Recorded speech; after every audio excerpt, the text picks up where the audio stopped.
What's up, chat? How's it going? I'm gonna turn that down a little more. Wow, why is the little microphone so tiny? I put it on shuffle. I put it on shuffle, and it still chose like the worst song ever. Like genuinely.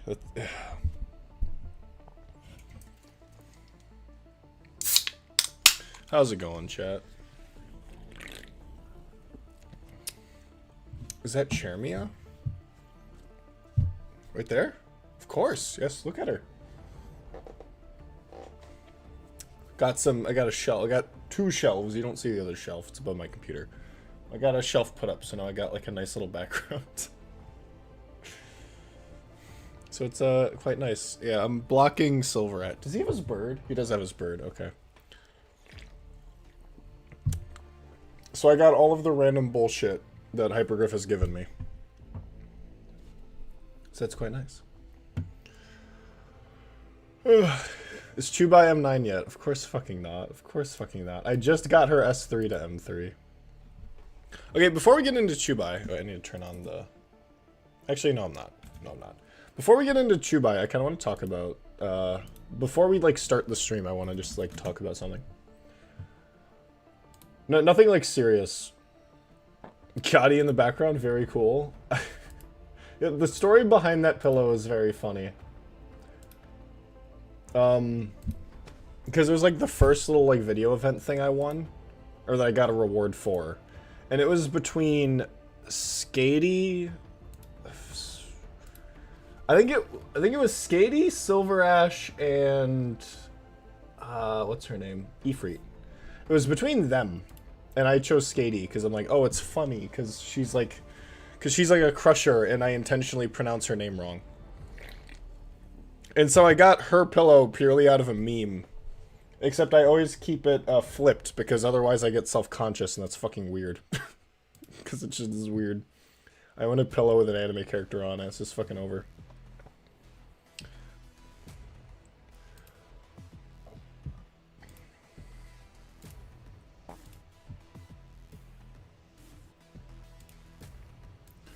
Okay, before we get into stuff, as we let people just kind of like walk in.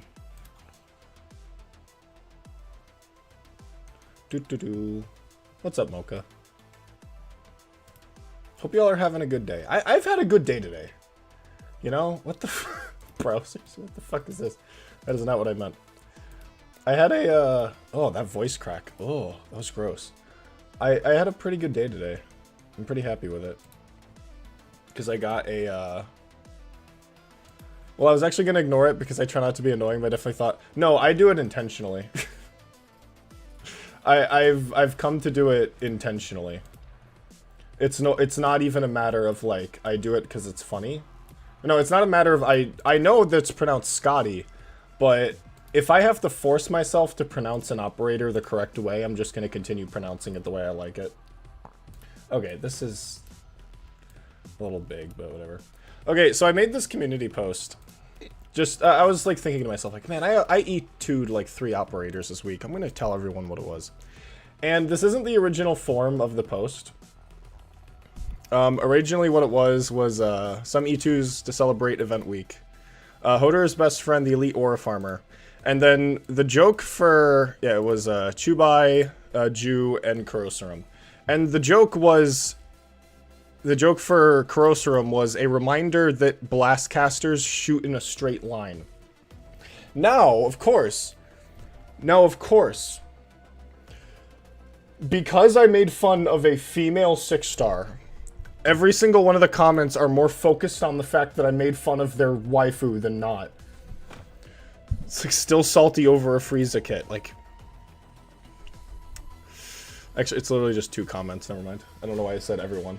But it pissed me off. Okay, it didn't piss me off. Because I'm just like, alright, fine, I'm gonna change it so people can actually, like, talk about the operators and not Afresia. But it made me kind of start thinking about Afresia. Like, and I kind of, this isn't about the community post. This is more instead about Afresia, because I kind of just started to think about her. And I don't like the fact that she can change her routing. And that's mainly because it punishes the player less for bad Blastcaster positioning, and that's something I don't really like. It falls into that classic 6-star design of we don't want to make an interesting operator, we want to make a less challenging operator. However, as much as you could probably look at it as a subclass break, I think it's probably one of the least offensive subclass breaks that we've seen in a while. You know, it's like if you want to compare her to, because I was like thinking, I'm like, oh, what's like a tier, like I was thinking like, oh, what if I made a stream where I did a tier list of operator subclass breaks? And I was thinking to myself like, okay, yeah, this is where I would put this. And it's like, when I really thought about it, it's like Ephresia really isn't that bad. Like, she's about as bad as Mountain is. I would argue Mountain's maybe a little worse, and Mountain really isn't that bad, because it's just his S2. But the thing is with Ephresia is that that's just her talent, not a single skill. So it's like, you know, because when an operator's subclass break is in their talent, it's a lot harder to ignore than with their skills. Like with Opianus, for example, it's like, I don't like Opianus's talent because you're not allowed to not choose it. You know what I mean? Like, it's not like it's built into one of his skills. Like, you are forced to deal with his talent. And the more I thought about Ephresia, the more I'm like, maybe this is like a very similar case to Opianus, where I'm like, maybe it is just something you probably could just ignore. And maybe in the cases where you do utilize it, it can be kind of fun. Because in the same way that it does like make her less punishing of a Blastcaster to use, because you're not really encouraged to position her in a very... Because positioning for Blastcasters is very important. And so when that positioning aspect is less emphasized with her ability to kind of change direction, I think that does take away a bit from the experience. But I do think that it was replaced in a way that is rather interesting, where it's like, oh, well, you know, you can do some interesting things with like being able to turn the Blastcaster thing around. And so it's like, I can kind of see it like actually being kind of fun, kind of interesting. It's a new way to play the game. Although, yes, it does kind of take away from Blastcasters. It does replace it. It does replace it with something that I do think is rather interesting. So it's like all of my like critiques with it are still there. It's still in regard to the fact of like it does take away from the Blastcaster focus on positioning, and I still think that is a valid criticism to have. But I don't think that it is like as bad as other operators, you know? Like, it's not as bad as Opianus, where Opianus is literally just like, no, now he has defense now, you know? It's like, it's not as bad as someone like Wishadel's S3, just kind of completely reducing a downside of like Flingers. It's like how bad does it really affect her? And it's like, you do still have to play around it. You do still have to like you know, plan around it. You can't just use it in every single stage to completely like give her like make her an AoE caster. So it's like, I don't think it's that bad. I'm not a huge fan of it, but I do think it has some interesting potential. It's like, I would prefer a completely different operator. You know what I mean? But for what we have, again, I don't even know if it's because, I don't even know if it's purely because, like, if it actually is because Ephresia doesn't break her subclass that much, or, like, my standards are just that low. You know what I mean? It's like, what if Ephresia actually, like, is that bad? But because we have been introduced to operators like Exusiai the New Covenant, who just don't even interact with her subclass in any regard, it's like my standards have just been lowered that much. Like, it's... What's up, old frag? As soon as Ephresia dropped before it was revealed, my friend said Ifrit power creep is a joke. And I was like, nah, because Ifrit's red shred, so powerful. I can't see them repeating something like that. And then they gave her something very similar. I'm not sure the values yet, and something that stacks with Ifrit by nature. I don't really know, I don't really remember anything of what Ephresia does. The only thing that I'm really focusing on is the fact that she can change direction with her Blastcaster thing with her summons. And so I'm sure that if I actually looked at her kit, you know, we could do that right now. Do you guys want me to look at her kit? Should we look at her kit? Are her values up? I'm sure they are. It's been like a week, hasn't it? We doing CN spoilers? How do you spell her name? I don't think Blastcaster or change is something like Raise Pet, so I don't mind. I don't think it's the same as Raise Pet, because it's, like, permanent. Like, it isn't, like... Because the thing is with Raise Pet is that there is an element of micro to it. It's not something that is entirely up. And plus, there is also a matter of, like, do you use it for retaining ammo, or do you use it for expanding range? Like, there is an element of micromanagement to it, but... This isn't. There's no micro to this. Wait, I do have a browser thing out. What am I doing?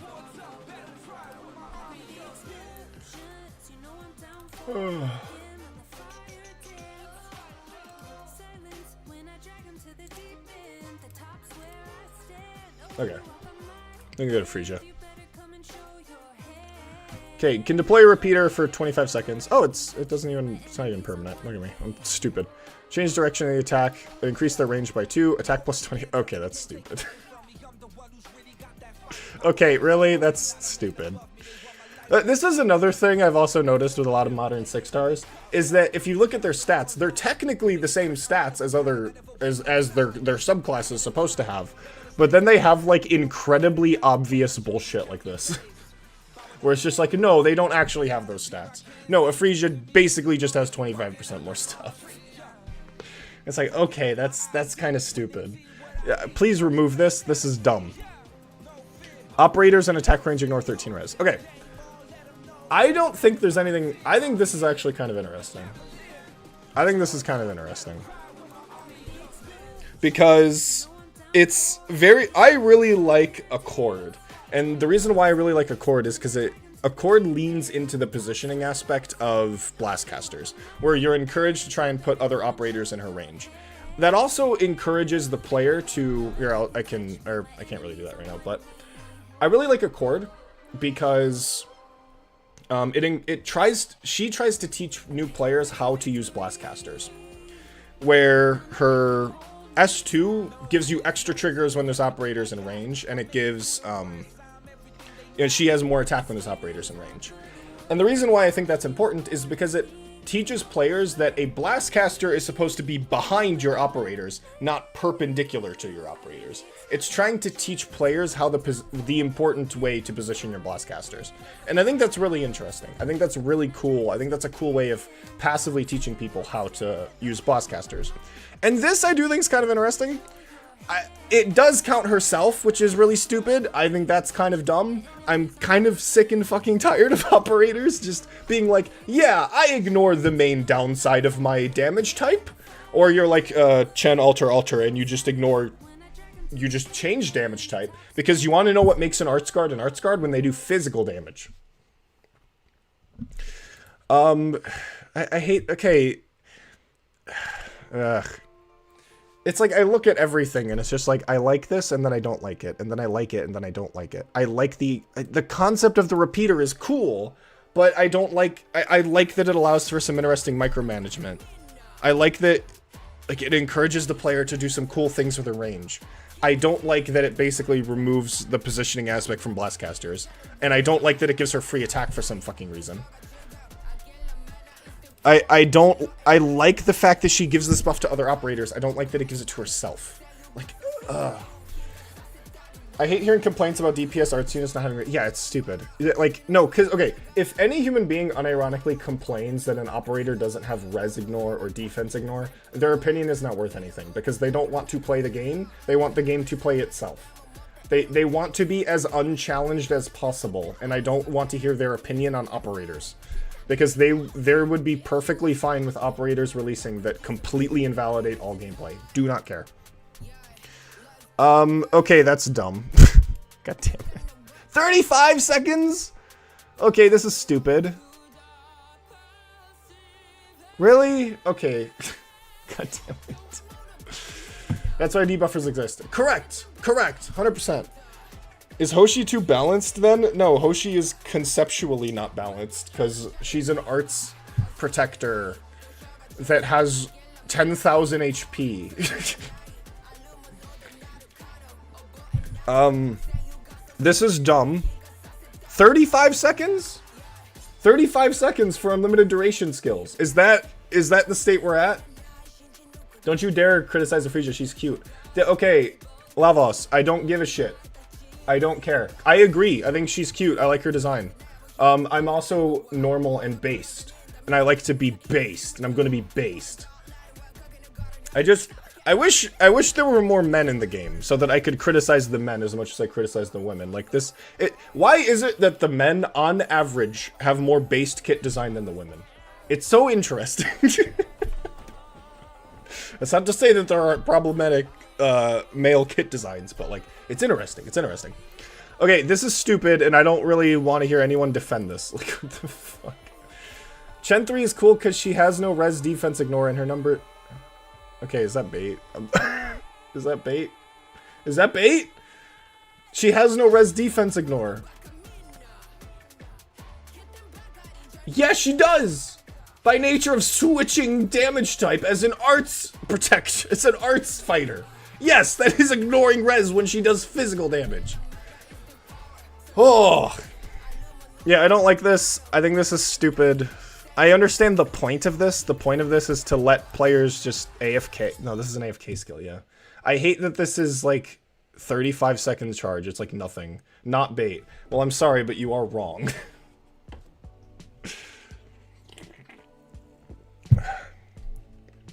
You cannot say that an arts fighter that does physical damage is well designed, just conceptually. That is conceptually stupid. But we're not here to talk about Chen. We're not here to do that.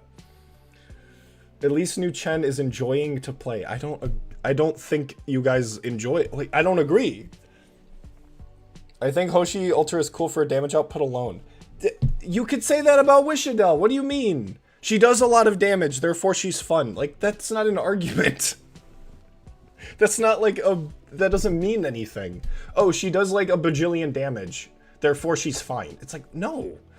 Doing a bajillion damage doesn't make an operator good. That just means that they're easy to use. It's about how you go about earning that damage that makes it interesting.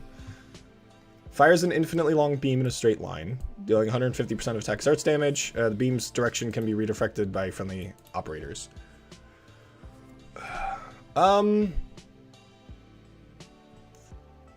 This is interesting. This is interesting. Again, it leans into that positioning aspect. This is interesting. I like this. I like crit skills. My favorite YouTuber. I hope that's not true. I hope you have higher standards. This is kind of interesting. I do like this. I earned the damage by waiting for the DP to build, silly streamer. You're right. You're right. You waited 20 seconds to deploy her. You should try her. It looks bad because she's actually very balanced. I don't like her as well. Then I use her and she's not brain dead. It's not that she instantly clears stages. It's that conceptually she's not an arts fighter. That's the problem. And I don't believe that her stats aren't like. I don't even believe that like her stats are balanced. Like you look at her S1, it's like 160% attack increase, and then has double strikes. Like no, those are not even close. Like, we're not even talking about Chen Alter, we're talking about a Frisia. You guys are, like, relentless in trying to get me to rant about some other operator. What is this? At least let me finish talking about the operator I'm talking about before I go on a tangent. I like this skill. This is interesting. Again, it rewards interesting positioning. I like that it's a crit. Crits are always fun. Dealing 150% of attack as arts damage every 5... Oh, it's a duration skill. Oh, so it's not a crit? It kind of is. It's like a... Okay, I mean, this is technically a crit skill, but it's also not technically a crit skill because it has a duration. So I guess it's not... Whether it depends how spinach interacts with it. That's how I determine whether it's a crit skill. Okay, this is interesting. I like that. Okay. Is this going to be the classic 6-star S3 of attack range expands, deals 5 billion damage 50 times? Yeah, okay, god damn it. I also hate this trend of attack bonus, and, like, attack mod and damage mod. Like, what? I don't like that. Like, this is a common thing. It's just like... It's because you can buff it with your monster, and you can also do a bajillion. Like, come on. I'm tired of this. Because this also means that it does significantly more damage than it says. I didn't know you streamed. I do stream. I do stream. It probably could just be the timing, though. This is the first time I've streamed, like, later in the day. Upon activation, stops attacking for 3 seconds. Recalls all repeaters and refreshes the redeployment cooldown. Attack interval is significantly reduced. Okay, attack plus under 45%, attack steal 200%, starts damage, slow target for 0.4 seconds. If an attack passes through a repeater, deals an additional 30% attack starts damage since slow duration before. Okay. Alright, that's not... That's... Okay. That's do big damage. That's lame. Alright. Yeah, it's an ammo skill too, so it's just strictly better than an uptime skill. Really? Attack interval is significantly reduced. At least that's balanced by the fact it's an ammo skill. So this isn't as bad as it really is, because it is an ammo skill, but like, ugh. Mr. Streamer, actually she has a downside because she didn't do anything for 3 seconds. The thing is, though, is that because I'm a normal human being with like actual decent, I'm not going to say good, but decent operator analysis skills, I can recognize that as a proper downside, but I guarantee you there's going to be some people who complain about that. And it's like, Jesus, really? So, okay. So, let's say she has 700 attack. Let's say she has 700 attack, alright? I don't know that she... It might be different. 700 is a low ball.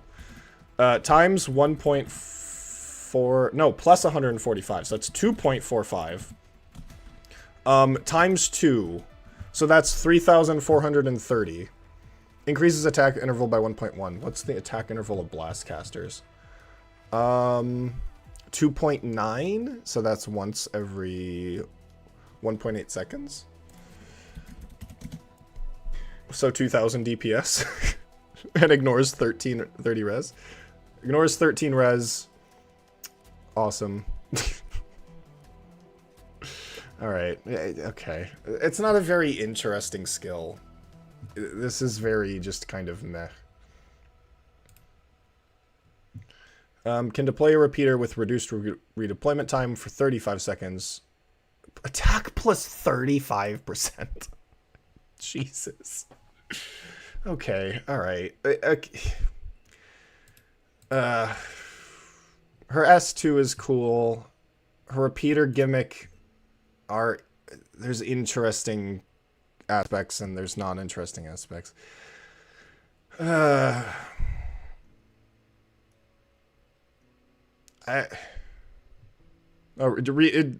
okay. She gets a deployment cost reduction because we're not allowed to have people save up for their fucking operators. Jesus.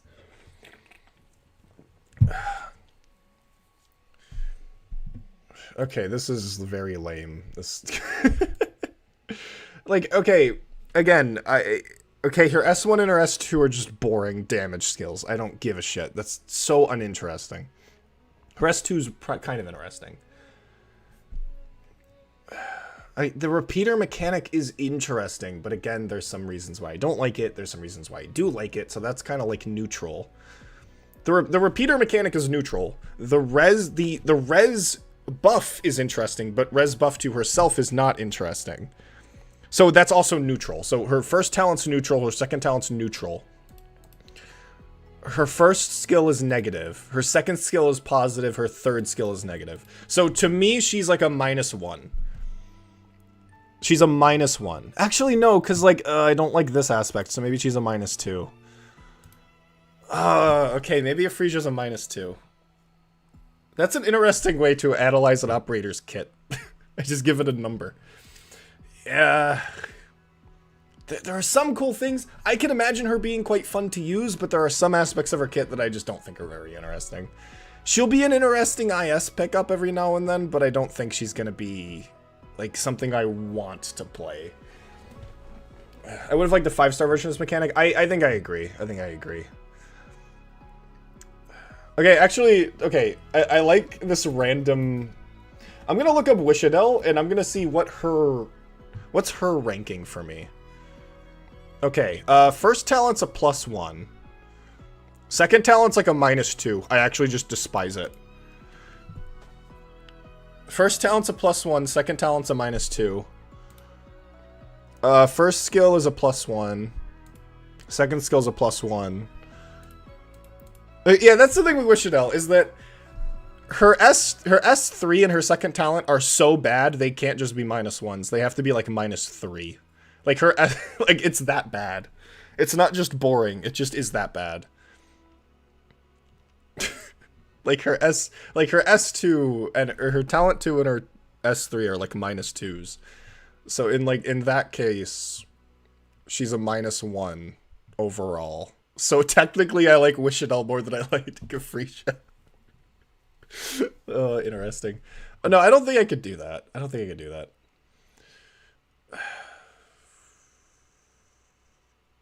No, I think her... No, I think, like... Okay, actually, no. Her talent 2 has to be, like, a -3. Her talent 2 is a -3, and her S3 is a -3. They're just genuinely abysmal. So it's, like, -6 plus 3 is, like, -3. Like, Wishadel's a -3 to me. Yeah, okay, Ak, I think Ak is just a pure 5. Like, I think Ak is just pure 5, because every part of his kit is so perfect. Talent is a... No, his talent's, like, +2. His second talent's, I think, probably neutral. Like, this is a 0. S1 is +1. S2 is +1. S3 is +3. So 2, 3... No, 2 is neutral. 3, 4, 7. Like, Ak's a 7. Okay, talent. Talent? What the fuck? Talent. What am I talking about? I said talent, mixing up talent and chat. And then I tried to take them apart, but I called you guys the wrong word. So oh, wait, I guess we could also talk about modules. X module is +1, Gamma module is 0.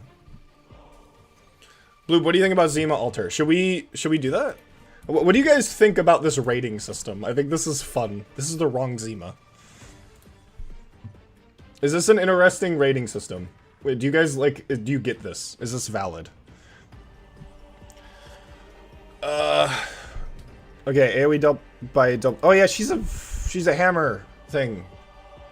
AoE dealt damage both by trait. It's increased by 24%. Each rating tile hit by AoE physical damage goes... Okay, that's a +1. Challenge is what you call it when an arts card does physical damage. It's true. +1. During skill duration, all friendly operators skill their attack and defense increased by 14%. Effectiveness doubled for... I don't like the...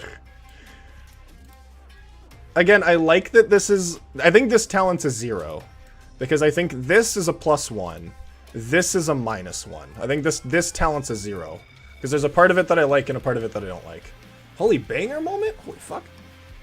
+1. This is awesome. Holy fuck. +1. What the fuck does this synergize with her? I mean, I guess it does, because it lets her do, like, the shockwaves more. It's like, kinda, yeah. Guess I'll give this a +1. Wait, what are we at? Okay, +1, 0, +2. Or +1, so we're at 2. Passive. Gains 1 SP every time talent 1 is triggered. Okay. Attack range expands, 90 defense, innovation. That, I mean, it encourages you to utilize her S1. It doesn't seem that busted. And I hate that. Why is the pre-charge that high? Why is the pre-charge that high? What is this? I'm not a 7-year-old. I can build up my own SP. It's like upon the second skill activation. No, it's upon the first skill activation. What is this? She starts charged. What is this? God damn it. I was gonna give this a +1. Damn it. If this started at like 10 charge, this would be like a +1. I think this is a 0. It's not like, the concept is +1, the execution's -1. I think it's a 0. So I think we're still at 2. So right now I'm currently positive on Zima. Attack plus 100%, unleash 5 consecutive hammer okay, god damn it. It's just the 6-star S3. It starts charged, just attack plus 5 billion%. Attacks hit 5 times, doing 5 billion% of attack as damage. Yeah, fuck. Fuck! What is this? What is this? This is S3 slop. What is this? We need a name for this kind of skill. You know what I mean? Like, what is this called? Ugh. What? Okay, there's no duration. Is this a crit? Wait, is this a crit? Wait, this isn't an uptime skill. Wait a minute. Wait a minute. Wait, chat. Wait, that's not an uptime skill. Okay, we do have 6-star slop. This is 6-star slop. During skill duration. What? I guess during the attacks, Talent 1's effect will spread to other surrounding range tiles, with each slam doing it damage further. I have no idea what these saying. It's just 5 hits. Okay. So it is just like a mega crit. It's just like a mega crit S3. Wait, that's actually really cool. Well, okay, wait a minute. Attack plus 100%, which is actually really low. Oh, no, it's not. Never mind. I was gonna say, like, wait, that's really low for a damage modifier. Each slam dealing 240% of attack is physical damage, while increasing Zima's attack further by 30%. During the skill duration, Talent 1's effect will spread to other surrounding range tiles. Each slam expanding its range further and increasing its damage. Okay, I need to play this. Like, I'm kind of confused. Watch a vid of it? I don't want to pull up a video. Spreads through high ground tiles, deals extra damage depending on travel distance. Talent's 1 effect will spread to other surrounding range tiles, with each slam expanding its range further and increasing its damage. Okay, I kind of like this. This is actually not, like, S3 slop. I thought it was. I thought this was going to be S3 slop. It's a crit skill. So this is actually, like, a crit S3. That's so cool. Wait a minute. Okay. I'm going to give this a +1. Do you guys think we should give it... This is the epitome of AFK slop. What? S2? No, the thing is that conceptually, I'm fine with the S2. What the fuck is this song? I am conceptually fine with her S2 because it encourages you to utilize her talent 1, and it would be fine if it didn't basically start prematurely charged. I do not like this. I really do not like that it basically starts fully charged, because it basically just means you only need to really activate the skill once. It is AFK slop, but the concept is interesting. The execution is shit, so I want to go neutral on it. But maybe the execution does overshadow it?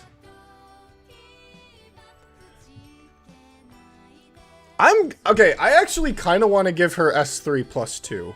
What do you guys think? I'm thinking it's guaranteed to be a +1. Should we give it +2? If we give it +2, I guess we could just give this -1. What is this song?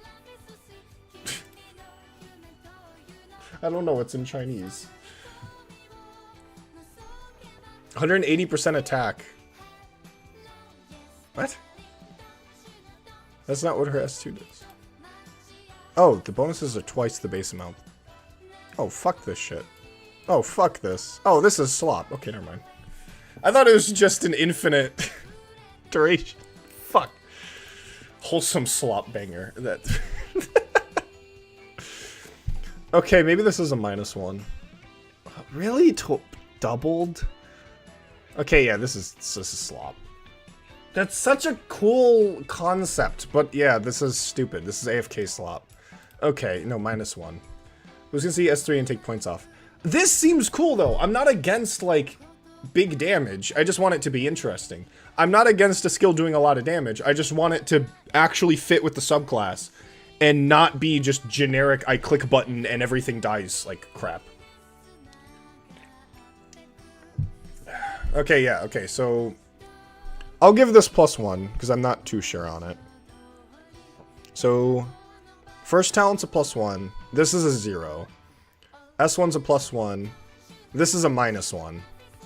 This is a +1. What does her module do? It just buffs her first talent. Okay, +2 overall. I think Zima gets a +2 overall.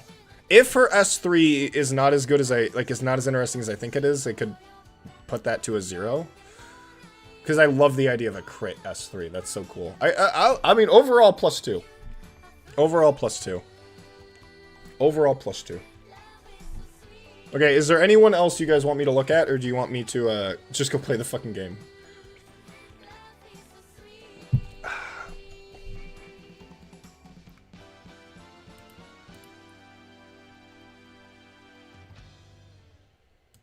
I don't speak Taka Taka, but Settle into Ash is the best song. It is.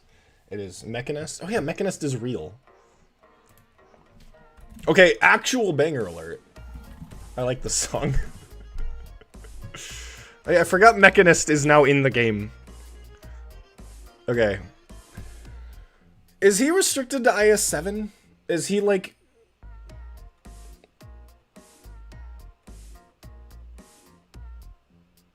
His name... Oh, that said his name is Michael. Wait. Do you get him... How do you unlock him? Okay, he's the IS-7 welfare. Okay, I see. Okay. Okay, this unit can summon a structural principle that lasts for 30 seconds with an independent redeployment time. Okay. Okay, okay. The structural principle is deployed through Mechanist's first talent. This is a risk assessment machine built by Mechanist. When deployed and Mechanist activates his S3, structural principle will ram forward and stops when it reaches an enemy or ranged tile, dealing heavy physical damage to equal to 300% of his attack. Apply 50% feeble. Jesus. Wait, what is Mechanist? I didn't even realize. What is he? He's a defender. Okay, what branch?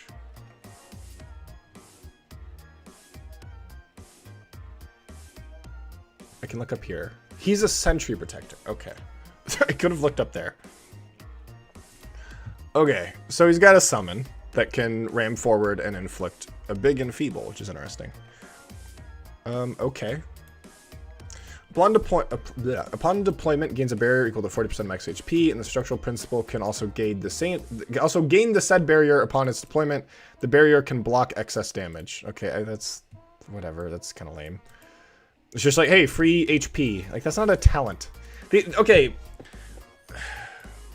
If you're not a 4-star, a talent that does nothing but boost your attacks is stupid. Or that boosts your stats is lame. Like, for 4 stars, it's fine because they're not meant to be complex. But when you have an unconditional stat boost as a 6-star, as a talent, to me, that's a warning sign. That shows to me that you're going to be very silly Billy. You're going to be designed for, like, silly Billies. Maybe it interacts with skills. It might. That might be his theme. But I hope this isn't just like, oh, he just gets free HP, because that's lame. Attack interval increases each attack deals 5 times. What? This is a crit. Wait, no, it's not. Each activation grants 3 ammo. Okay. Alright, this isn't gonna pierce defense that much. This is gonna be like an Exuciis one. As in good Exuciis one. Okay. Alright. Actually, yeah, now that I think about it, this is the first sentry defender that actually has a sentry. He actually has a sentry. He's the first sentry defender with a sentry. Insane. Okay. This is fine. This is fine, because it doesn't, like... Sentry defenders don't have a lot of attack, so this won't pierce defense that much, so it's more encouraged against lower defense targets, so it's... I get it, that's fine. That's fine. Jessica isn't far off. That is true, but, like...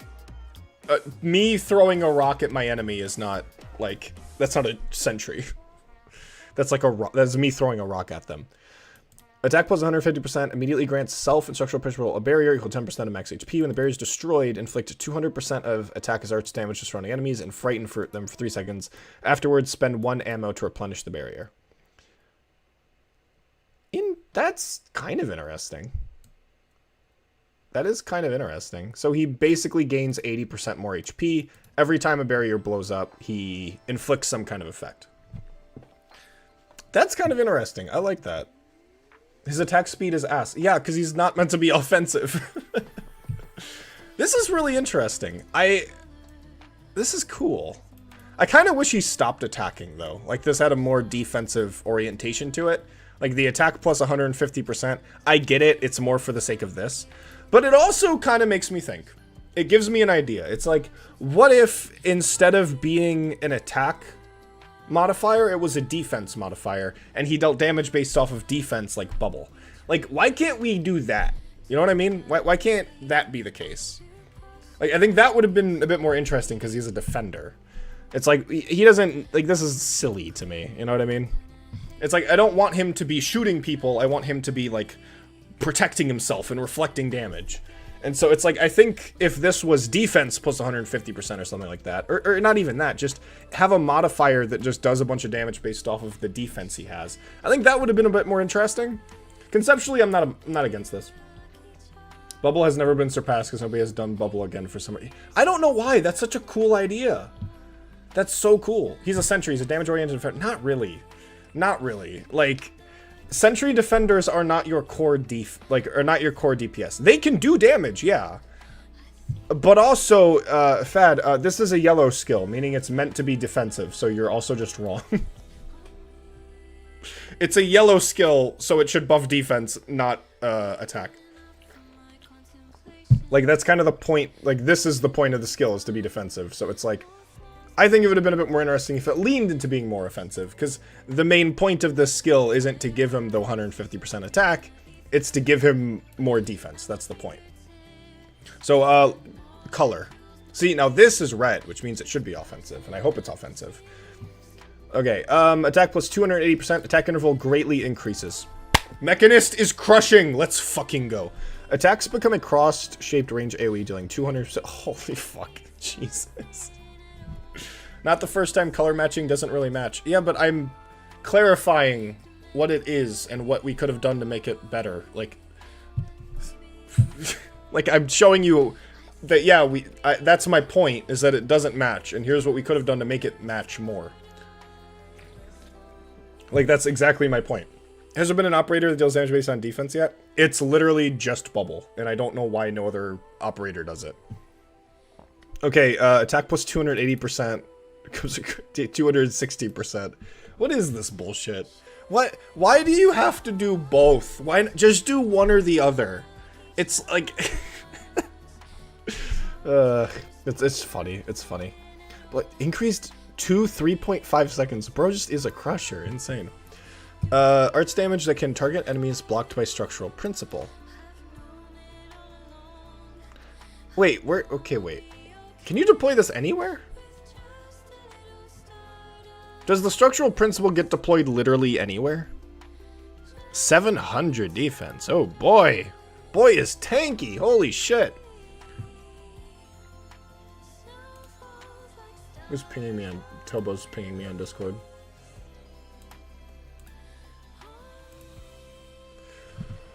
The one time Tobo DMs me, so I'm streaming. Arts damage surrounding enemies and inflict fire. Wait, no, wrong skill. When skill is activated, deploy structural principle, ran forward when it reaches the enemy range tile, dealing AoE physical damage equal to 300% of its attack and flying 50% feeble that it decays over time. Oh, it does the charge. So wait, can the... I thought you were telling me the sticker is yellow, so I'm wrong, because I'm going to point out Blitz Jessica, the first one, and I'm going to fear. Let's go. No, yeah, I know. I'm saying that, like, this is a yellow skill, so... And even when you look at the skill, this is a more defensively oriented skill, so I wish they leaned into that more. My complaint is this attack plus 150% feels kind of silly. You know what I mean? It's like, I would have rather the skill leaned into the defensive aspect more than the offensive aspect, even though it's, like, not even really that. Like, I wish this leaned more into being a defensive skill, rather than being a pseudo-offense skill. Because I wouldn't use this skill for the damage. Like, purely for the damage. I would use this skill for the defensive aspect. That's more my point. Okay, where the hell can I deploy the structural principle guy? Like, anywhere? I can just put him anywhere? Go, my giraffe. That's kind of cool. When activated, he runs forward and murders something and then blows up. That's so funny. No, like, okay, I guess we can do the rating. I guess this is more of an analysis of the structural principle. I guess the summon is a 0 because that doesn't mean anything. You know what I mean? It's like, did you rate Exu 2? Do you want me to, Lavos? Do you want me to? Because when the Exusia video is done, like, I'm just gonna do it there. If you guys want me to, then I can. But then we're going on that fucking rant again. This is a 0 because it's more about how you deal with the summon rather than just having a summon.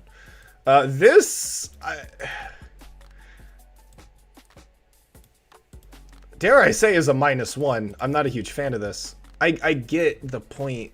Not really, because his kit doesn't really interact with the barrier.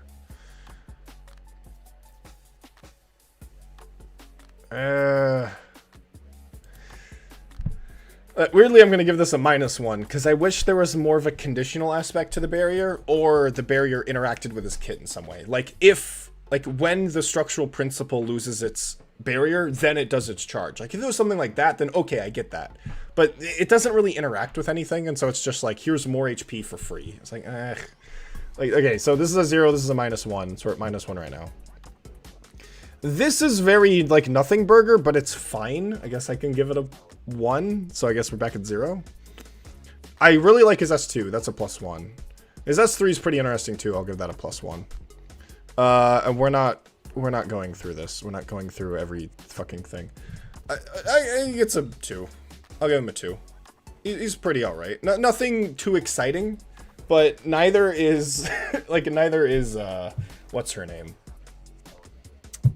He's not too exciting, but neither is, Fish Woman. What the fuck's her name? What am I talking about? I'd also want you to rate Wang, because I say half this kit is fine. No, okay, the thing is with Wang...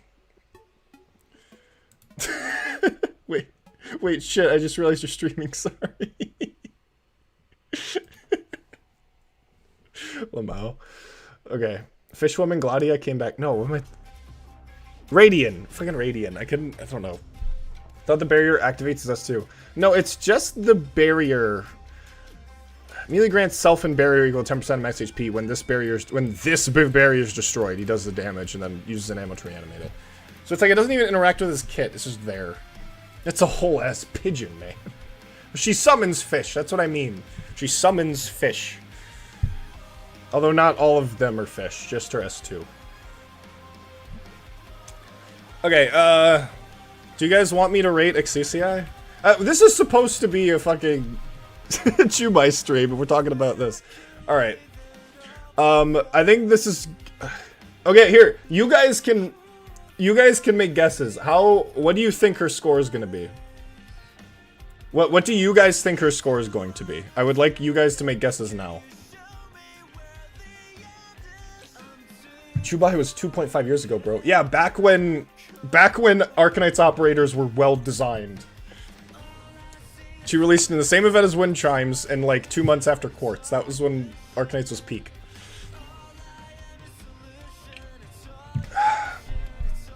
Okay, we got one guess. No one else wants to guess. Okay, okay, her first talent. The problem with her first talent is that it's not a fucking geek talent and it's just a crit skill. And it's fucking stupid. Are you saying peak Arknights was before Hoederer was playable? The thing is that Hoederer was like a shining beacon in the dark. Like, he was the opposite. Like, he was beauty that has, like, come out within the storm. He was the eye of the storm. But not, like, the year before that. Which was just so happened to be the year that I joined Arknights was peak. The problem with Exusiai's S1 is that it's not a fucking geek trait talent. And all it fucking does is unbelievably heal her for no fucking reason. Because, God forbid, geeks actually lose HP. Honestly, from what I played, Exu is pretty unique. She does nothing but damage. You are just wrong. Oh, but like her S3 can revive something. It never matters. Unless you're in Ascension 18 IS, there is never a situation where her S3's revive actually makes a fucking difference. Okay. Okay. If any of you guys want to say something positive about Exusiai, wait until I'm fucking done, because I'm gonna get very sidetracked.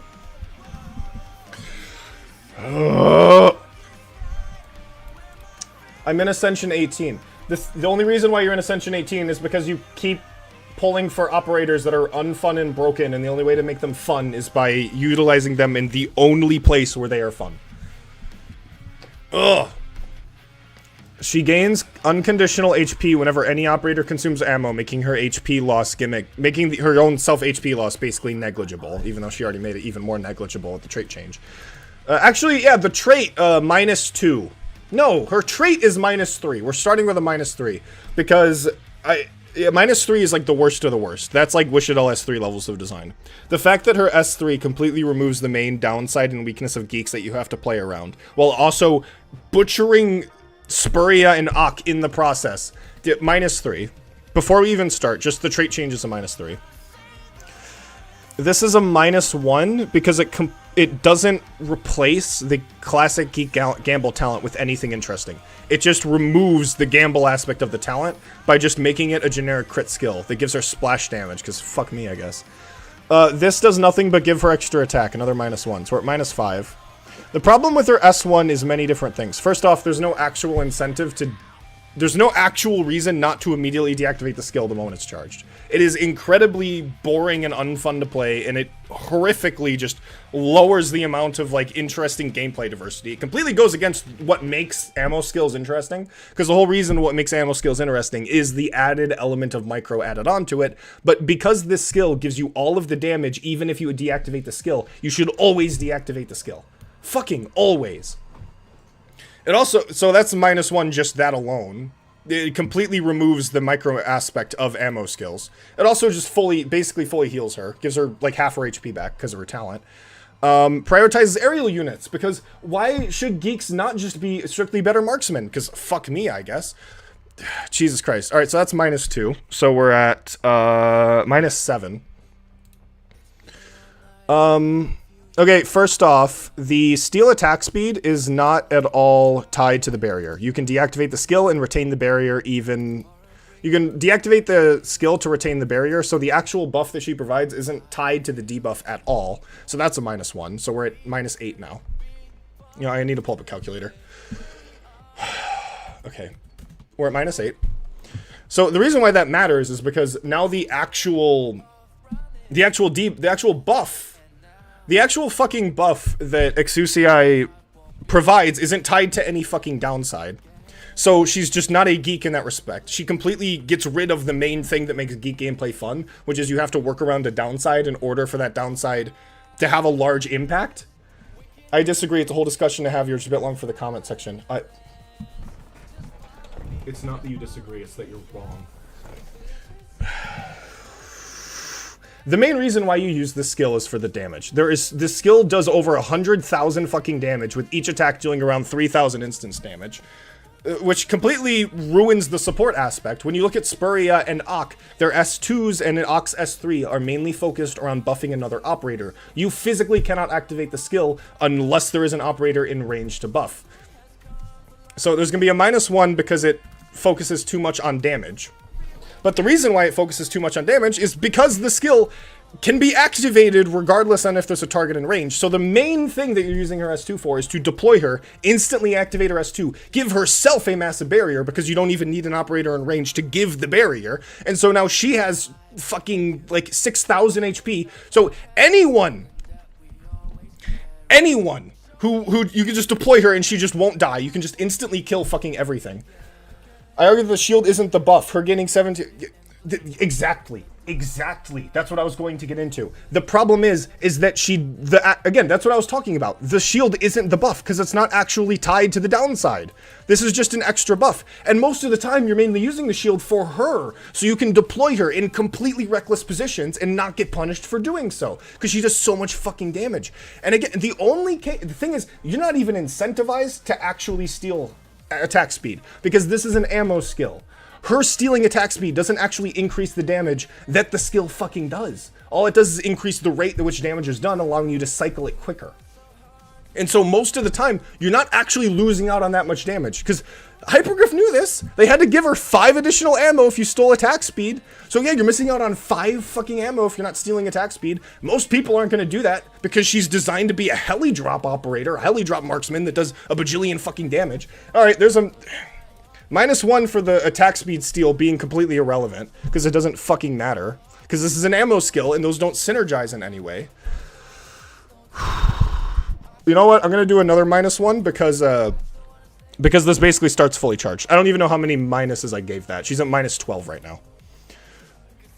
Her S3 is the closest that she gets to being interesting, because there is potential cool things you could do with the revive. Issue is none of that fucking matters, because the skill just does a bajillion fucking damage anyway, so who cares?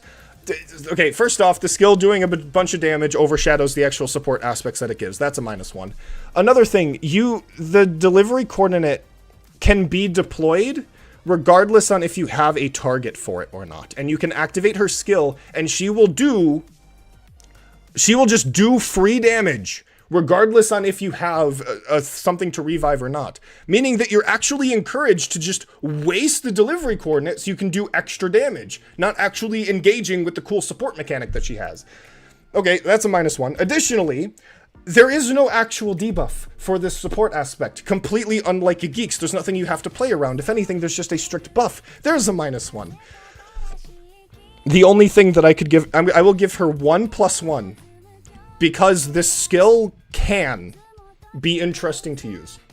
You can, like, retreat an operator and then activate this skill to redeploy it in front of Exusii. Doesn't matter, though, because she's going to kill whoever you're trying to block anyways. You could, like, you could retreat a Skady and then redeploy her, and now she gets her like, S2's activation again. Like, there's some cool things you can do with it, but it's all overshadowed by the sheer amount of damage it does. But, of course, you could say, oh, but, like, I only use her S3 for the support aspect because her S2 does so much damage that there's no reason to ever use her S3 for damage. And you're correct. That goes to show you how shittily of an operator she's designed. When the only reason why you're using her S3 is because it doesn't do... The only reason why you're using her S3 is because her S2 does too much damage. And the only case where you can actually use this is for the support aspect, because her pushed damage isn't pushed enough for herself. She's at -14.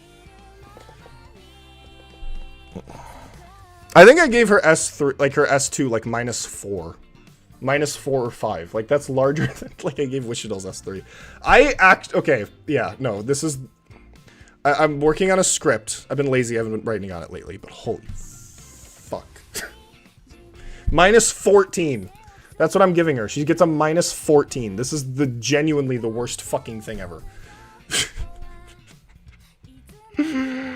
Oh wait, no, she gets another -1 because she gets another -1. No, -1 for 13 deployment cost. You're right though. You're fucking right though. Like, you are right. The mod, it does suck, but like it only sucks because her talent sucks. I'm not gonna give her a point off for having geek. No, because the reason. Okay, so what? She's at -14. The only reason why she is a geek is because geeks are strictly better than marksmen. However, geeks have some downsides that don't make them strictly better than marksmen, which are intentionally there.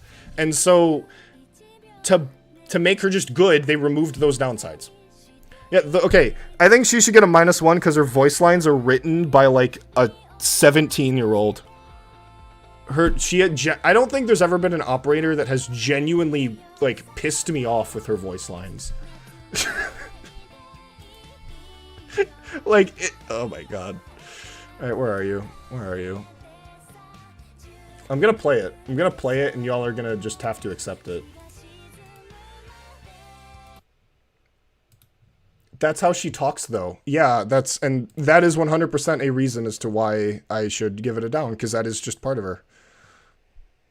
Okay, this is awkward, but I'm the only one who knows how to handle the chaos I created. I'm giving that a Reddit update, sir. Normal Exusii is not this bad. I use normal Exusii. She's not this bad. She isn't this Redditor talk. Like, it is genuinely, like, Like, yeah, there's some cringe aspects to original Exusia. It's not this bad. It is genuinely, like, just, ugh. I just, okay. All right. You know what? Let's just play the game. Let's just play the game. Let's just play the game. I don't want to do this. It's like evil music. Honestly, from what I've played, Exu is pretty unique. The one thing I don't like about Exu is that they just changed how geeks work. Their trait. They don't die anymore. I'd say like 4 to 5. 4 to 5. Wow. No, like, I've explained to you why she is a horribly designed operator. Every part of her kit, every single part of her kit, completely aims to butcher the geek subclass and aims to do nothing but make her do as much damage as possible. And all of the somewhat interesting aspects, the one interesting aspect of her kit is once again overshadowed by the sheer amount of damage she does, completely restricting the cases where it actually is useful. Like, I don't want to hear, like, oh, but, like, it's okay in A18 IS. And it's like, why are we designing around A18 IS? Why is it that an operator can only be fun in A18 IS? That's 1% of the entire game. Why is that what we're designing an operator around? Again, High Ascension IS is not forced on any player. This is a completely optional challenge that you can take. The only reason why... And because it's a challenge, it should be challenging. That's the point. If you need to add an incredible amount of self-imposed challenge for an operator to be interesting, then they're a poorly designed operator. Wong is fun in low up clears too. That isn't a good thing. That's not a fucking upside. If you're not, that's not playing Arknights. Arknights isn't designed to be a one-up game. If you have to not play Arknights for an operator to be fun, then that's not a well-designed fucking operator. It's like, oh, but he's fun when I add a bunch of self-restrictions. The fuck? No. The only reason why he's fun is because you need to figure out a way to actually challenge yourself. If an operator isn't innately challenging, you need to add a bunch of challenges to make the thing interesting. Like... If you need to add a bunch of extra challenges to make something interesting, then no, I'm sorry, that's not fun.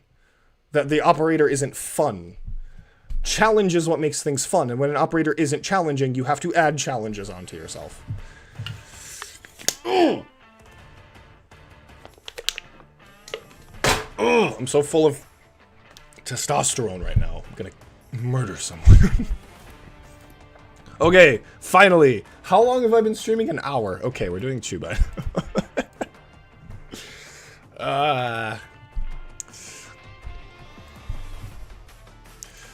Okay. Actually, you know what? Before we start... Wait, no, I don't need to go on the wiki. I can just rate... Let's rate Chubai. Let's rate Chubai. Floop gets rage baited into ranting about X2 for an hour, episode 40. It's like, I'm sorry, you just can't defend her. You can't. There's not a single operator that is as poorly designed as Exusia the New Covenant. Jesus Christ. You know what? It's time to rate Chubai, because I actually like her. Why specifically difficulty 7? I don't know.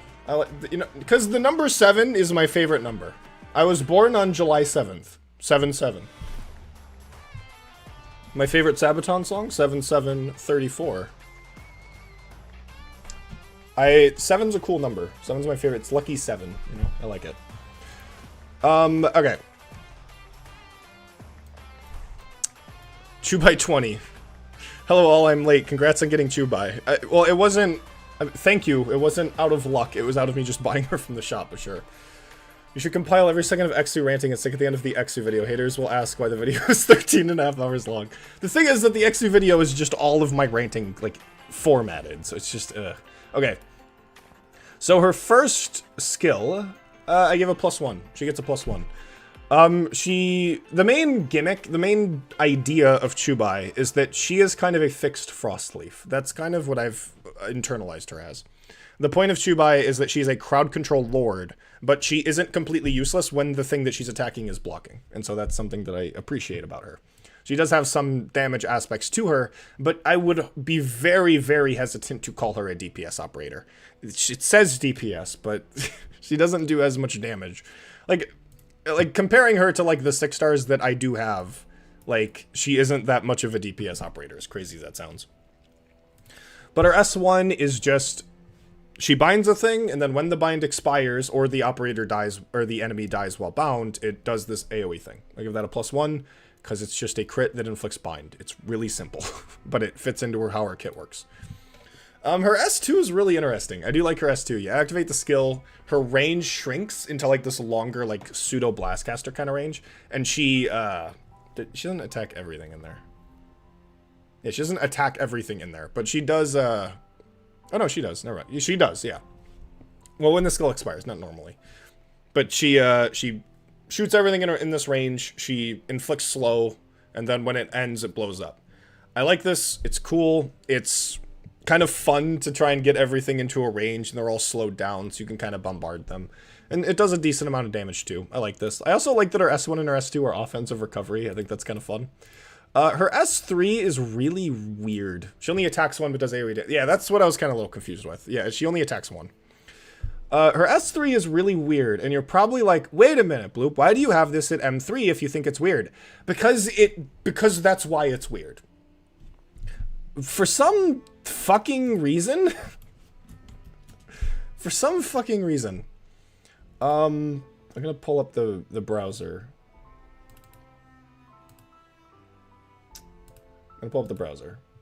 Okay, so for some fucking reason, normally her S3 doesn't really interact with her kit. You know, like, it really doesn't.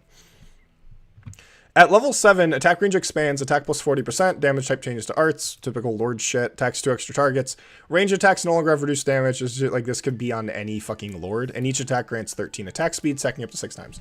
So the idea is that her S3, each attack ramps up her attack speed, which should synergize with her S2, giving her a more rapid way to inflict bind. But, like, you can put this on, like, any lord, and so it's really weird in that regard. Until you mastery it for some fucking reason. Only when you start to mastery it does it increase the damage that her first talent does. So only now does it interact with her kit. And I have no idea why they restrict that behind masteries. That's so stupid. Because I didn't know this. Because the only reason how I learned that this is how her S3's masteries was is because I was curious and I wanted to look up how much her attack speed thing stacked at M3. And so I only then learned that only when you M3 it does it actually interact with her kit. Or when you mastery it, not M3 it. And so I M3'd her S3 because you have to. And I think that's so silly. That's so dumb. Like, I guess I could give that a -1 in a weird way. But it's very bizarre. I don't understand it. But what I do like about her S3 is that it is very generic. You could put this on any lord. But once you actually gain that, like, talent damage increase, you can now use Chubai as, like, a primal caster in a way. Because now, I don't understand why she does arts though, because she's a lord, and lords do arts damage sometimes. I don't know. It's because she's a lord. Not every lord does arts damage. It's not really a part of their, like, subclass identity. But it is something that is an often trend with lords, is that they will do arts damage. Because you do have, like, Arene's S1, and, like, weirdly enough, the reason why I use Leto is because she's a lord that doesn't do arts damage, as crazy as that sounds. But her S3, as I was saying, starts to feel like a primal caster, like, skill, where she gives you this really big payoff for inflicting status effects, because it doesn't really synergize with her S2 beyond granting herself a really big attack speed boost. So even with the big attack speed boost, her talent doesn't really proc that much.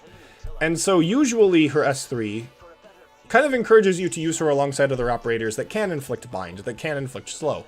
And I think that makes her really, really fun, because it can become a really good damage skill if you do you know, slow down a thing or bind a thing, work with like Ethan, work with Indigo, you know, work with Mei or whatever. Like there's so much like combo potential with Chubai, and that makes her such a really interesting operator. Because not only does she because not only does her what the hell am I talking about? This music's kind of distracting me. Because she acts as both a what's the word I'm thinking of? She's both a setup and a payoff. She sets up your bind and like slow synergies. Like you could use her S1 to help trigger Indigo, and most relevantly, you can use her S1 to help trigger like Hoederer's extra damage bonus.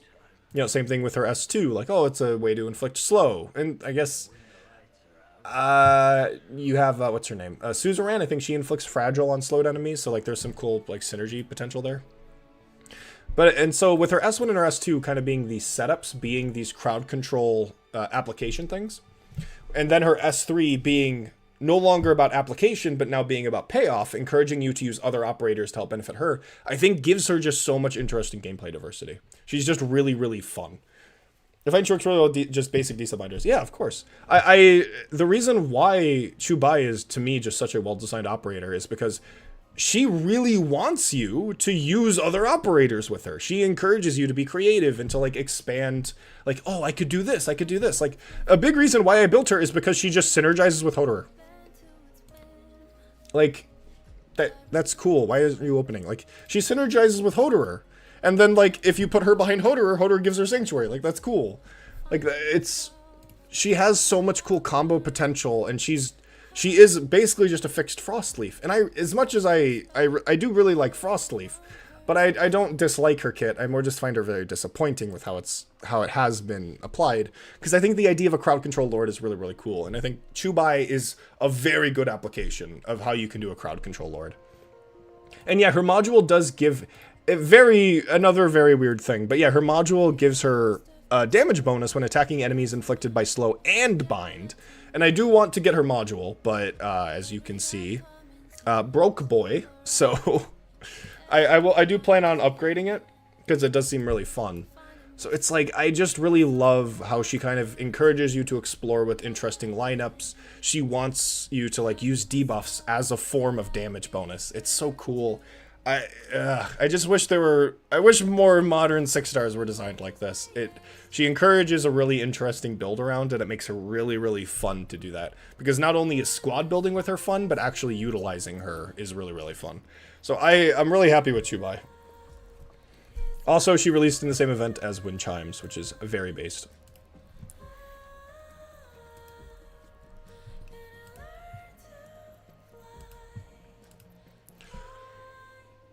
You have to play it with the diesel binder, or Chubai herself is still good? Oh, she's still good on her own. Because you don't have to use her S3. Like, it's like a primal caster. If you're not using her alongside other operators, you can still just use her S1 and her S2. Like, and it works perfectly fine. And then if you do want to build around her, you can use her S3, and she pays you off for using those debuffs. I think it's cool. So waiting for a second mod, I think it'd be cool. It depends on how they handle it. It could be that her mod could just increase the rate at which she inflicts bind. That would be kind of lame. But it would also be interesting if her mod gave her like the ability to inflict a different status effect. Like maybe it does just inflict slow. She also gives the vibe of a seasoned warrior, is very precise in her ability to abuse an enemy's weak points, being slow and bound for some vibe. Oh, yeah, that's a good point. That's a good point. But yeah, I am really, really happy with Chubai's, Okay, wait. Do you guys want to listen to the random music that I'm just playing through the MSR website, or do you guys want me to use the in-game music? Because I'm thinking of just muting the in-game music so we can vibe to some songs. Put on VEP. No, I haven't shuffled. If we get VZP, then it'll be cool. The main problem with slow has always been once units blocked, it's useless. Yeah, I agree. having units like Chubai that get damage bonus from a status effect, 100%, 100%. That's why I think she's a fixed version of Frostleaf. Because the main issue with Frostleaf isn't that she doesn't do damage, that's not her problem. The problem with Frostleaf is that because all of her status effects are movement-based, she is completely useless if the target is blocked. And you're just using a weaker lord at that point. And so Chubai actually giving you a damage bonus against slow and bound targets means that even if the target is blocked, her status effects still have meaning to her. That's 100% true. And that's another reason why I really like how her kit's been applied. Now, I do appreciate how Frostleaf has tried to be fixed, but I do think that they just need to change the talent, but they're not going to do that. Like, because what they tried to do with Frostleaf is they wanted to give her Cold, because Cold is not only flavorful, but Cold actually does something against a blocked target. It reduces their attack speed. And if it's frozen, then they don't attack. I like that. I think that's good. I think that's what they should have done with Frostleaf. I said that in my Frostleaf video, which was before her mod came out. But I don't like that it doesn't... It's just very inefficient. Very, very inefficient. There. We can't let them misuse Originium like this. Where are the enemies?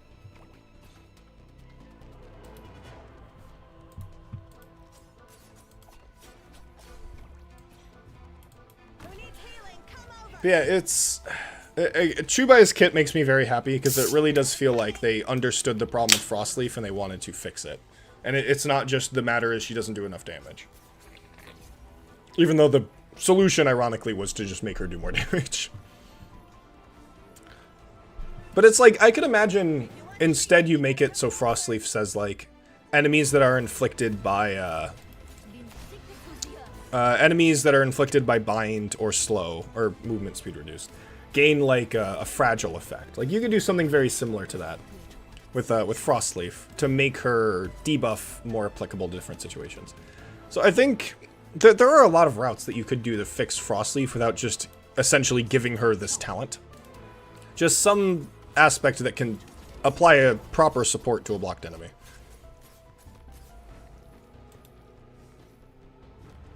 Gaviel has done nothing but heal herself.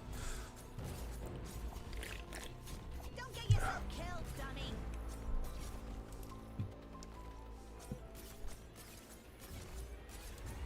But you shouldn't have set foot here. No, don't leak. It's so over. Me with my 2-block operator can't block 3 operators. 3 enemies.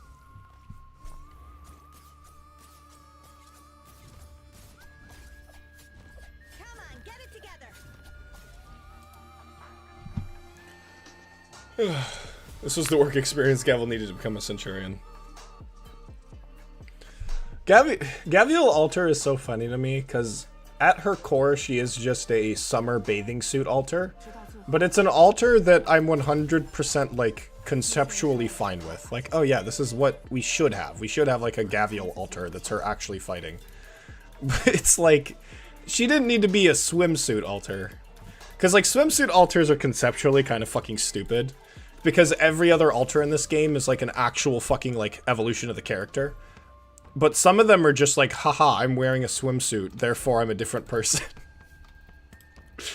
But it's like Gaviel Alter is like 100% conceptually fine. It's just like, she's still a swimsuit altar at the end of the day. It's just fucking over. It's not a bathing suit. She lives in the desert, bro. I mean, that is true. That is true. But what is also kind of funny is that Swire Alter is not like a valid altar. Like, she's not an altar. Like, she isn't an evolution of Swire as a character, but she's one of the coolest fucking operators in the game. I feel they made swimsuit altars copy other games for those who want to be more serious than that, and they're kind of stuck. Yeah, I really think swimsuit altars are just kind of fucking stupid. I'm glad that they didn't do that with Otto. I'm really glad they didn't do that. Rather than making Otto just like a swimsuit event, now it's just like, oh, well, Hoshiguma, like, it's not a summer event, it's an event that just takes place during the summertime. I guess our winter time, though. Next event, Skady Altar. I hate that, like, altars are a thing. That's so fucking stupid. At least Chen has the It kind of makes sense for Chen because her first altar should not be in the game to begin with. So it's like making up for past mistakes.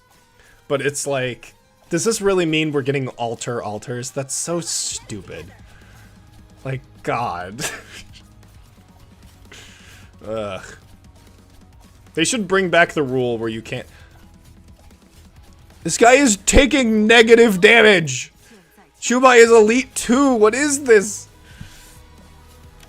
What, you don't want Hoederer? I mean, we already have Hoederer in a swimsuit, basically, with the... What is this? Chubai is doing negative damage! This is Ascension 7, this isn't that, like, insane.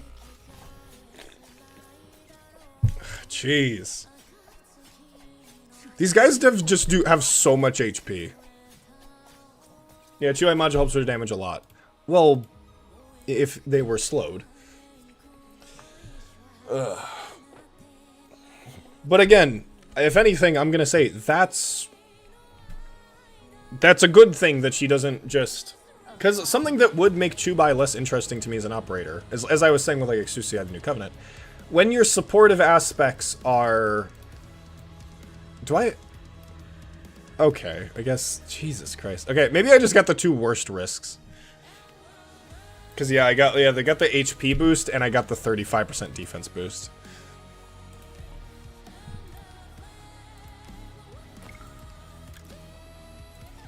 My other one considers Calcet Altar as an altar. I know Monster isn't really her, but it's, yeah, it feels very weird that they make Monster a character with like the idea that she's like replacing Calcet as a character, but then you just reintroduce Calcet. So it's like, really? Like that's to me that is silly Billy. That is silly Billy design. But also Hypergriff doesn't listen to me. If they listened to us, Arknights would be great. It would be amazing. This does not interact with her S1 at all. What is this song? I mean, that was a big part of the story. That's what I've heard. Was that, like, she's meant to replace Calcet, and then Calcet comes back. Somehow, Calcet returns. It's like, okay. So now... Like, not only did you make Monster just a cute cat girl, because, you know, God forbid we go back... God forbid we go back to having really cool character designs. But you have to make her, like, kind of, like, pointless now.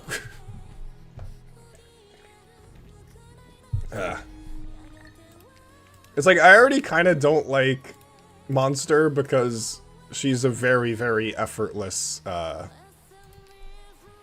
like, buffer, but... Okay,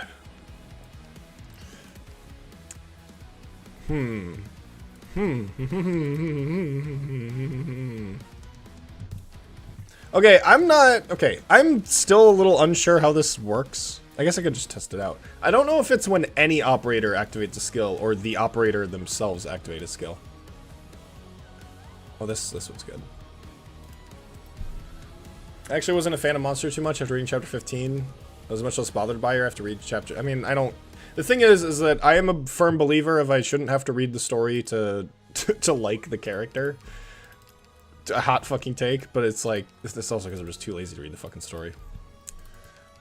But there is just something about, like, her design and her inclusion and her kit that just feels so, like, nothing. You know what I mean?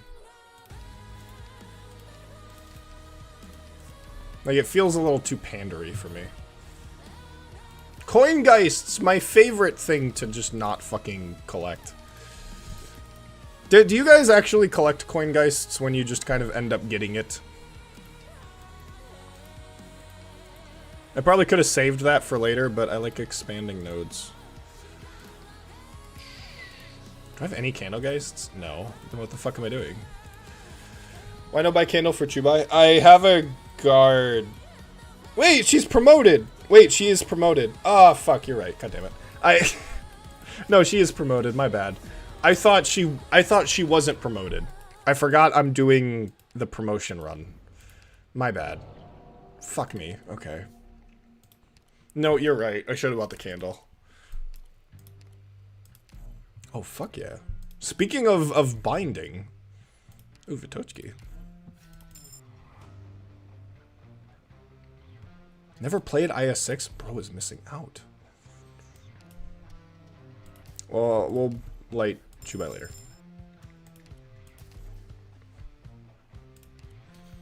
I like some information. Ding, ding. I fucking love this song.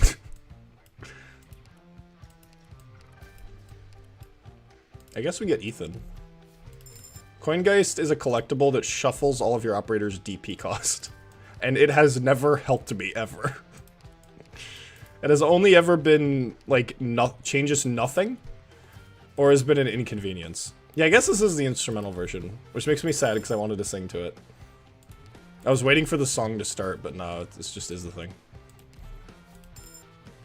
70% attack buff on casters. Yeah, well, arts damage, but same diff.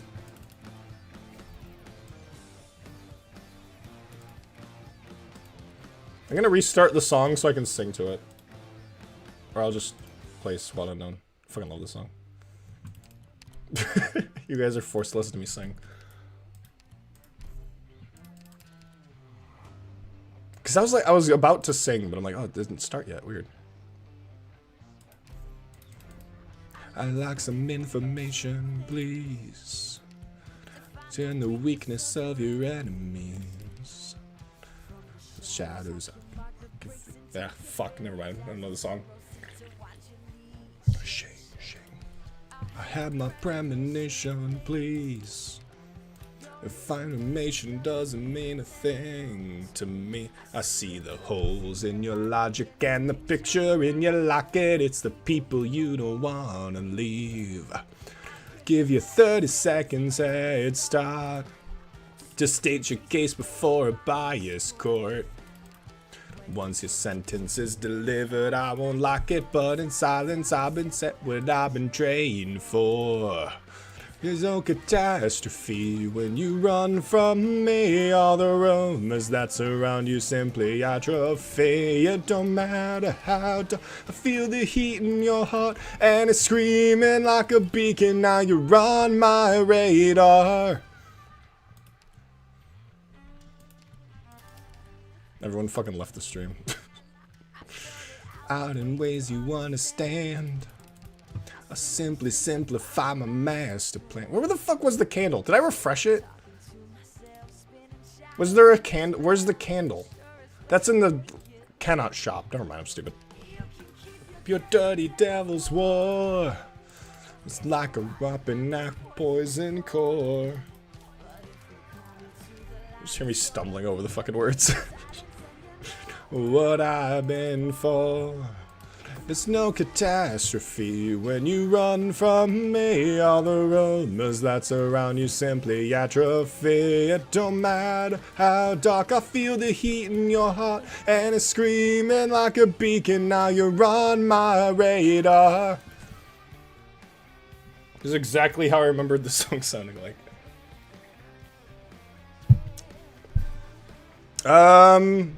We'll keep Vitochki just he's cool.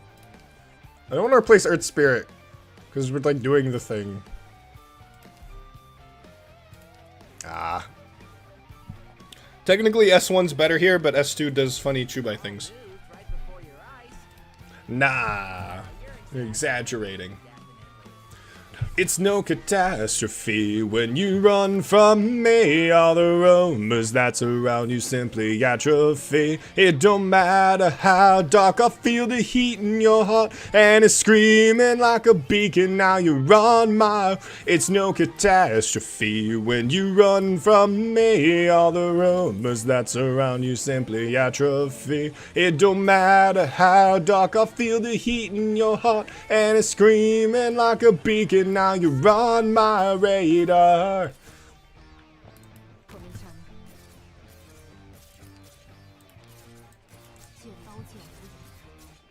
No, wait, no, fuck.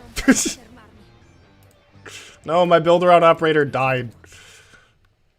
Why does this always happen?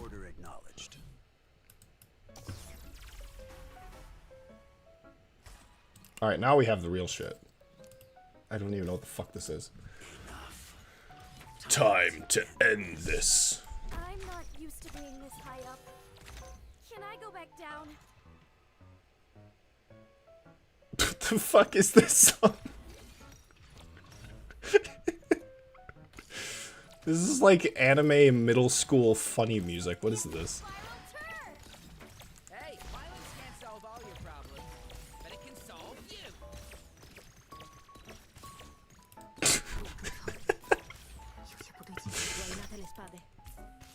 This is saloon music, man. This is not saloon music. This is like... what the fuck? This is like slice of life anime when they're doing the funny scene.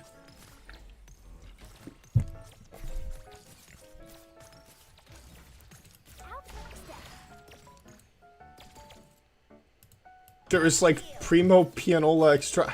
What are you talking about? It's a piano. I don't get it. That was like silly, funny anime music.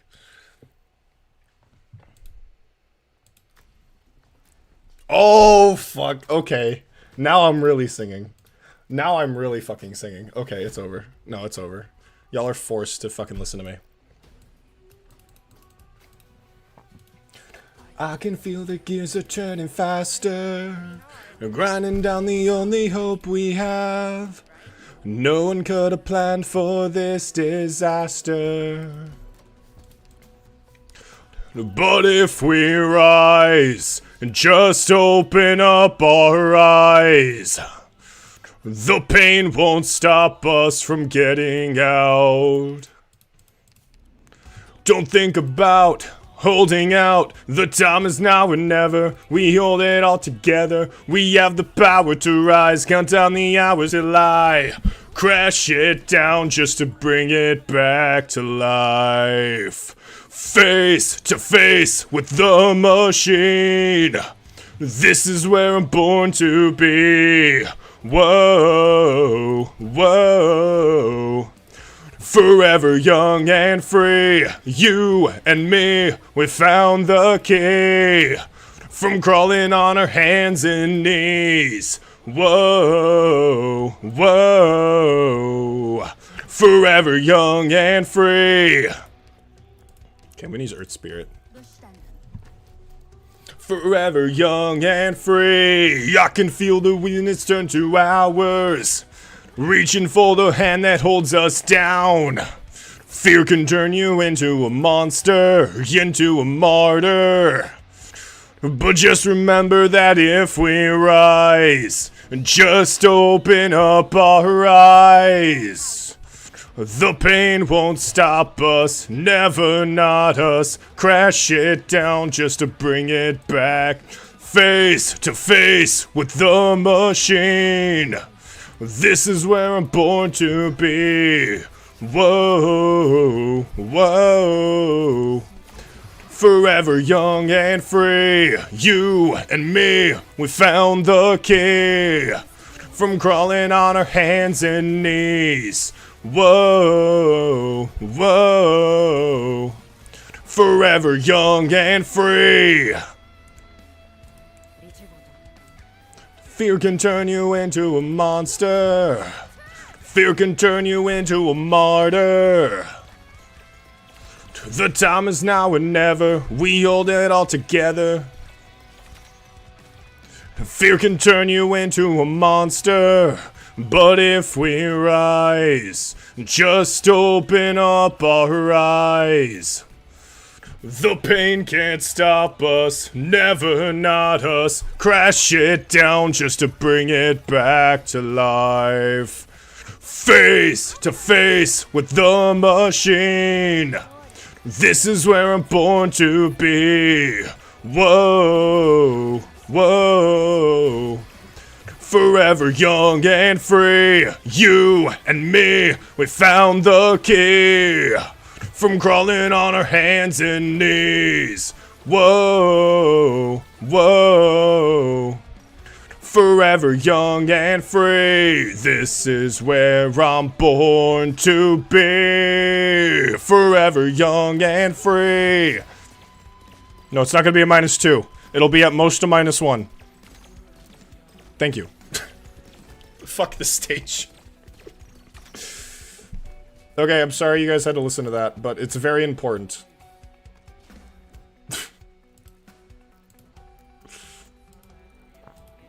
It's very fucking important that I sing to that.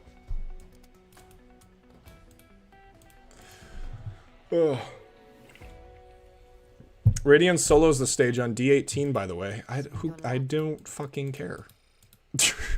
Who the fuck asks?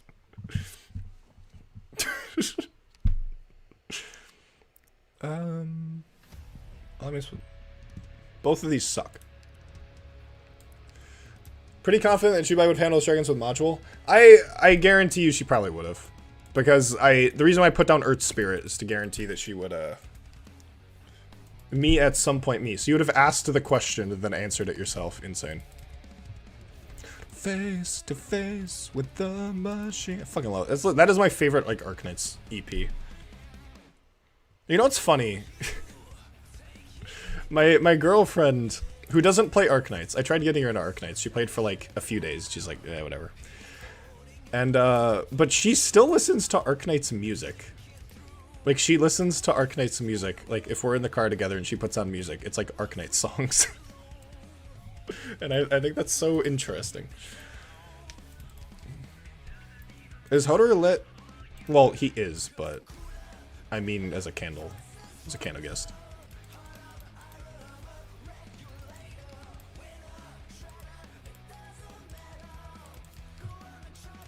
I mean, it's that good. It is, like, it is. She gains, like, what is it? It's 1.2? So, like, 40%. What increases to 1.2?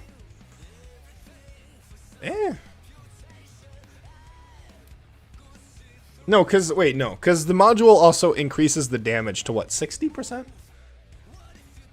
What? Okay, wait, what the fuck's the damage? Wait. Okay, wait, give me a second. 45% deals 1.2 times damage.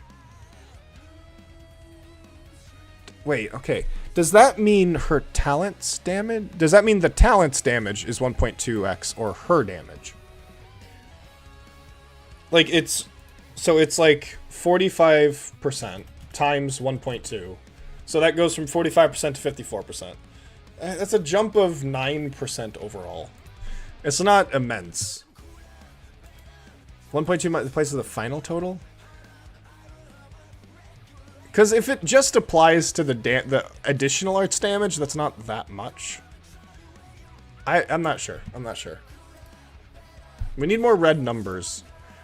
We need, like, the option to just turn on red numbers for, like, all operators. I don't get why that's, like, not... Oh, this would be funny. Funny gamble, haha.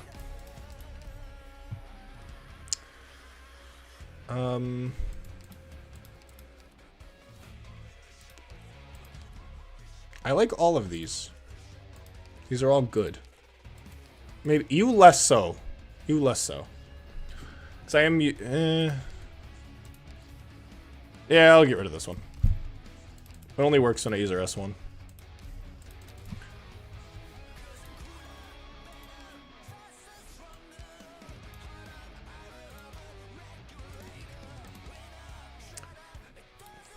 That's a good one. Well, okay, that should work. That should work. That should work, right? This will make her do 20% more arts damage. Oh, we can... Oh, wait, no, we already have Hoederer in the Bosky. Wait, but we can get another guard. What guard do we pick up? What guard do we pick up? We can E2 a guard. Song Adele helps. Lets me get red numbers from Thorm, so you have flying damage numbers in general. Yeah, I something that I've been wanting for like ever, but I know for a fact it's never gonna be added because Hypergriff doesn't listen to me, because why the fuck would they? Is like a training room. I would love to have a training room where I can put down an operator and just like summon in enemies and just let them like try things out. Like, and then, like, the damage numbers show up. Like, I would love that, because it would not only make, like, getting footage for videos a lot easier, but it would make the operator so much... It would make just doing math easier, because, like, obviously I'm someone who gets, like, I get really into like the mathy side of things. I think that's fun. But it would just make a lot of things easier, because sometimes there are damage calculations that are so fucking weird. Both Enfield and Arknights need training dummies. I think it's probably a bit easier in Enfield. But yeah. Yeah, I think it would be... It's very silly that they haven't given us like a training room yet. Is there a guard that I want to up... that I want right now? Well, I can just pocket it. Maybe I'll think of it.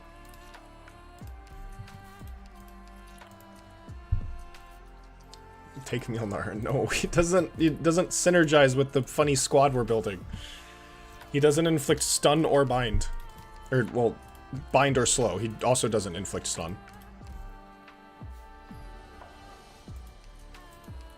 Okay, this... Fuck me. No, the Kirag event's menu music, or lobby music was so good. I love this. I don't remember what it was. Oh, it was the Snow Hunter video, I think. Was it? No, Tobo edited that. I don't know. There was some video that I don't know if it was a video or something, but I remember just using this music for something. I loved it.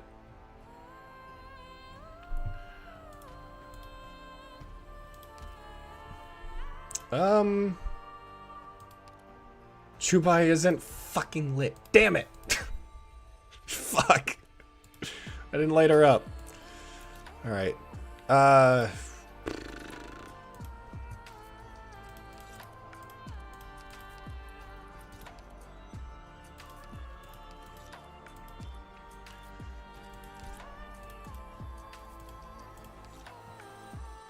Can we just Hoederer solo?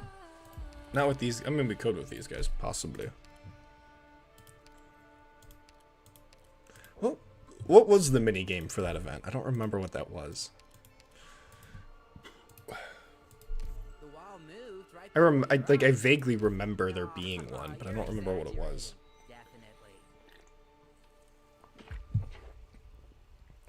Oh, Syracuse boss tracks have been bangers. I don't remember what Big Wolf was.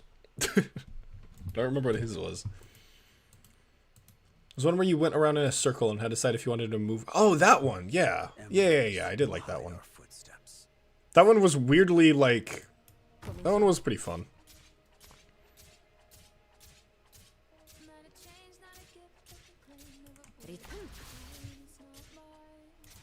Order acknowledged.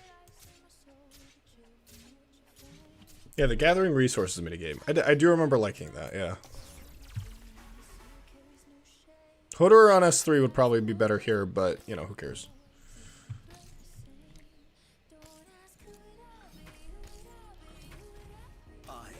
Blind by hatred.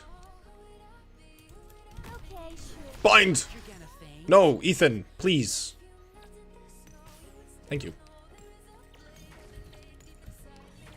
Eyes blind by hatred. Fuck. Really?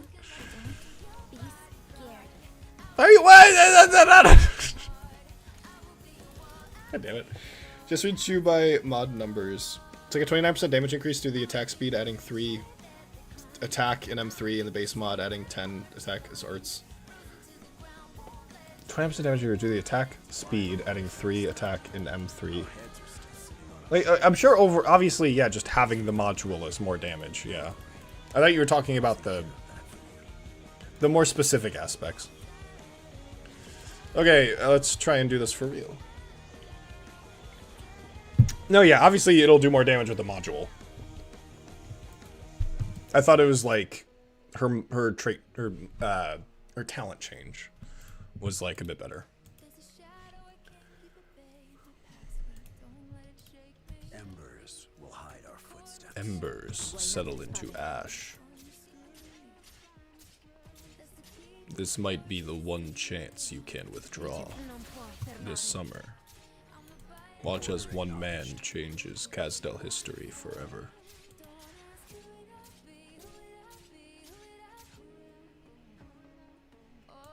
Don't doubt your own judgment. The battlefield Is all around you. Where do you think you're running? What are we? some kind of squad unknown. Fuck, I can't say that without smiling.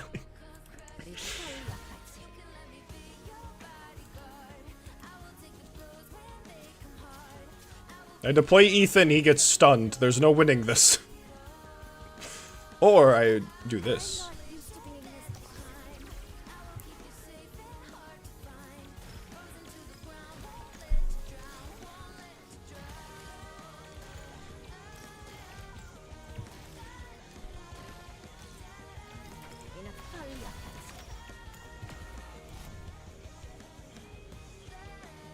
Alright, fun time. Fun time, do nothing.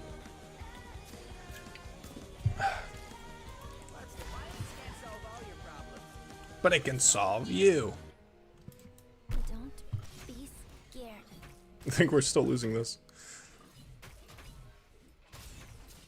Rude. Rude. Seize the moment. Rude. Eyes blind. Get feared. Hold on for a while. No, Gopnik. None of this matters. It's just over. Ah, man, I suck. How are we gonna kill the invis guys? They don't stun if they're blocked. I was holding up what's her name for them, but I got scared, so it is what it is. Dorothy is also great with Chubai. 6-second single target bind is great. Yeah, I'm sure she is. Again, that's why like Chubai is so interesting to me, because there's so much potential for who you can synergize with.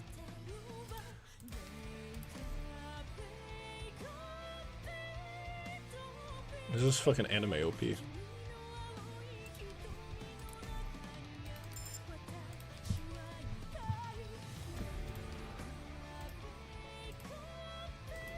In your blue eyes. Awesome.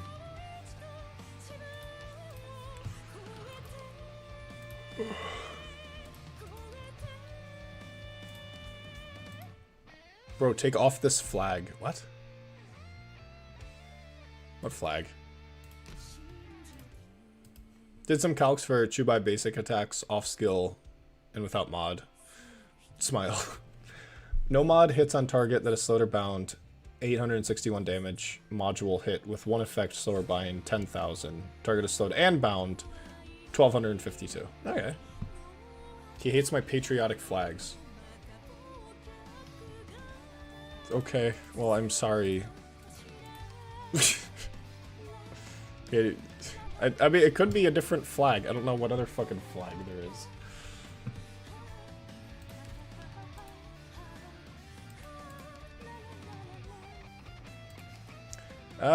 Texas is my only source of stun against aerial targets. That's gonna be funny.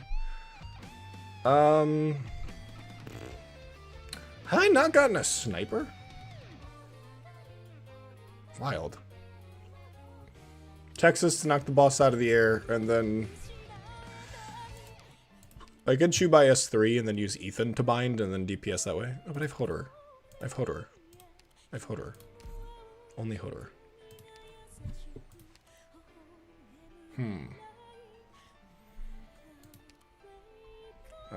I can't use her S2, so that doesn't work with Hoederer.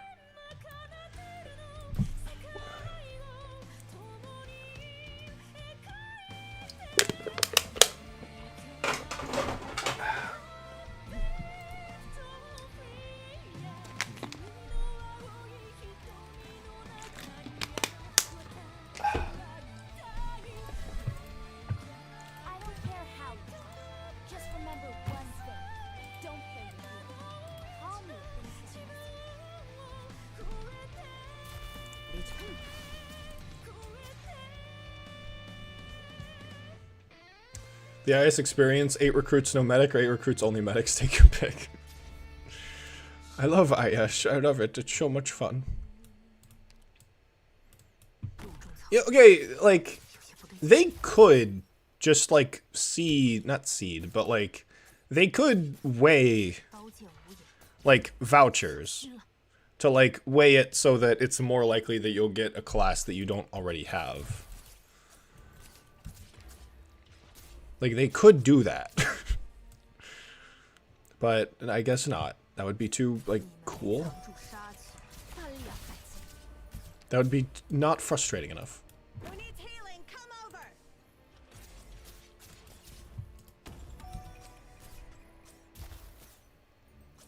I activated Texas's S2. Okay. Ah, but that takes away from the best part, being ruined by RNG. So true. Why else would I play IS if not for that and that alone?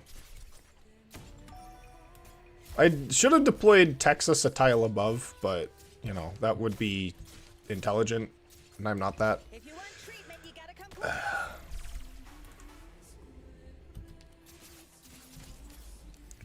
Also, if you're going for class clears synergies, it would kind of suck. I mean, it's going to suck regardless.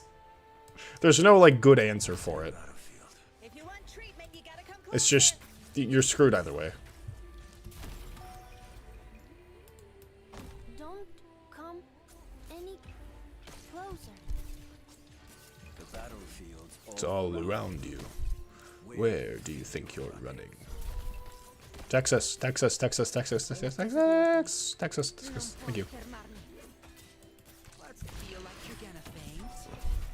Now this is gaming. 12,000 damage. Let's go. Okay, sure. My puppet should be able to handle these guys anyway. Okay. This boss is so funny to me because it's either the easiest boss or like an auto leak. Like, I've had runs where this boss is just the fucking... Oh, what the fuck? Okay. Auto mod. Held a message for reason. Smart detection. Hoederer gaming. What? That was blocked by the auto mod. The auto mod did not like Hoederer gaming. Insane. Why did I get auto modded for that? I don't know. I guess because you said ho? That's hilarious. Everyone type ho in chat.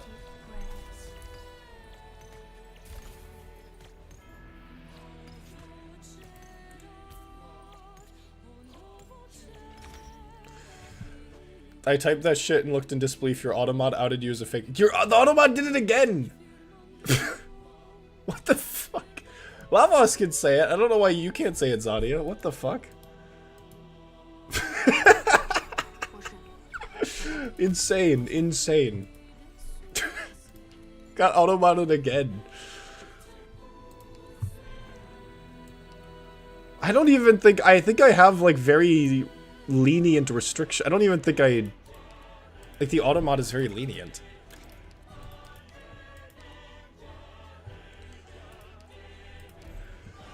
It's because I have M9 Hoederer. Yeah, but you don't have his gamma module, so like, El Bozo. We live in a society. We fucking do.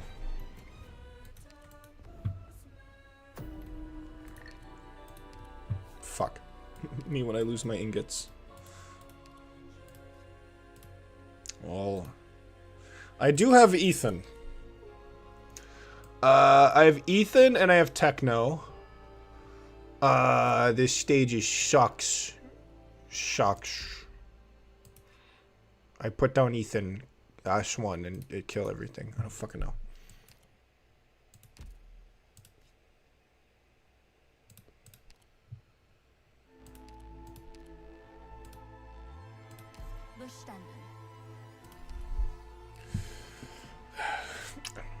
I'm okay. I'm used to being part of the most oppressed group of all time. Gamers. It's just another day for a guy like me. Tips Fedora.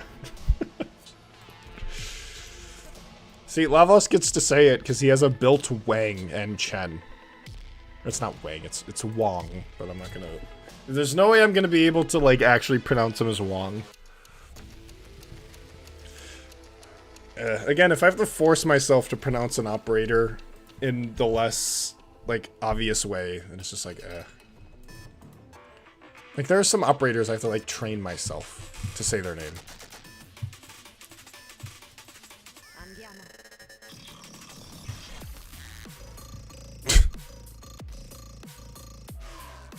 What is this Taco Bell music? Ethan, what the f- You're not on S1! I'm gonna kill myself. Fuck. Alright. Well, he's not on S1, so it's just over. Run over. Just, it's over. Okay, sure.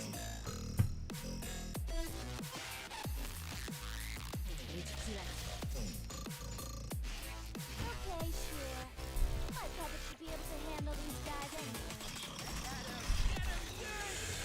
Just get enough techno summons. That's kind of what I have to do.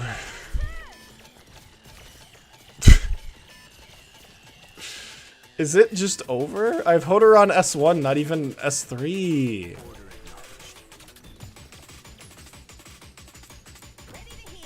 What is this fucking construction music?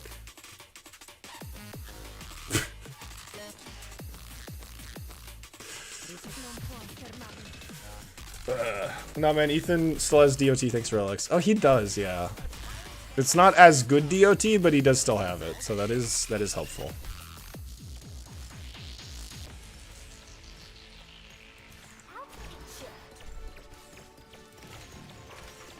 Oh my gosh, there might actually be music in this song. I almost heard it for a second.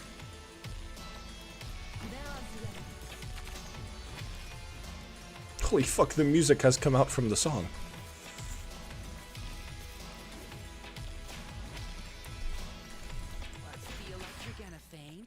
Alright, average Ethan movement. I clicked the wrong skill and he still solos. You know, there was a comment on the community post I made showing off my Chubai, and someone commented, just use Ethan. And it's just like, what do you mean just use Ethan? Like, I'm not allowed to use any crowd control operator ever because Ethan exists? It's like, why would you build Chubai? Well, Ethan exists. It's like... Have you seen the video of the rave with the construction worker stock jet? Yeah, I've seen that. That's hilarious. That's what I was thinking of too. Okay, now it's an actual song. Now it's like an actual song now. And not like bathroom noises. But yeah, someone commented just use Ethan, and it's like... Yeah, that's all Chubai is. Just Ethan. It's like... Like, is that how you play the game? Like, you don't allow yourself to build an operator that isn't, like, objectively better than another operator? It's like, I built Chubai because I want to experience a different operator with a unique kit. But it's just like, nah, though. Nah, though. Like, Ethan does binds really good, therefore you should never want to upgrade a different operator that binds things. Like, what the fuck? Alright, we leaking because you know what stage this is, and this is unavoidable.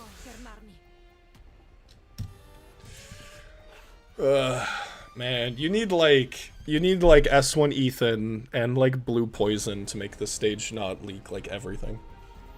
You kill all of the enemies and you still leak. That's just how it is.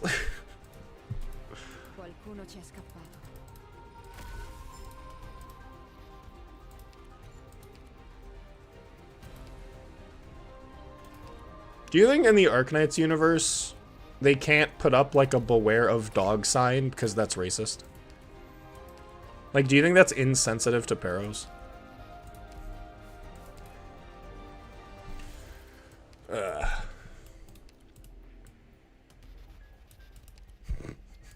This is such a stupid sentence.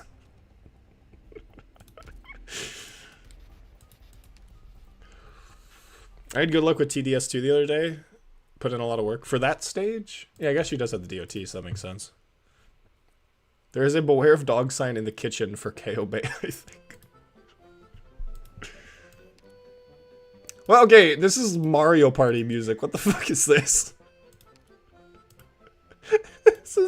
This is Mario Party selecting the minigame music.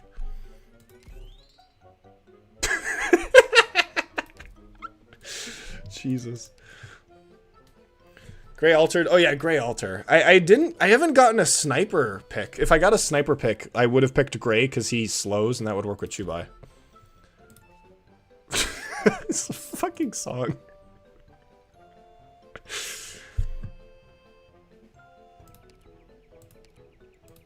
like, come on, dude, press ready.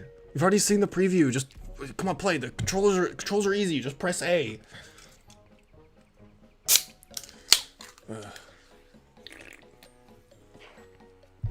I don't know. Do you think people can keep dogs and cats? I don't. Again, that's just one of the things that I constantly question. It's just like, do you? Like, how is that treated? Where it's just like, oh, look at that, like, feral dog. That is, like, apparently I'm somehow genetically related to that. Do animals, the animals do exist? Yeah. It's like, does Texas look at, like, a normal wolf? How related is Texas to that wolf? Ugh.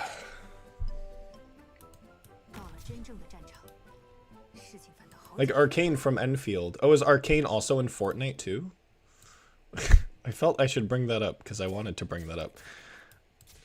So are we, like, is there a point to, like, even having a conversation about Enfield anymore when it's literally in Fortnite?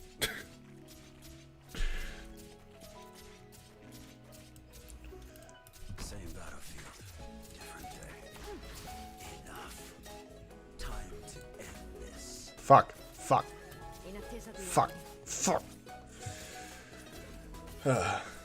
Enfield is living up to meme status. Yeah, it's like, what do you want? Like, you want me to take it seriously? You put it in Fortnite. Like, the fact that it's in Fortnite goes to show you the kind of people who are playing it.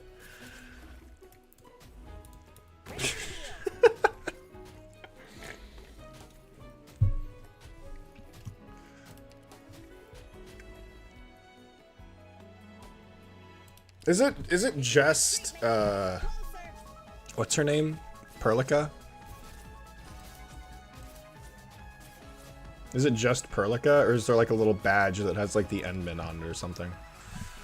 Like, I'm so curious about it, because it's, like, it's so interesting. Okay, sure. My puppet should be able to handle these guys.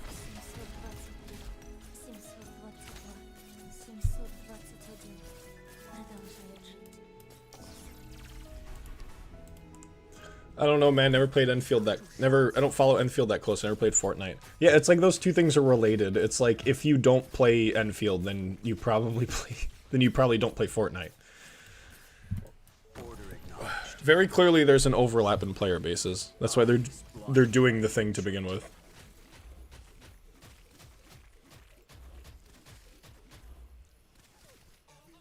Oh, fuck yeah. A real banger. I wish the song was longer than, like, a minute. If you want treatment, you gotta come closer. This is, like, an actual, like, banger. Like, it's a time sink for me. You play a game purely to waste time. Let's fucking go. It's like, I have too much time to spend today. How can I waste it? Oh, I know. I'll play Enfield. Don't worry. Fortnite will be a two-way collab, and we'll get Ice Spice and Enfield. Trust me, bro. Fuck, man. It's like, it doesn't mean anything. This is a mad banger. It fucking is. I wish there was a full, like, an extended version.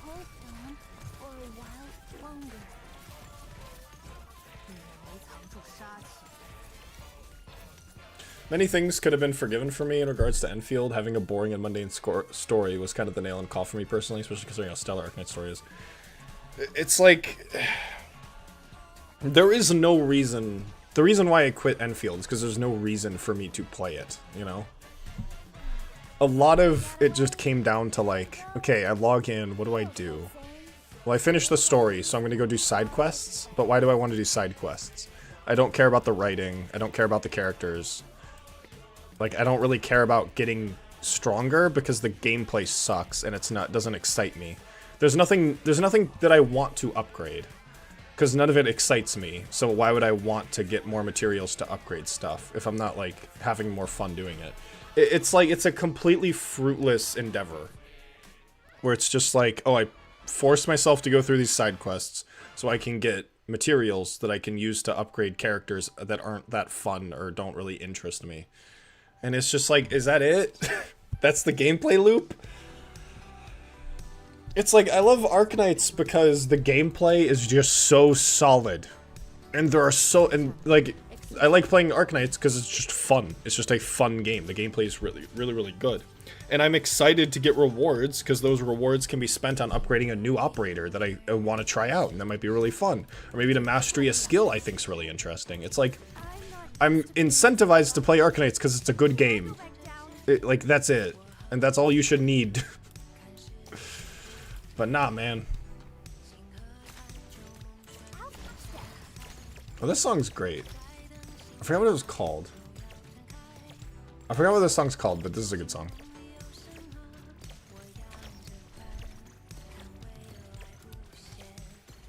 Hey, over here. What's the plan? Can I get to Vitochki really quickly before this thing leaves? Please? Thank you. Don't be scared.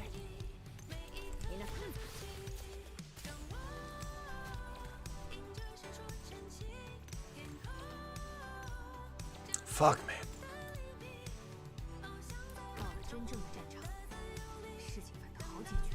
This song's such a vibe.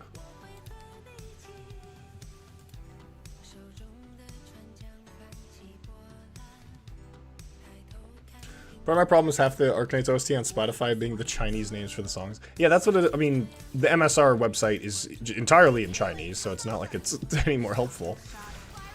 It's like the only ones that don't have their names in Chinese are just songs that don't have their names in Chinese. Like, they don't have a Chinese name.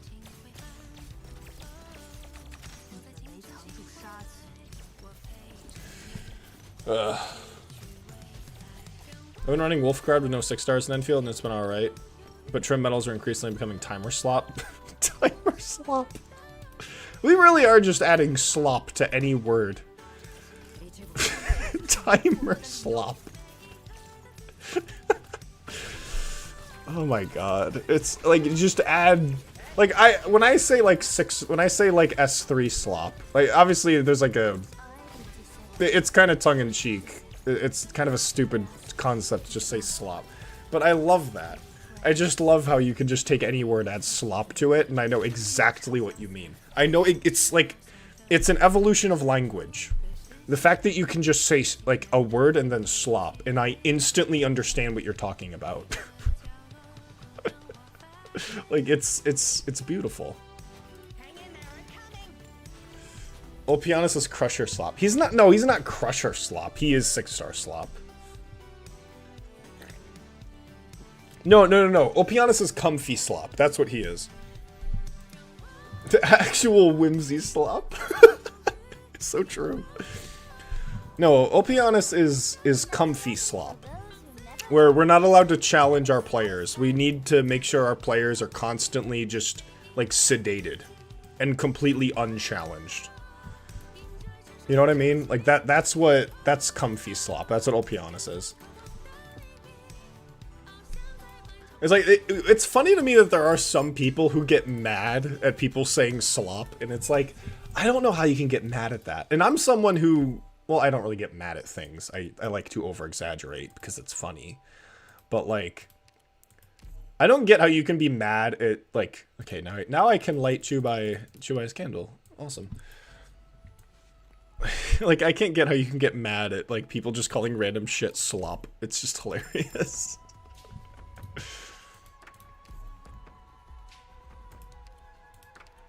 I mean, you have to have, like, an element of self-awareness to it. Like, obviously, if you're,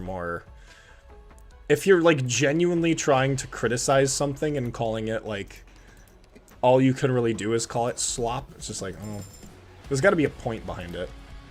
Oh, holy banger alert. Holy fuck. What is this song called? What is this song called? Why is this so familiar? I feel like I listen to this song all the time. What is this song called? I love this song. What is this? This is from Use Event. Yeah, it's the boss theme. Yeah. That Use Event's so good.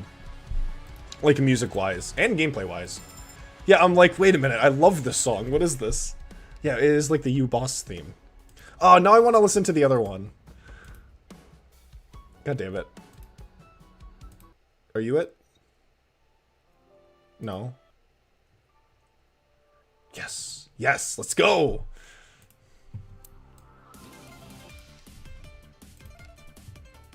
Every time this song comes on, it's just like instant fucking jam hours.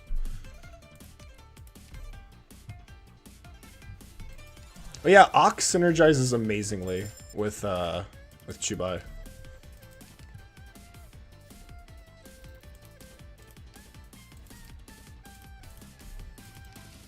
Why does this feel like it's a little faster? Weird.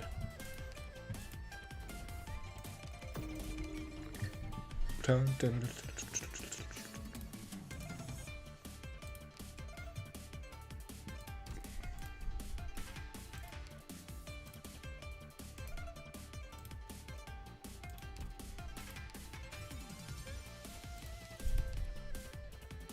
So good, man.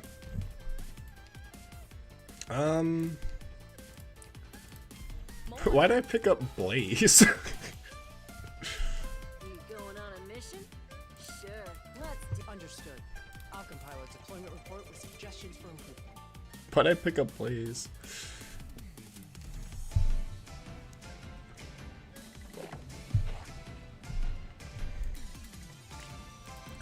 Man, use event's so good. Blaze for the plus 100% elemental damage. I do have that collectible, don't I? Did I pick that up, or did I not pick that up? I don't remember if I picked up that one. Don't panic if you suddenly notice a missing squad mate. Wah, wah. Here comes the best part.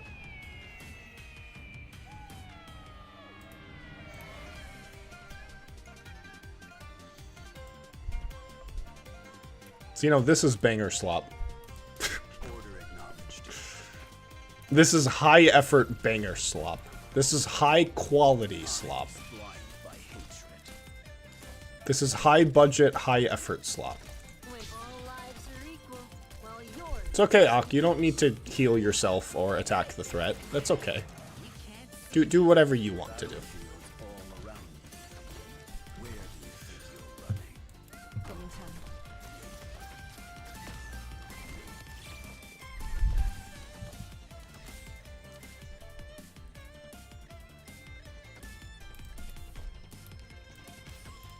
Don't be scared. Damn it. It's over. Really, Ak? You gotta do this to me. You betrayed me. Damn it. Alright. Oh, it like ended just as I lost. Amazing. High effort coded upbeat Jan Slop. What is the opposite of slop? Listen to Wong's EP. I kind of can't though, cause like it's all in Chinese. Low expectations. Risk of potential failure. The recent Flame Shadow additions Instrument, that's a good Doctor song. and PRTS are required for next steps. What's the opposite of slop? Like, what's a word that you could use that just showcases the opposite of slop? Are these the same? No. I don't understand Chinese either, bro.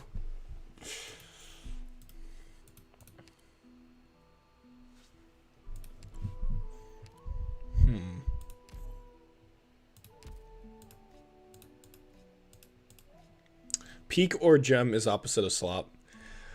I mean, I guess you could say peak. Like, I mean like a suffix that you could just add to any word to just signify the opposite of slop. You know what I mean? Like, could I say, like, gourmet? No, like, a suffix, I mean. Like, you can say, like, oh, this is 6-star slop. What about 6-star peak? It doesn't have, like, a good ring to it. Please Gem. This is an absolute gemerald. stay safe. Absolute high-quality gem. Like, sloppant. But then we're still saying slop at that point. We need to, like, pioneer the inverse of slop. Yeah, that's S3 Gourmet. What is the squad? Chen's S1. No, this is, I forgot to light, Chubai squad. And I didn't choose Hoederer's S3, so I can't kill this asshole. Okay, so we're just losing. Fuck. I was gonna put Hoederer here and then activate his S3 to kill this asshole, but I didn't bring his S3, so nothing matters. Just as nothing ever happens, nothing matters. Order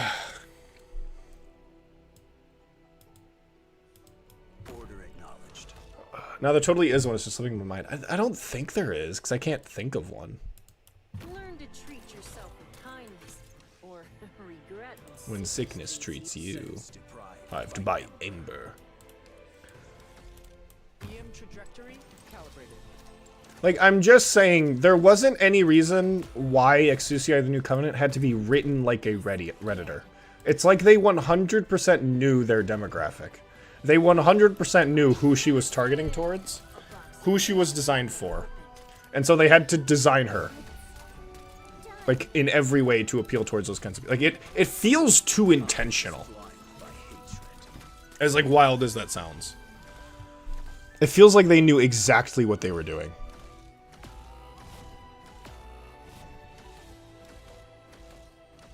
Fuck.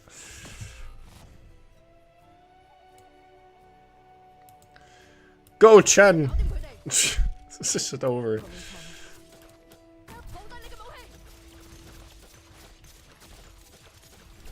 Oh wow, good job, Chen. Can you fucking leave? Can you leave? At least we have all of the fucking time in the world. Could you not? Chen, come on, you have that 15% chance to dodge. 10. No, AF Yella is waifu slap brother, designed from year 1 for Mendigo. Look, she's my senpai, oh my god. That was personal. That was very personal. I didn't actually want to retreat because I wanted to buy extra time for my operators to go off cooldown. I intentionally didn't retreat them. That was personal, Spooky. Damn. I mean, there are cases where I can agree with that, but that's hilarious.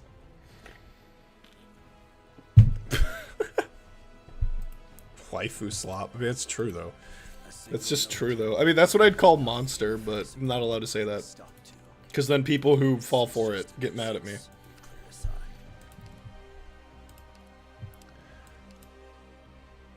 Give me... Wait, I have 46 ingots. I get 5. I don't want 5.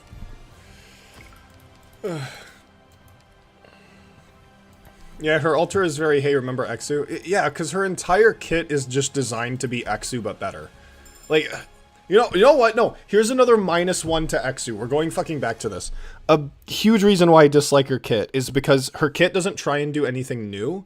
Every part of her kit just aims to be original Exusiai, but fixed. Like, oh no, she no longer has the one weakness of marksman, which is that they don't overcome absurdly high amounts of defense. And so she overcomes absurdly high amounts of defense to fix marksman. And what pisses me off is that they did that already with Exusiai. They gave her gamma module. But I guess her gamma module doesn't ignore defense enough, and so we needed a whole new fucking operator. There's another -1. She's at -15 now. Okay.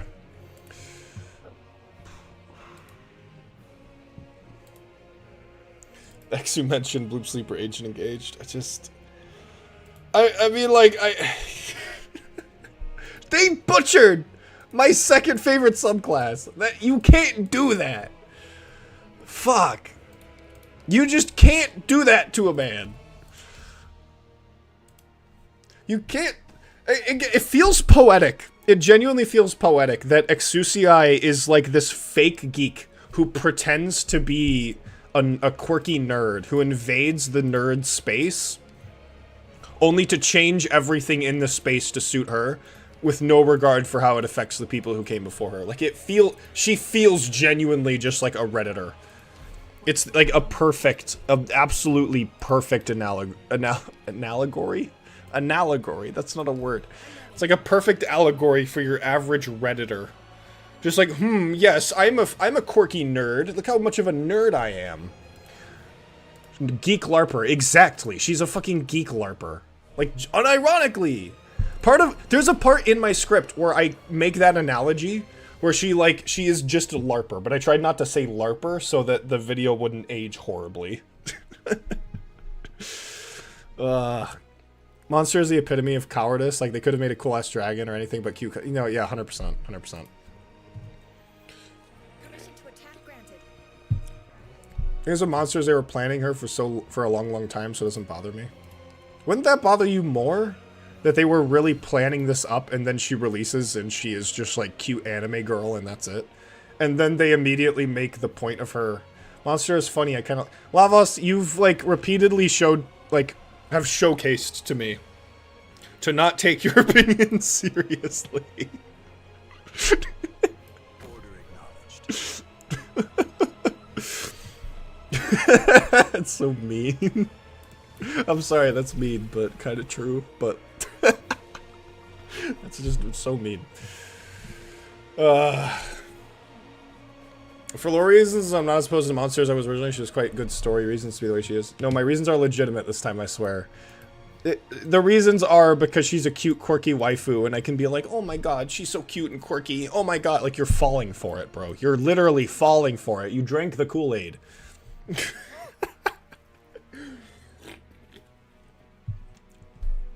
Can y'all fucking move?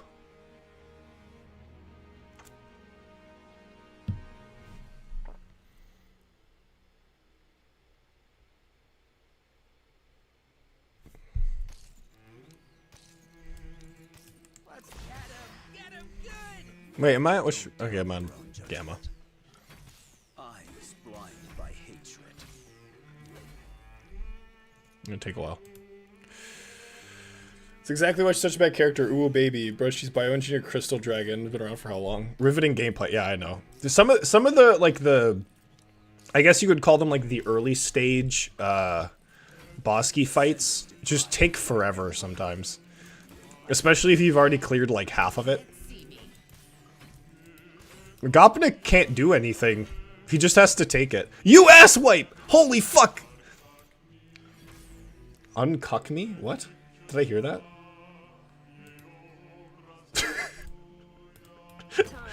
It sounded like the song said uncuck me. Okay. That's not something you can do. You can't undo that. She's just this happy thing, bro. Why do you hate positivity? Bro, why can't you just enjoy things? Just let people enjoy things. Bro, like, just spread positivity, huh? Bro, just like... Bro, just like, why do you just hate things? Just enjoy things. It's that simple. Bro, I'm gonna be honest with you. Like, obviously I'm not, like, being super serious. Her character isn't the waifu sloppy. I think she is, though. You're literally just describing that. She's comedy slop. No, she is waifu slop. She kinda is, though. Obviously, my opinion doesn't really have a lot of weight to it. Because I didn't fucking read the story, because I don't give a shit. But, like, I can kinda just see it. You know? Obviously, you can just completely dismiss my opinion and be like, well, he didn't read the story, so I don't care. And that's fair. But, like, I can't help but look at her and be like, yeah, this is really fucking cringe. I got every unit in the game, and I've been playing since tier 1. The biggest cute, quirky waifu bait was always AF Yala. She's got the personality of a plastic cup. Yeah, I thought she was too before reading. Yeah, but then they justified her cute quirkiness. So it's okay. Because in the story, it says, oh, her cute quirkiness is justified, therefore you have to like her. Because she's just a little baby. Because the story says I'm allowed to like her, then I like her. Liskarm isn't really doing anything here. You going on a mission? Sure. Let's I don't need a Vitochki. I need a medic. leave the rear to me. I'll show them what they're made of. But there's to dislike monsters design when you have... but there's to dislike monsters design you have to dislike Calcet. Calcet's the same thing. For spoiler reason, I won't go into it. No, I know. The whole point is that, like, Monster chose to look like Calcet. But the thing is that Calcit... But that's the thing, though, is that, like, that's the reason why. It's like, oh, but I'm her legacy. I need to be Calcit, so I'm gonna look like her. And it's like... That could have been anything. You could have actually been like, oh, I'm gonna be her legacy and showcase that through action, rather than being a cute anime girl. You know what I mean? It's like, she doesn't need to be an anime girl. Like, yeah, you could say like, oh, but the story justifies it. And it's like, well, the story could be anything. You can write the story to be whatever the hell you want. And so you wrote it in a way where you can justify that she's a cute anime girl.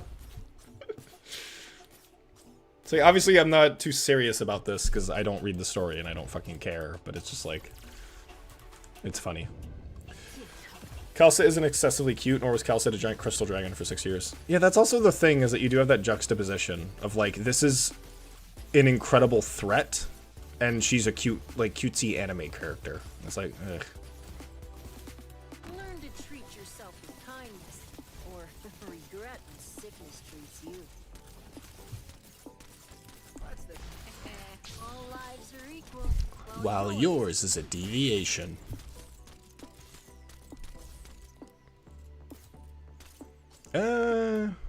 You know what? I'll just do this. Order acknowledged. Wait. Oh, I'm using her S2. Oh, well, okay. S3. I can't count. Imagine counting to 3. Fucking imagine. Ugh. Priestess being the biggest threat in Terra, meanwhile she's just a woman. Yeah? That doesn't, like, change the argument. Because the reason why she's a threat. Actually, I don't know why the fuck she's a threat. Is like... Isn't she dead? I don't even know that. I'm gonna shut up. I don't know shit about the story. I ain't gonna fucking read it. I might one day. I don't want to say that. Story stream when? I might one day. I maybe should. 3? Who said there's always a count? No, I'm talking about... I think he said her S2. It's way different for monsters, and story for her has been in the works for over 8 years. Like, to me, it just feels like, yeah, this is obviously... The motivation behind this decision was to make her a cute anime character so people can, like, soy out over her. You know what I mean? What's up, Fab? What's up? It's like, sure, you can be like, oh, but the story justifies it, but it's like, why did they make that decision in the first place? It's like, I think the reason why they made it wasn't to make a cool or interesting character design, it was so people can soy out over it on Twitter and be like, oh my god, my hecking waifu. Calcit didn't originally have human emotions. Part of her character journey was to have human emotions, took on a human form, or wishes for Monster to experience similar growth to attain her own purpose, and the best way to do so is with a human form. Oh, we haven't seen it. Calcit's over 10,000 years old, not originally human, her and Monster, 2 parts of the same being, which strongly implies the original Calcit had a similar form. Okay. I'm gonna... I think I understand what you're saying. I'm not gonna comment on it, because I don't know this fucking story. I'm probably gonna forget about what you said in like 2 seconds. Holy spoilers, bro. Well, it is how it is. I didn't even know that while I was reading it. Yeah, don't post spoilers in the chat unless I don't know. The thing is that I very openly do CN spoilers, so I don't know if I can just say like no spoilers. They're missing the point so bad it's almost comical. The point monster is a dragon and the abomination is an adorable cat.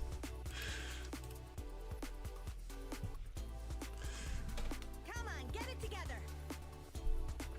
But again, it's like, I don't need to know the story to kind of understand that like the motivation is very clear for why she is that way. All lives are equal, while yours is She's not that way because there is a large artistic like motivation to do that. Because there's like a big meaning, big greater meaning behind it. It's like it's doing it because it's a cute anime character. Uh-oh, it Sir stuns a lot. I don't think I've ever actually killed this fucker. I think I've only ever lost to him. He's so rare that you never see him, but like I've never killed him because I don't know how the fuck you kill him. This is like a Sonic song. What is this?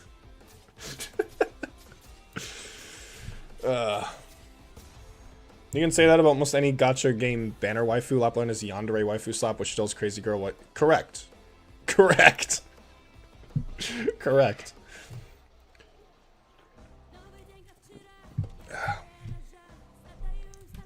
And then Hoederer is peak slop. A single military victory means nothing in the face of what we're putting a stop to. This is just a nuisance we've cleared aside. Just use Lee. I don't have Lee. I wish I had Lee, though. I wish I had Lee.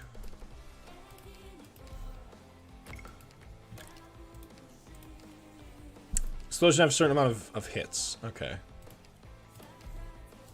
Did not know that.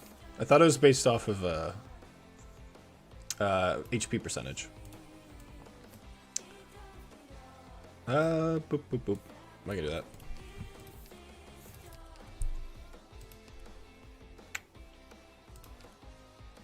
Oh wait, yeah, I'm doing. I'm building around melee operators. Hoederer has the white pharaoh skin. You sure about that, son? Yes, that he is peak slop. Yeah. You can't look at Hoederer's skin and not say that that's the funniest shit ever. It's Hoederer's skin. I've said this before on previous streams, but it's like Hoederer's skin kind of makes me sad because it's really funny, but it's only a meme. Like, the enjoyment I get from it is purely because it is just conceptually fucking stupid. Like, oh, haha, Hoederer's wearing, like, a pharaoh outfit. Like, so it's like, I wish he had a more serious skin. Okay. Like, I wish he had a more serious skin, and it's not just, like, I am the pharaoh, curse of Ho. Like, the memes are great. It, like... I wish it was anything else. Like, I want him to have an actual skin one day. Sorry, I should have said consumes 100 HP per second, does 200 damage per second. Enemies have either attacked or been attacked by the student attack range plus 1 max HP plus 6%. Attack plus 120%. And each attack has a 5% chance, or each attack has a 25% chance to stun targets for 5 seconds. Gunnar skin? Hoederer's skin? Embers will hide up. Like, Hoederer's skin? Really? Battlefield is where soldiers and war machines witness their own pride. The thing is, though, is that, like, I wouldn't consider it a Gunnar skin. Because it's just, like, it's a guy with his shirt off. Like, who gives a shit? Like, if you look at a man with his shirt off, and the first thing you think of is, like, ah, yes, that's clearly for sex appeal. It's just like, not really. Hoederer's E2 are showing a whole... okay, I don't get the Ho ass meme. Like, it's a fucking flat. Like, to me, you know... There are cases of obvious, like, very obvious, like, Gunnar stuff. Like, oh, like Utage's skin. Where it's just like, yeah, that's completely unnecessary. But, like... I'm more lenient... on this kind of stuff, because it's just like, well, like, you can portray a character without a shirt, or, you know, in loose clothing, and not have that be sexual. It's more the eye of the beholder kind of thing. Like, you calling it that says, I guess, I don't want to be mean and say, like, you specifically, but it's like, Same battlefield. you know, I don't know. It's like, I think we as human beings should be able to look at a character without, like, a shirt on. Without being like, I need to masturbate to that. Like, I think you have a problem if you physically can't look at a slightly attractive character and immediately feel the need to sexualize them. You know what I mean? Like, that you're a porn addict at that point. It's like, yep, that's Gunnar slop. That's Gunnar slop. Not to say that there isn't that, and it's not, you know, it doesn't exist, but, like, damn. Are you saying you're not gay? Hot take. Hot take. I'm not gay. Seize the moment. But also, like, I can acknowledge a character being attractive without needing to whip out my dick. Like, I can look at a character and be like, yeah, that character's quite attractive, and then have that not affect my life in any way, and not feel the need to, like, act on it in a weird way.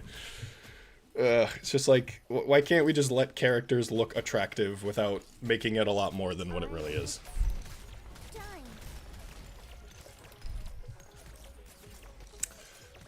Don't get yourself killed, dummy. Give me a sec. The stage is fun. There's something really funny about just like the funnel.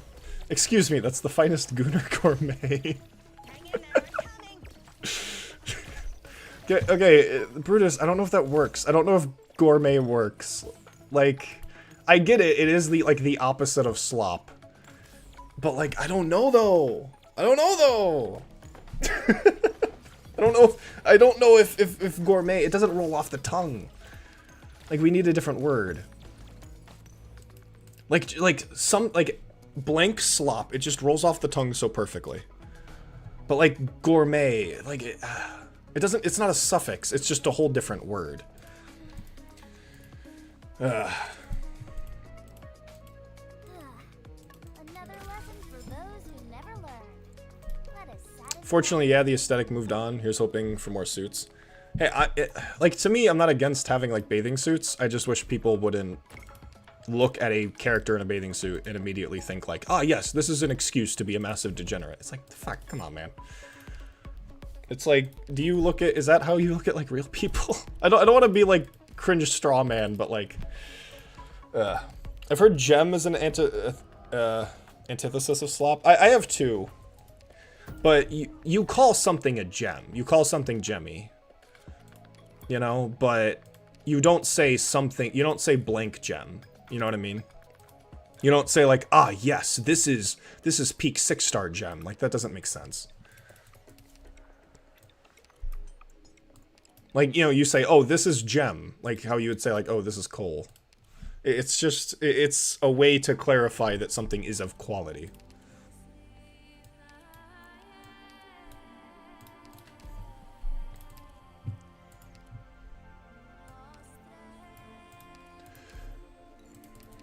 I mean, anime girls in bathing suits being sexualized is just a staple of otaku culture 69. Yeah, but that doesn't mean it's a good thing. Like, just because it's commonplace doesn't mean we should just accept it as the rule. Know what I mean? I think Gooner Gem makes linguistic sense if nothing else. Gooner Gem. That's an oxymoron.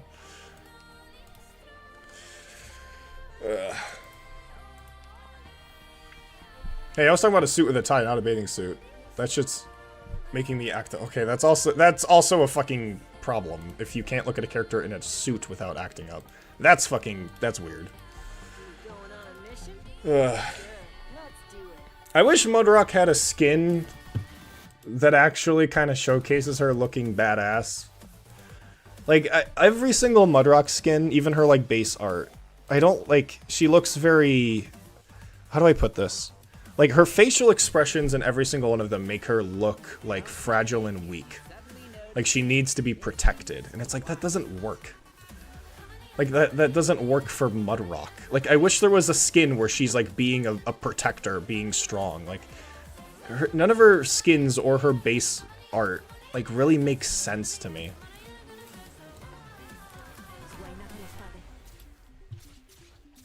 You should do ending 5. Yeah, I totally should. With like this stupid meme lineup.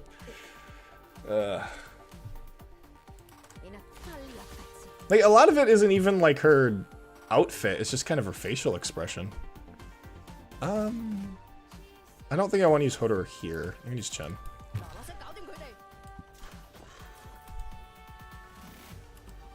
Learn to treat yourself. It's D7, you can win with anything. I doubt that. Why cook my kicker bad guys a new leaf to turn over? That doesn't reach. Ah, that doesn't reach. I'm not used to being this high. By act up, I mean this really attractive and appealing without sex appeal, but that's my bad. Okay, I mean, fair. No, because when I think act up, I think that is a negative thing. Of just like, ah, yes, I now have the impulse to go and be a weird degenerate. It's like, no, that's not good. Like, to me, it's just like, yeah, you have the thought of like, oh, this is attractive. And it's like, that's fine, that's normal. That's okay to have. The problem is when you take that as an excuse to go and be a weird gooner. Order acknowledged. You know what I mean?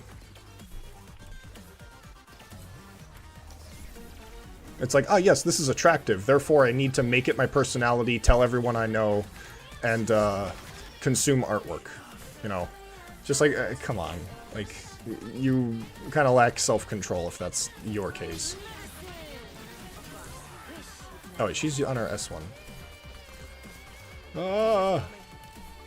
No, I should replace Texas. There we go. Don't come any closer.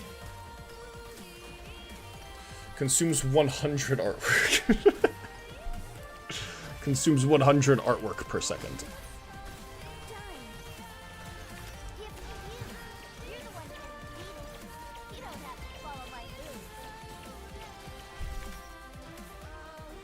rules. I completely forgot the statue was here. Take that out.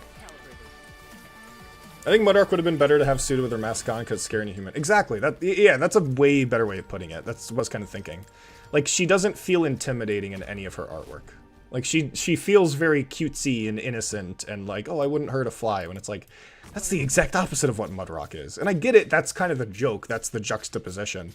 But I feel like that should have been left to, like, one skin. Like, I want a Mudrock skin where she feels intimidating. Because I want Mudrock to be intimidating. I don't want her to just be like, oh, I'm just a little girl. It's like, no, she's scary. Where do you think you're running? Ugh. Like, if I were to ever get Mudrock, I would just keep her E1 art on. Because, like, her E2 art just kind of ruins the whole vibe. Could we capture some enemies for a little experimenting? It's not violating ethics as long as no one sees it. Not a chance? Ak is based and true. Do I actually have that collectible? I have no idea if I do. Did I pick it up? No, I didn't. Who told me that I did pick it up? They lied to me. Lavos, I think you lied to me. I don't see it. Unless I'm blind, which is also possible. Mudark has killed people and leads a mercenary group. Yeah, it's like, she has, like, what? Like, 3 skins, and none of them are her being intimidating? It's like, come on, man. Ooh. Ooh. Ooh. I like how, like, this is my huge, like, I have this big take on Mudrock, and it's like, I don't even think I would use her if I had her. Like, none of this matters, because, like, I don't even fucking own Mudrock, and I wouldn't use her if I had her. It's like, because I'm not a huge fan of just, like, her being a... Mudrock's appeal is the Gap Moe. She was designed with Gap Moe in mind. Originally supposed to be Big Bob as Monokuro proposed, but was rejected in lieu of Mudrock. Her being a cute anime girl was huge reveal. Gap Moe. What the fuck does that mean? Is that different from normal Moe? I also think... What the fuck does that mean? It was a huge reveal. Yeah, like, I'm fine with that conceptually, but I would like any of her skins or artwork to represent her being intimidating and not a cute anime girl, because I'm not like a 7-year-old child. All you need is Blaze's chainsaw now. I wish I had Blaze's chainsaw. That's a good one.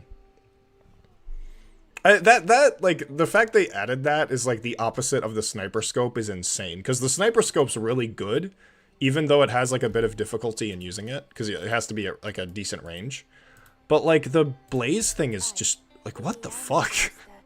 Just like, nah, any melee operator now does, like, 100% more damage. Like, what the fuck? That's insane. Ugh.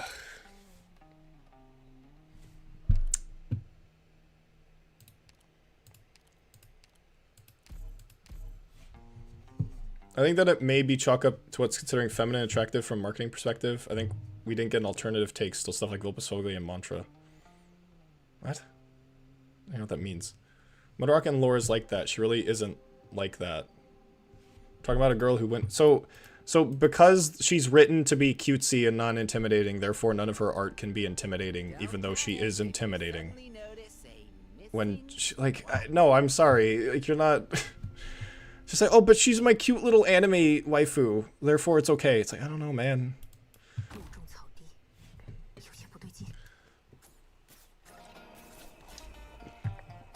It's like, I like cute girls, obviously. I gotta hide first. But I also like badass girls. Why can't we have badass girls? Imagine actually using the Okay, I was gonna use Chubai, but I guess not.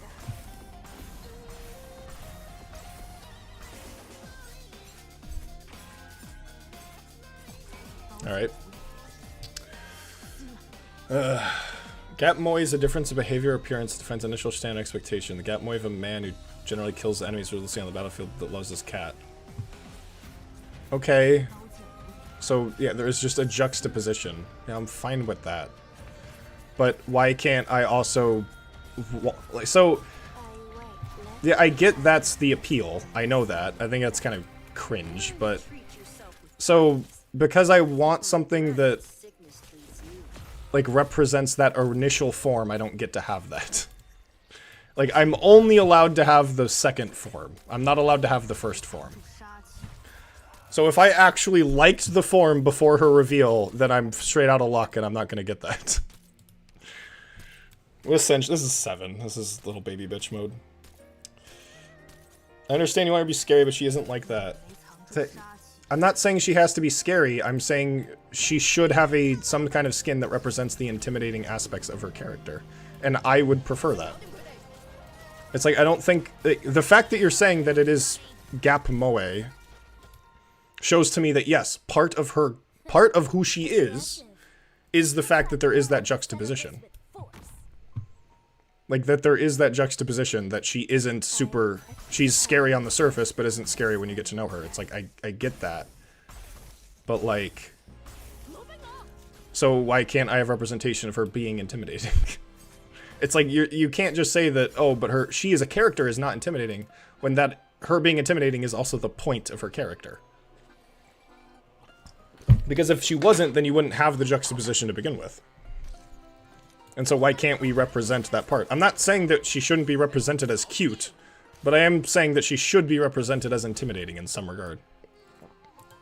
Time for a clinical test of my new medicine. A box you wish you'd never opened. Alright, can we kill these assholes?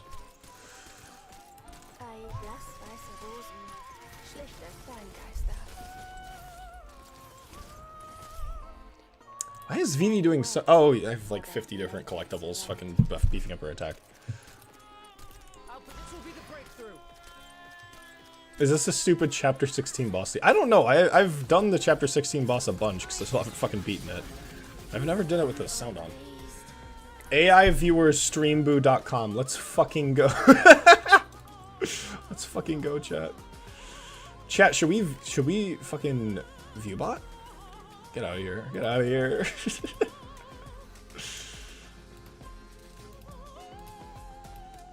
Go. I am getting popular. Look at that. I'm so popular, the view bots are showing up. Insane. Insane. What is this song? Holy. The point is that the suit is scary and she's like fairly... And the fact she's fairly stoic, I'm under the impression that she's male. But she's cute. Yeah, I get that. No, I understand that. I get that. So why can't we represent the before reveal aspect of her, because that's still part of her? Like, she is stoic, she is strong, she's a protector. Why can't we represent that aspect of her character? With like, showing her that she's strong and a protector and stoic, rather than every single art piece that she's in just being cutesy and innocent and, like, nothing. She's not a protector, she's a juggernaut. That is true. That is true. Do I have Mudrock? I don't even know, do I? I have Penance. Oh, I picked up yeah, I got Penance. I got her from the... Yeah, I didn't pull on this banner, I pulled on this banner, because I have fucking taste. I understand what you want now. You just want more Bloodline of Combat skins. Yes, please! Give Hoederer a Bloodline of Combat skin! Fucking please! Bloodline of Combat skins are the fucking best. Again, I'm not even saying that we need to completely change how Mudrock's, like, proposed. I just want a skin where she looks badass. That's it. Like, please. All of her skins look basically the fucking same. You have her Bloodline of Combat skin. What, Mudrock? Well, that it doesn't what I want though, because she isn't. That isn't what I want though. Okay, I gotta go to the fucking bathroom. You guys can listen to this absolute banger, by the way.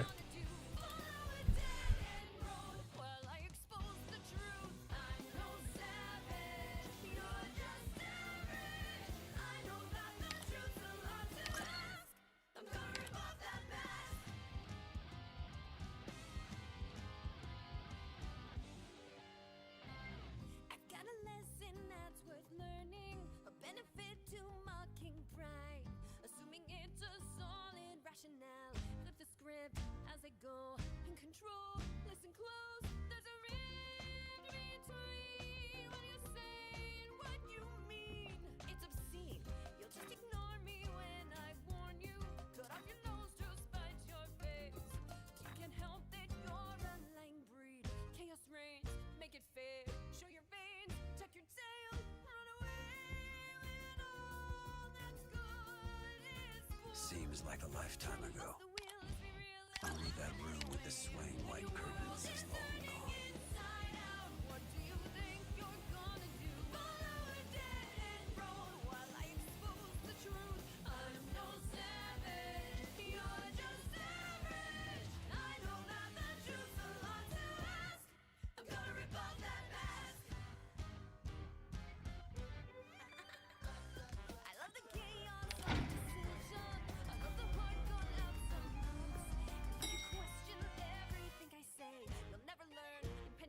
Alright, I'm back.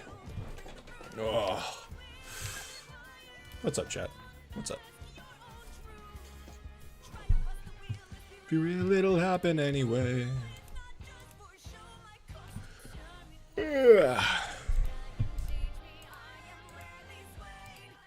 Alright, do we do another? Should we do another IS run? Stopland Alter EP is pretty good. It is.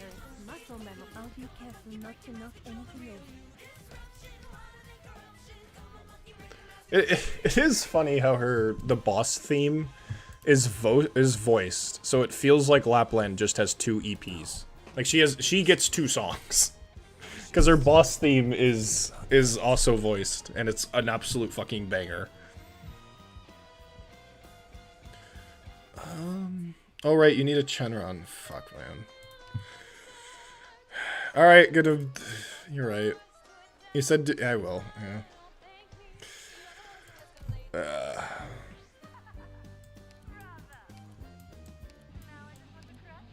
Time to be sad. Okay, if we're doing a bar operator, I'll do this. Okay. Roll as I expose the truth. I'm no savage. You're just average.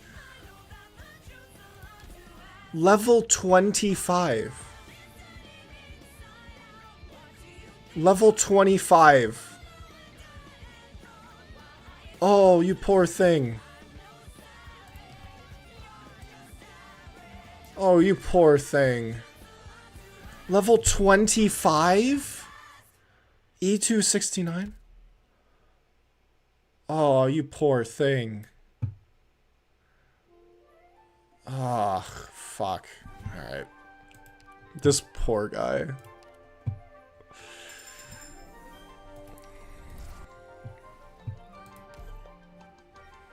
What is this Christmas music?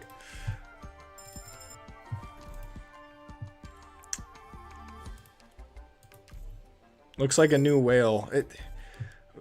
Maybe it's just, that's so sad. Shen has a really fun kit though. Okay, you keep saying that. You say that, but like why? How is her kit fun? Like every time I criticize an operator, there's always someone who's just like, oh, but like it's kind of cool though. And it's like, yeah, but she fundamentally isn't her subclass. Like, the entirety of her kit is just aimed to be easy and effortless. It's like, she's not fun. Just, like, fundamentally. Okay, we're gonna leak on this stage. This would be better. It's like she's fun because every single time I use her, she just does the optimal damage type. So her damage is always optimized, meaning I have to care less about actually like using a dreadnought or an arts fighter. You have to work with walls. What does that mean? I have to work with walls because of her S3. So she's not fun, her S3 is fun. That's what you're saying. Because that only applies to her S3. The winds have shifted. Her S2 rewards positioning and stage knowledge. No, it doesn't. It removes all of the... no, it doesn't. It prevents her from being a punishing duelist. Because she'll remove all... Because people complain that arts fighters only have one block, even though she's not an arts fighter. They made it so she removes all of the peons before her super boss killer mode. She is her class. No, she isn't. She is not her class. Oh, this is... Wait, this isn't fucking... I thought this was Ashlock. She isn't her class, because she does physical damage. But seek enthusiasts, ready to heal. Fear as move, unsheathing blades. Cleave now as cleft. Hang in there, I'm coming. She's an arts guard. She's really not that different. Ha, she does physical damage! Also, Surtur isn't an arts guard! Like... Viviana is the only 6-star that actually is her subclass. Jeez. It's a nod to base Chen. Yeah, because we don't need good operator design. No, I know it's a nod to base Chen because of Chen's S2. The thing is that Chen's S2 works because the skill already has intense defense piercing anyways, so it doing arts damage doesn't really affect the actual use of the skill that much. But it does affect being an arts guard if you do physical damage. Like, she's not an arts guard if she does physical damage. In the same way that Surtur isn't an arts guard because she's a... You're supposed to deploy her, activate her S3, she ignores a bunch of res, and that's it. Because she's capped around 2k attack. She's ass against a real elite who has 2k defense. Oh, you see, she's balanced because, she doesn't do a lot of damage against an enemy with 2k defense and 70 res. No fucking arts guard is good against anything with 70 res. How? What point is that? Oh, she doesn't ignore res, therefore she's a fine. Like, what do you mean? Oh, she doesn't do a lot of damage against something with high res and defense, therefore she's perfectly fine. It's like, no arts guard should be good against anything with high res. That's not a point. That doesn't mean anything. That doesn't mean anything. And she's still gonna do the more optimal damage type, which is going to be arts damage in that case.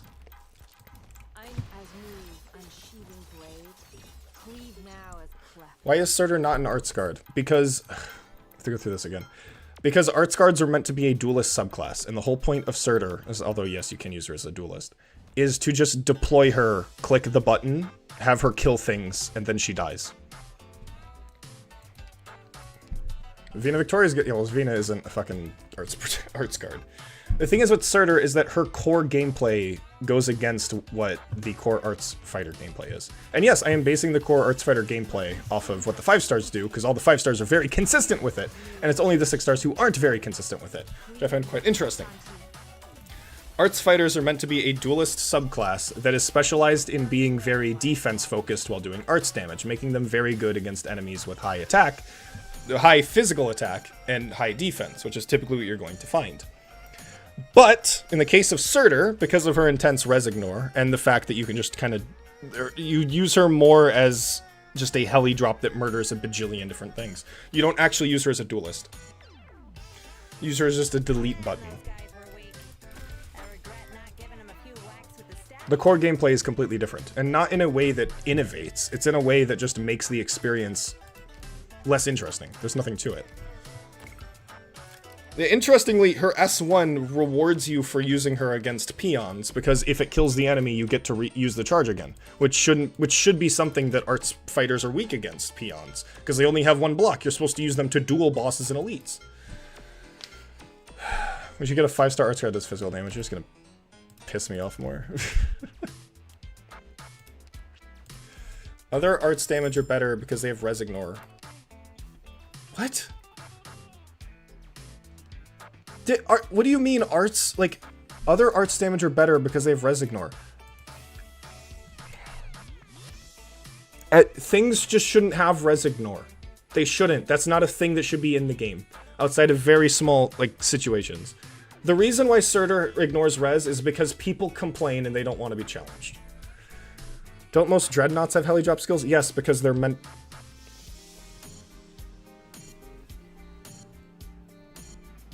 The gameplay between a dreadnought and Surtur is not the same. Yes, they do have heli drop skills. I'm not saying that having a heli drop skill is the problem. I'm saying that how you utilize the heli drop skill is the problem. Dreadnoughts have heli drop skills, and it's not most, it's 2. Because you have the operator, or 3 actually. The enemy shows up, you deploy the dreadnought on top of them, and then they duel that enemy in specific. They're a duelist subclass. It's just meant for 1v1. But with Surtur, you deploy her, you click her S3, and she kills everything. It's not about 1v1 matchups, it's about everything matchups, because she attacks like 3 fucking targets, and ignores res and does all of that. Don't most dreadnoughts have heli drop skills? I already read that. Why did I read that again? I think it depends on what you're doing. The thing is that the core of the subclass is designed to be a duelist subclass. Yes, you could say, like, there are people who complain that operators like, that arts protectors can't lane hold when that's, or arts protectors, fuck. That arts fighters can't lane hold, therefore that's a problem with their kit. When that's not the problem, that's the point. They only have one block so that they don't get distracted by other enemies while they're dueling things. But some people don't use operators that way. They want operators to kill things. And so you end up with a lot of... And so you have operators like Vina, who have pseudo-block with her S3, for the sake of making it a lot easier to lane hold in that case. And this is a criticism I even have with Vina's S2. Vivi's S2. Even though I do think that she is the best designed 6-star arts fighter.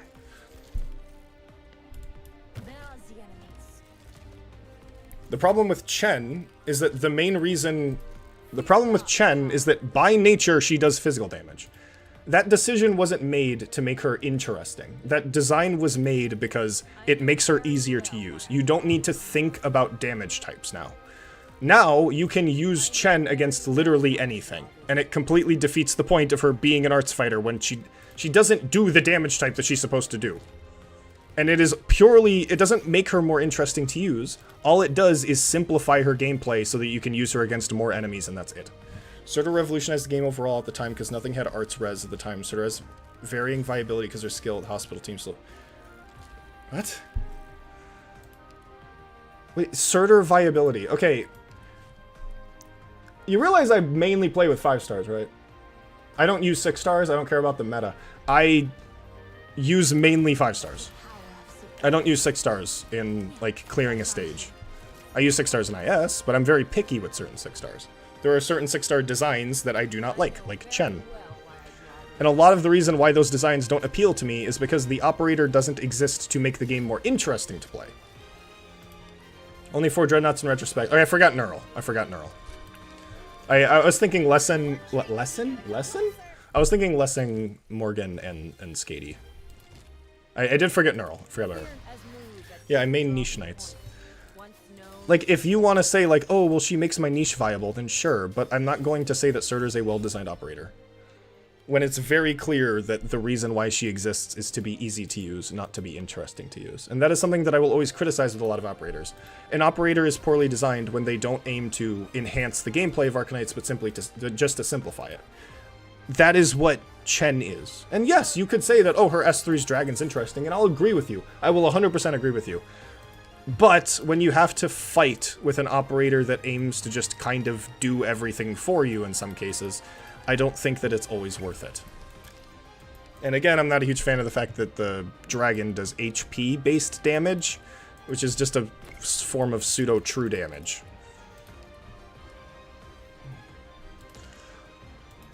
At least there's... Oh, he's got a mastery on the M3. Okay. I wonder who told him to do that. Level 25. That's sad. That makes me sad. It's not even that it's Chen specifically. It's like if you're level 25 and you have an Elite 2 6-star with like any masteries, just like, man. Is base Chen's design good with her making offensive turret? Yeah. Yes. The reason why is because it doesn't... Yes. I do like Chen's original design. It's not in a way that completely invalidates the difficulty, but something that I do often will compliment, as weird as it sounds, is I would much rather have something apply to other operators than just the operator themselves. Like, Haze, for example, I'm looking at the wrong skill. Like, her talent reduces res, which means that Haze herself technically ignores res. However, because it's a debuff, it gives her a more supportive role, which allows for her to interact with the game and other operators in a much more interesting way. This isn't a case where Haze purely exists to be easy to use, she instead introduces different kinds of strategy. Same thing with like Praminix, where it's like, yeah, she has a debuff, but that's not for the sake of her doing more damage, that's for the sake of allowing you to interact with the game in a lot of different ways. I don't know, I've been playing since launch, the main focus isn't on unit class design since class didn't exist yet, how they affect the game and its map enemy design. They did have unit class design though. They did. They were a bit more looser with it, but they did. Like, marksmen were still marksmen. That is what they were. Marksmen, a lot of marksmen, well, I guess Cruise didn't release at launch, but marksmen were all basically the same thing and stayed within the same restrictions. They didn't have a name for it, but there was still subclasses in the game. They just weren't named until later. And it's very clear, although there were some exceptions, like how for some reason Hoshiguma and Calcit have like extra range for some reason. There are weird exceptions, obviously. But you could, I mean, they should just kind of retroactively make that a talent of theirs. But generally, you do have a very concise design for a lot of 6-stars, or for, not 6-stars, for subclasses. And when you look at 4- and 5-star designs, pretty much every single one of them actually fits the subclass.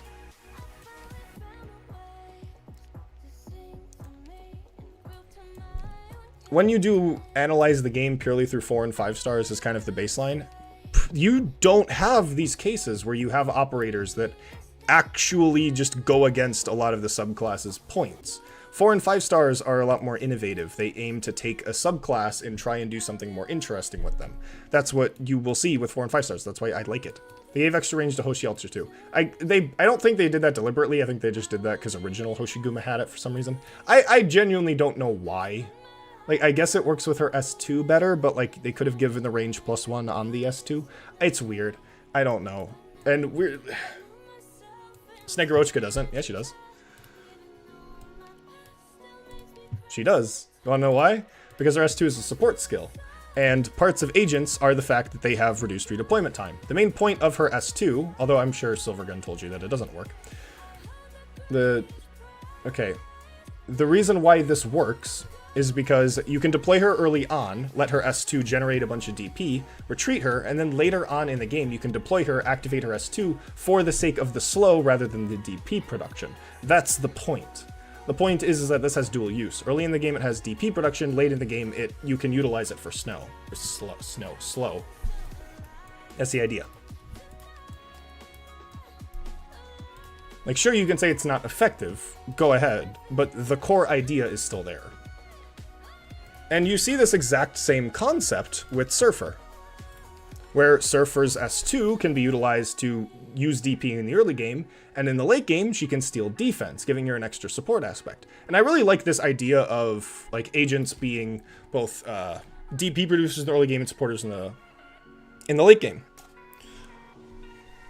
I really like that idea, and that kind of started with Enos, as weird as that sounds, because earlier agents didn't really have that. I mean, I guess Puzzle kind of has that with, like, having a DOT effect on his S2. You know, that's possible. But you can kind of see that. But that wasn't incredibly prevalent. Actually, I don't even know what Kentable's S2 does.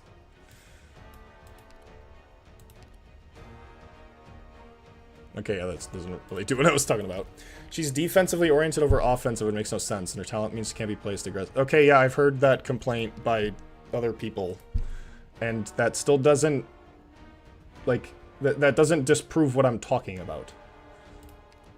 Like, yes, I get what you mean. It's like, ah, yes, she does damage, but, like, what if she takes damage? Then she doesn't have attack speed. It's like, that's not the point I'm making. You're focusing on the talent as if that really matters. When, if anything, this is more to tell the new... Because 4-stars are designed to teach new players how to use the subclass. What does this say? This says, use them at range. Use them away from the thing that you're trying to do. Take advantage of their range. That's more what this is kind of saying. But that's not the point of her kit. The point of her kit more lies with this. With her S1 being a very heavily charged, a little too much. But it does. What do you mean, but it does? Like, that has nothing to do with what my S2 is saying. What I'm saying about her S2.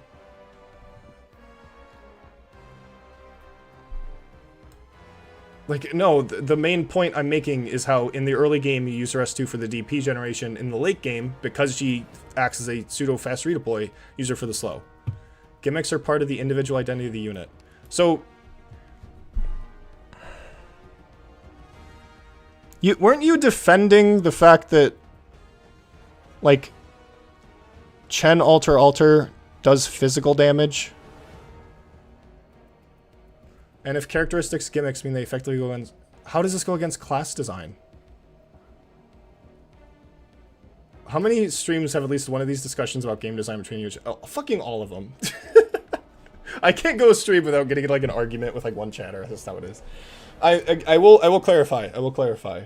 Something that I always get bothered by is that I hope that people don't like walk away from these kinds of discussions like, man, he's such an asshole. He had like he like got in a heated argument with me. My fucking camera's fucked up. I don't like hate any of you, okay? I just want to say that. I always get worried that like I get into an argument and someone walks away and they're like, he's an asshole. He said he didn't agree with me and he had an argument with me. It's like, no. No, I don't hate any of you. I don't like think that warrants disagreement, and I hope you guys enjoy the... And I hope you guys actually enjoy the stream, and it's not just, like, fucking, like, adrenaline-inducing. And I hope it doesn't make, like, you guys don't think I'm, like, some massive dickhead. Streamer hates chat. I do fucking hate chat. But no, I don't see how her talent goes against her subclass, because agents aren't purely offensive.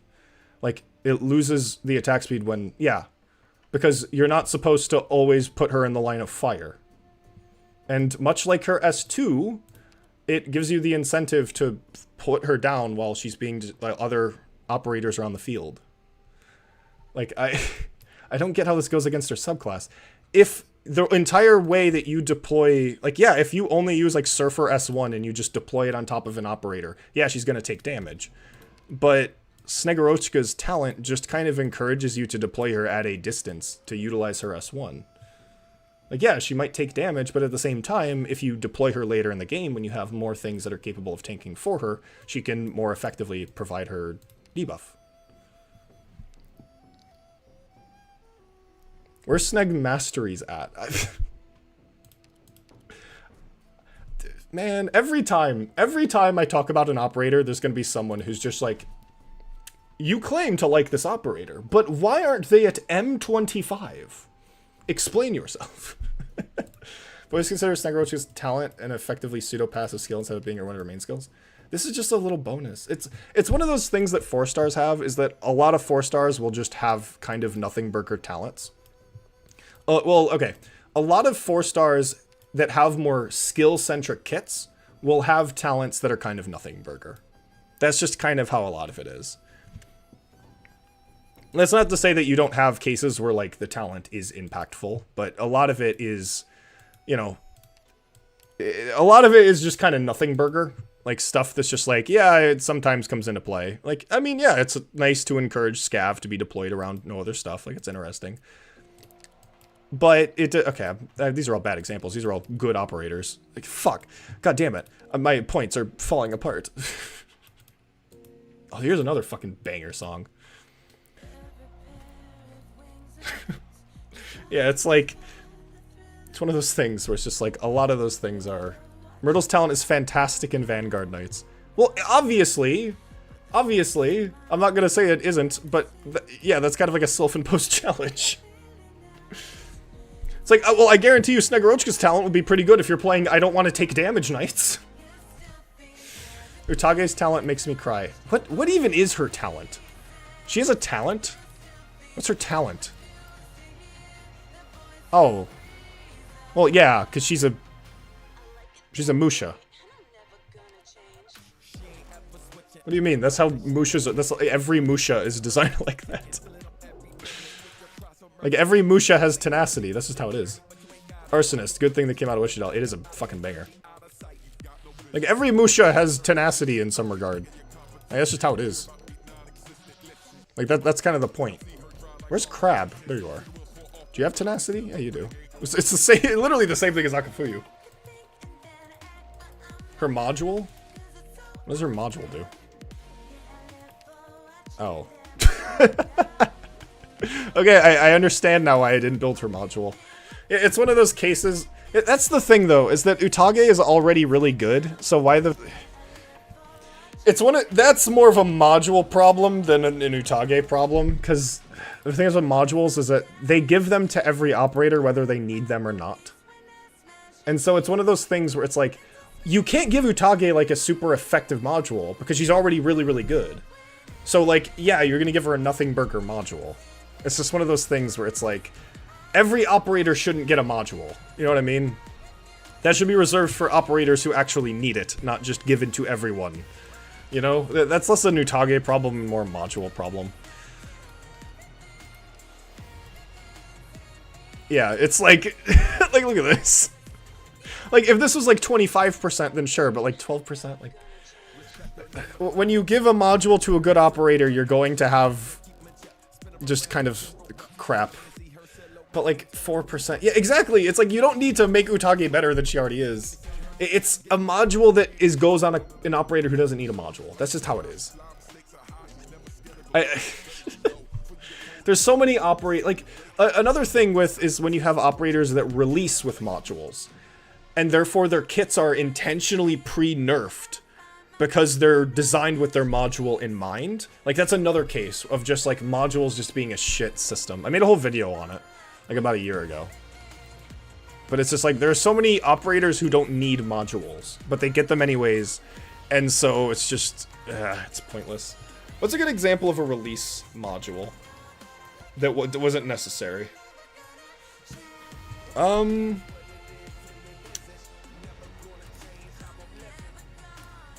Like, Sanctum Exaparato got one. What did it change? I forgot what this changed. Oh, that's actually kind of significant. Because that is like a different... Yeah, that's pretty significant. No, yeah, it's like... Modules were made because Passenger was a rough release. I don't believe that the solution should be to just give every operator a module. It should only be given to operators who actually kind of need it. I guess Leto a good example. Oh no, Leto's actually a module I want to build because it gives her a bunch of attack speed. What does her give her? Yeah, 32 attack speed. Holy. What's an example of an operator with a completely unnecessary... Okay, Karen's actually a good example of an operator with a completely unnecessary fucking module. It goes from 9% to 11%. She's fixed, even though she's already incredibly good. It's like... It's so bizarre. It's so bizarre. It's given to classes because it would be weird. Like, yeah, I get that. That's what they're doing. But I don't think it would be weird. I think they should be more picky with it. I would rather live in a world where it's a little weird that they don't give it to every operator, but they actually properly give the modules to operator. They design the operators in a way where it actually fucking matters. It makes a difference. You know? Oh, you know what? Logos. That's a great example of a operator who just got a module released for some fucking reason. It's like, oh yes, let's release Logos and give him a module that makes him do necrosis damage. It's like, a lot of the time it feels like modern operators release that are like gimped, and then you have to get the module to make them like better. It's so stupid. It's so dumb because it's just a resource sink. Oh, speaking of Logos. You know what? We're gonna play Logos morally, and we're gonna use him as an Inferno Tower. Use him as a Clash of Clans Inferno Tower. Oh yeah, have you played with the new IS mods? Irene's? Do you like Siege Alter as an arts card? No. I don't like that she does true damage, because, again, the whole thing about aiming to just kind of make the gameplay simpler for the player. Again, that's not something that makes her more interesting, that's just something that makes her easier to use. I don't like that the whole, like, idea of Siege Alter is that you're supposed to put a bunch of other operators around her, which kind of encourages you to not use her like a duelist. It encourages you to use her like a lane holder. But the problem is that she's not a lane holder, she's an arts guard. They're duelists. And so the thing is that I'm not even against her kit. I just wish it was on an instructor. It would make so much more sense. If she was an instructor, I feel like that... Because, again, all of her skills also, like, increase her range for some reason. So it's like, I think she would just be better if she was an instructor. What about Vina doing burn, then? I'm 100% fine with that, because of how that burn is applied. The thing is with Vina's burn, is that it is derivative based off of the arts damage that she deals. So, if she does 1,000 arts damage... Camera? If she does 1,000 arts damage, 90 of that is going to be done as burn. If she's up against an enemy with really high res and she only does 100 arts damage, she's only going to do 9 burn injury. And so the burn damage effect doesn't actually act as a way to circumvent high res. It's a reward for going up against enemies with low res. Because yes, burn damage, elemental damage is going to be a pseudo-true damage, but much like how it's handled with primal casters, it's not actually utilized as a way of circumventing res, because the elemental injury is reduced by the res. It's instead used as a bonus for dealing with enemies with low res. Remember when this was a Chubai stream? Me neither, yeah. Do you guys actually fucking watch me because of the fucking thumbnail? Like, do you? Why do you watch me? The problem with the instructor guards are gimped by the archetype. The question is, why do I want to bring 2 units so I can bring 1 will always be on my mind? The thing is that only applies to people who don't want to play the game. That's applied towards, like, metagame min-maxers. When, to me, a lot of what makes Arknights fun is operators like Chubai. Operators who encourage you to play the game in an interesting way. Operators who want you to be built around them. And so in the case of Chubai, it's like, yeah, her S3 isn't going to do that much damage, but it does do a lot of damage when you apply a slower bind with some other operator. It's finding those combos and finding those synergies that spice up the gameplay and make it a lot more interesting. It lowers res on burn trigger, but I get it. Yeah, but that's the thing, is that in order to get the burn trigger, you need to be against an enemy with low res to begin with. So it's just like... Maybe just likes deer operators. That's a good point.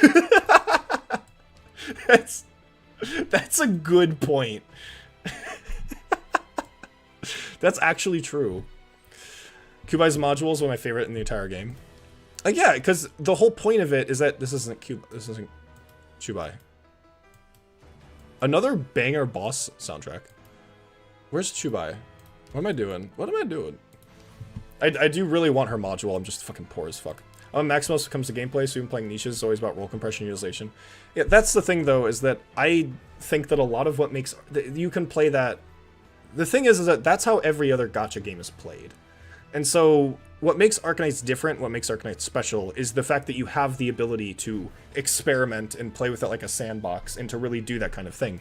You can play as a maximalist in any other gacha game. But only in Arknights can you play with operators like Chubai. I don't like stuff that wins the game for me, obviously. Yeah, but then that's the thing. It's like, where do you draw the line? You know, where do you draw the line? And listen, I agree. I also like to play optimally. Like, no one doesn't. But the thing is that, you know, I enjoy the challenge. I enjoy being able to... Like, I only play with 4 and 5 stars. That's how I play the game. In Arknights, you can play as both a minimalist and with minimalist. True. I read that fucking wrong. I play Arknights like I play Fire Emblem. I have no idea what that means, but I'm sure you're very based in saying that. Because there's nothing wrong with playing Arknights like a, you know, like to min-max. There's nothing wrong with that, where you want to try and find the most optimal operators. The issue is that when you start designing the game around those kinds of players, what ends up happening is that you end up designing kits that are designed to be all-in-one sort of compression piles, which to me takes away a lot of the enjoyment of having nuanced kits. Which is why when I look at an operator like Chen, and I see that she does weakness damage, it makes me ask, well, why does she do weakness damage? Oh, well, because players want roll compression. Players want operators that can do many different things at once. She does weakness damage so that players don't need to bring other operators in order to, like, actually deal with the proper damage type. That's the thing that I don't like. A lot of her kit isn't trying to do something interesting or unique with the subclass. It's instead just designed to be the newest optimal thing. And that's what frustrates me, is that this becomes the main design goal for a lot of modern 6-stars, is trying to make things easier to use, not more interesting to use. I'm not against operators being strong. I think that Ulpianus and Hoederer are objectively very strong operators. And yeah, they're not very well balanced, but that's fine. I'm not against having strong operators, but I want operators to be interesting to use.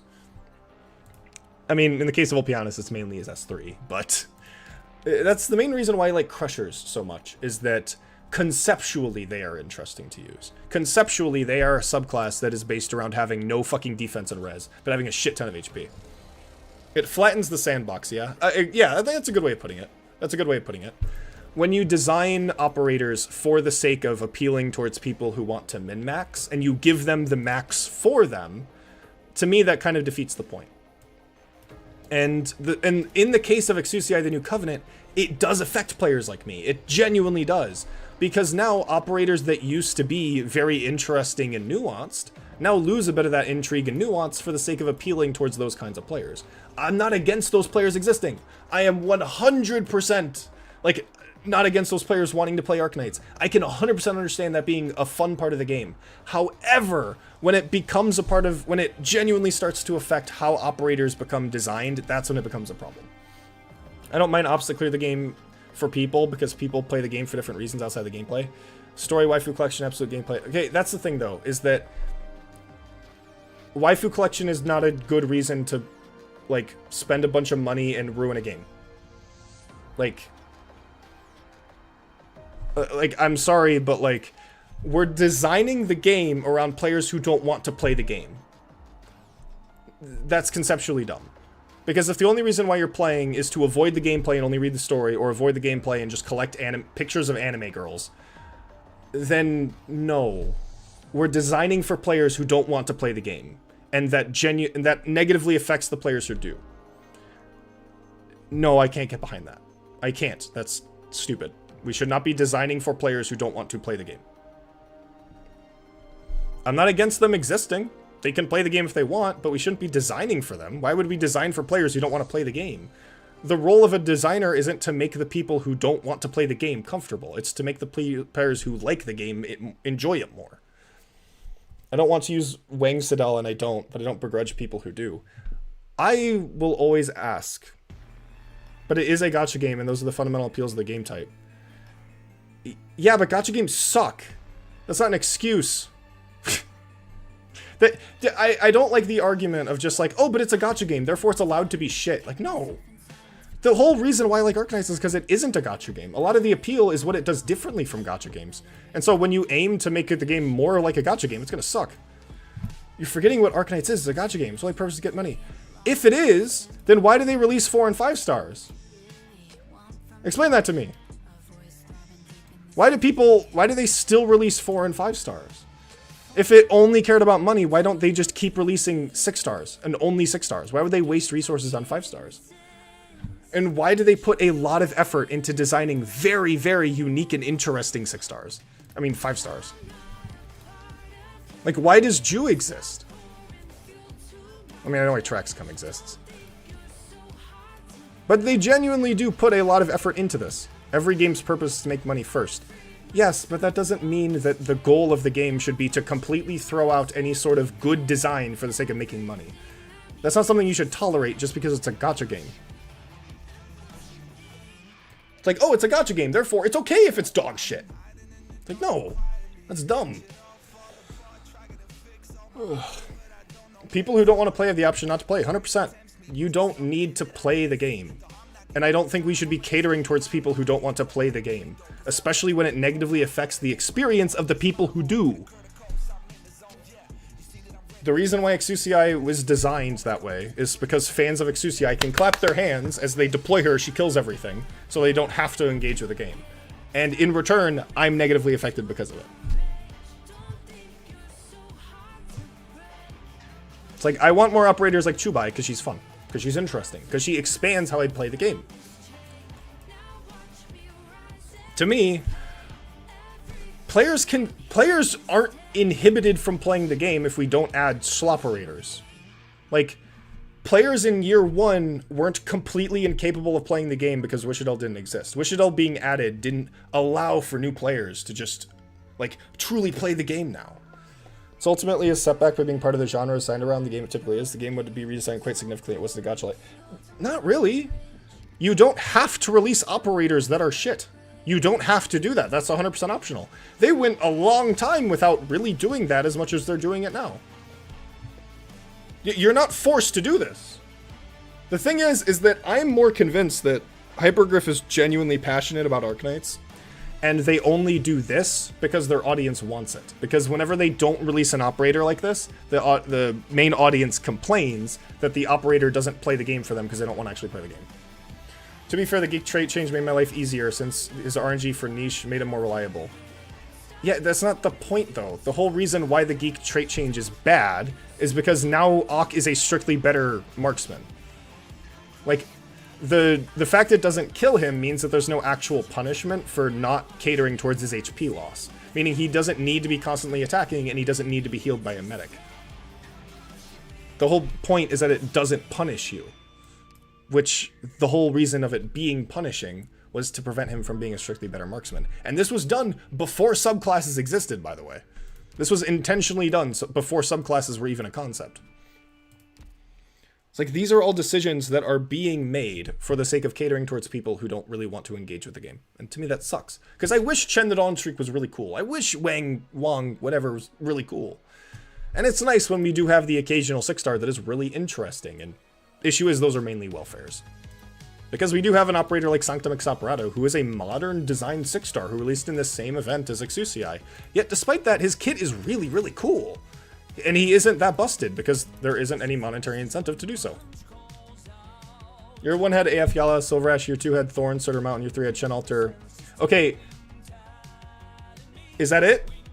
So in year 1 we had 2 above average operators. How many do we have in the past year? The thing is that there's always going to be imbalances. There always will be. There will always be operators that are stronger than others. But the thing is that that's a minority. And Silver Ash is not the same as Exusiai.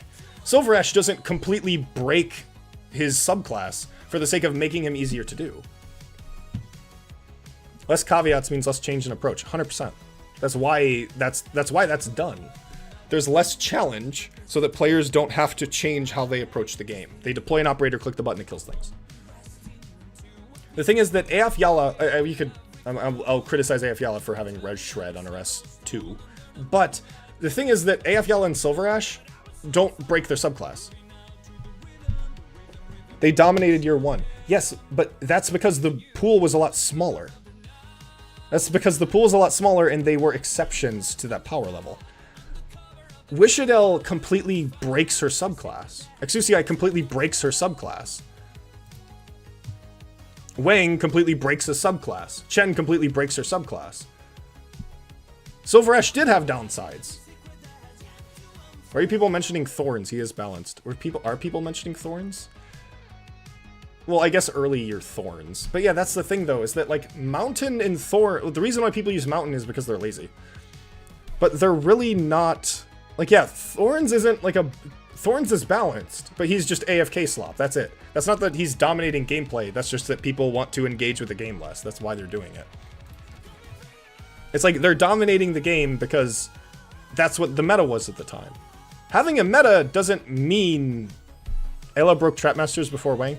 I'm always more lenient on the R6 operators because I'm fine with the R6 operators breaking subclass, albeit I don't really know what the fuck Ella does. But like, I'm fine with the R6 operators breaking subclass because they honestly do it in a really interesting way. Hey, not my Mountain. Hey, if you don't use Mountain S2, Mountain's really based. I think Mountain's really fun as long as you're not using his S2. If you're using his S2, that's kind of cringe. Like, why Mountain S2? Why Mountain S2? We have Matsukiri. I don't even know what the fuck Ella does, so I'm not gonna look her up because I'm too lazy. Go read what he does. I don't care. Why does it matter? I don't really care what Ella does. Like, she's an R6 op. I'm fine with her breaking the subclass a little bit. Like, that's okay. Like, Tachanka is a sword master with a gun. Like, yeah. Yeah, it's kind of stupid. I know. That's fine.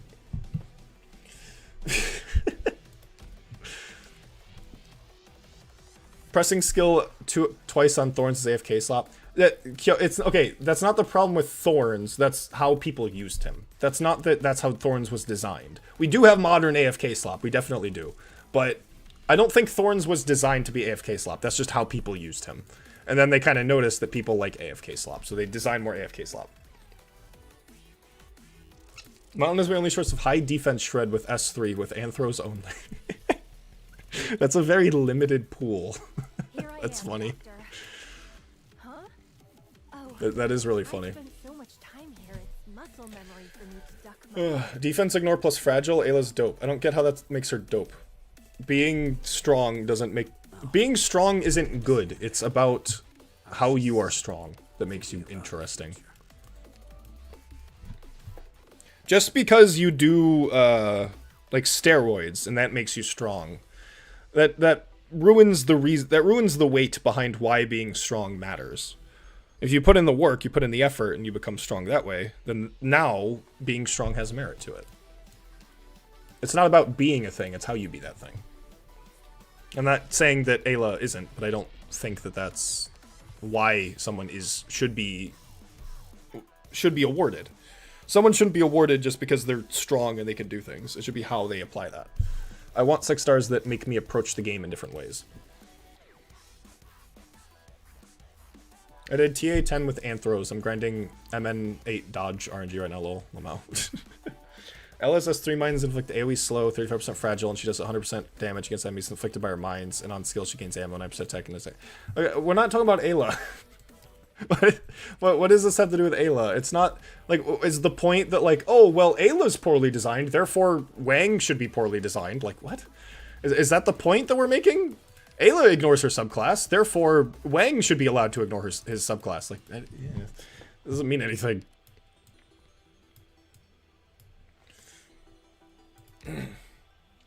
It's like, and I'm not even that heavy on Wang. I just think that he's way too pushed, and I don't really like how his first talent is designed. And I don't... The Res Ignore is kind of stupid. His S3 is kind of stupid. No, you asked about her kit. Did I? I kept saying I don't really care, and I wasn't gonna look her up. Did I actually say that? I didn't mean to say that. Because I kept saying that, like, I don't really care. I recently built Minos Sargon team and Todoroki pops off with TD. People want to know something? Okay, I remember, I don't know if it was the last stream or a few streams ago. There was someone who came into my chat and they were like, there was a guy who came into my chat and he's like, there was this, like, YouTuber I used to watch, but I stopped watching him because I lost respect for him because he was making fun of my Sidoroka video and, like, his VC. And I keep thinking about that because it's really funny. It's like this dude watched my Sidoroka video and he was making fun of me for it. When it's like the whole reason behind the Sidoroka video was that I wanted to talk about a pet operator I like. It's like Sidoroka's fun because she's really tanky. She's an HP-based tank. And I actually, like, used her unironically with that. Yeah, chapter 12. I actually used her very recently. I used her very recently in my clear of 1220 adverse. And what's funny is that I actually tried using Aesthesia, and Aesthesia didn't work. Because the whole point was I was using her to duel, these guys, because these guys were completely ruining my matchup. So I was using Sidoroka to duel them. And I tried Aesthesia, Now, albeit my Estezia is not as built as my Sadaroka, but Estezia's defense wasn't enough to actually cover the absurdly high attack that these assholes have. But Sadaroka's heal and high HP was. And it's like, ah. That's why it's important to know the difference between HP-based survivability and defense-based survivability. But yeah, I'm gonna probably farm Chapter 12 more off-stream. I like going on random rants, it's fun.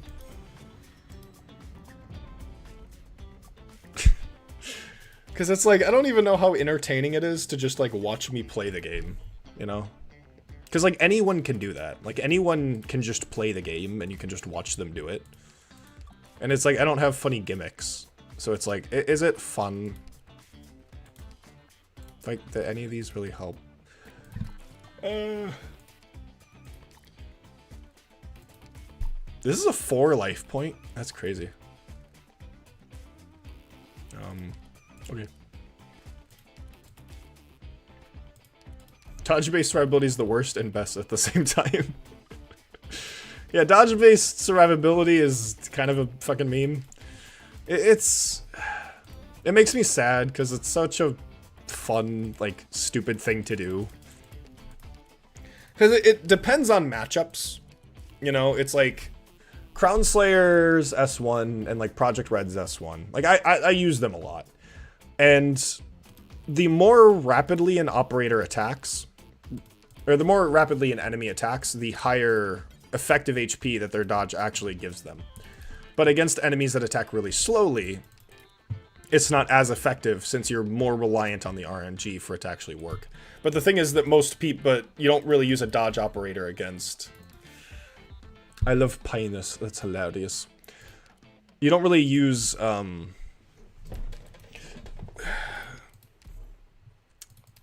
most people don't use, like, dodge for rapid attackers. They use them for, like, for big beaters, because it's potentially the best. Who's your staple 5 stars in IS? I mean, I guess it depends on the IS. The thing is that, like, if your only defender is Hung, you need to rely on Lee S1 and Mountain Dog. That is true. Well, you wouldn't have a medic, would you? There's no, like, furry medics. So yeah, you are kind of just fucked.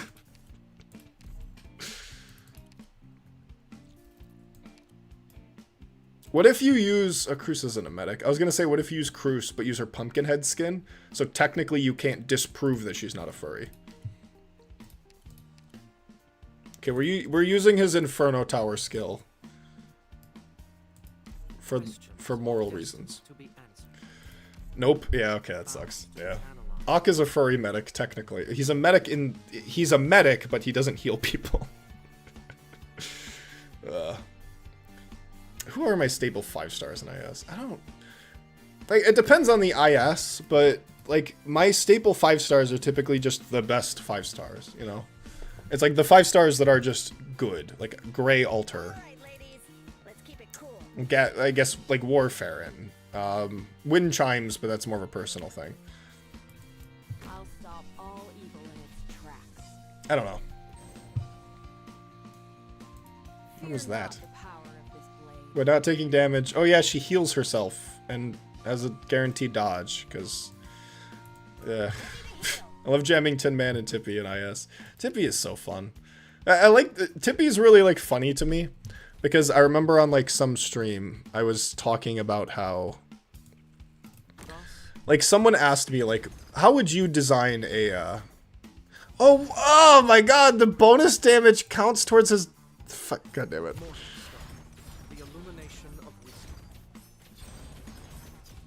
I chose his Gamma module. I chose his Gamma module because I didn't want him to do necrosis damage. And the bonus attacks that he does works with the module. Holy fuck. Jeez. If I see Senshi, I grab him. Senshi is really cool.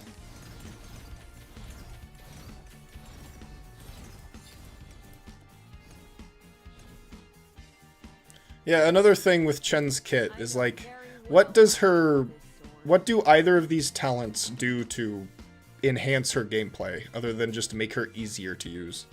Because, like, that's what this is. It's like, ah, yes, if she's just sitting there doing nothing, she heals herself. So now you don't need to bring a medic. You can just only bring Chen. Senshi is there when only one user Senshi when there's only one unit uses the mana. I kind of wish they would actually use mana as a mechanic. Waiting for your call. You got sealed. If you want treatment, you gotta come closer. Because I mainly use him for his S1 because he's a guardian that buffs people, which is kind of cool. Bid dawn as cast. What is Chen on my number scale? Number scale of what? Of the number thing? Okay, your first talent is a -2. Her first talent isn't a -3 because it is a complete subclass break and it purely exists for her to be easy. But it's not that terrible. You know, it's not like a complete wash. Her first talent's a -2 because it's a very egregious subclass break. Her second talent's a -1 because, again, neither of these introduce interesting gameplay. They just make her easier to use. Her first skill is like a 0. It's not offensive. It's not like there's nothing wrong with it. It's just a matter of how it interacts with the rest of her kit. I think I want to give her S2 another 0. Because I do like the idea. It's interesting. And I do think it's possible for the movement aspect to actually punish you if you don't know how to use her correctly. But I also don't really like that it's just Amiya Guardmia's S3. Or S2, I mean. It is weird how Amiya's other forms don't have 3 skills. That is weird. Thorns kind of does that too, apparently, the self-heal over time. The thing is that he has his S2, which is, like, defensively oriented. Like, he weirdly has, like, a defensive kit theme, so it makes a bit more sense there. But this is just, like, you know, it's there for the sake of you don't have to bring a medic to sustain her. So it's like this... I like the idea of her, like, moving. I think that's kind of cool. But it's also just, like, you shouldn't be encouraged to use her against swarms, and she shouldn't not punish you for using her against swarms. I like how you're comparing it to Amiya and OG Chen's S3. What do you... Well, because I'm thinking... Because obviously that's the inspiration. That's the point. That's, like, the flavor of it. But it's like, yeah, and then it's just like attack plus 260%, gains 50% physical arts dodge. I mean, the thing is that, yeah, that's a duelist skill. That's fine. I'm fine with that. It gives her a defensive bonus, gives her a heavy attack. It's a cool concept, but again, it's like, I want to say 0. Because there's some cool ideas with it, you know, and there are parts of the skill that do work with what it's supposed to do. But it's like,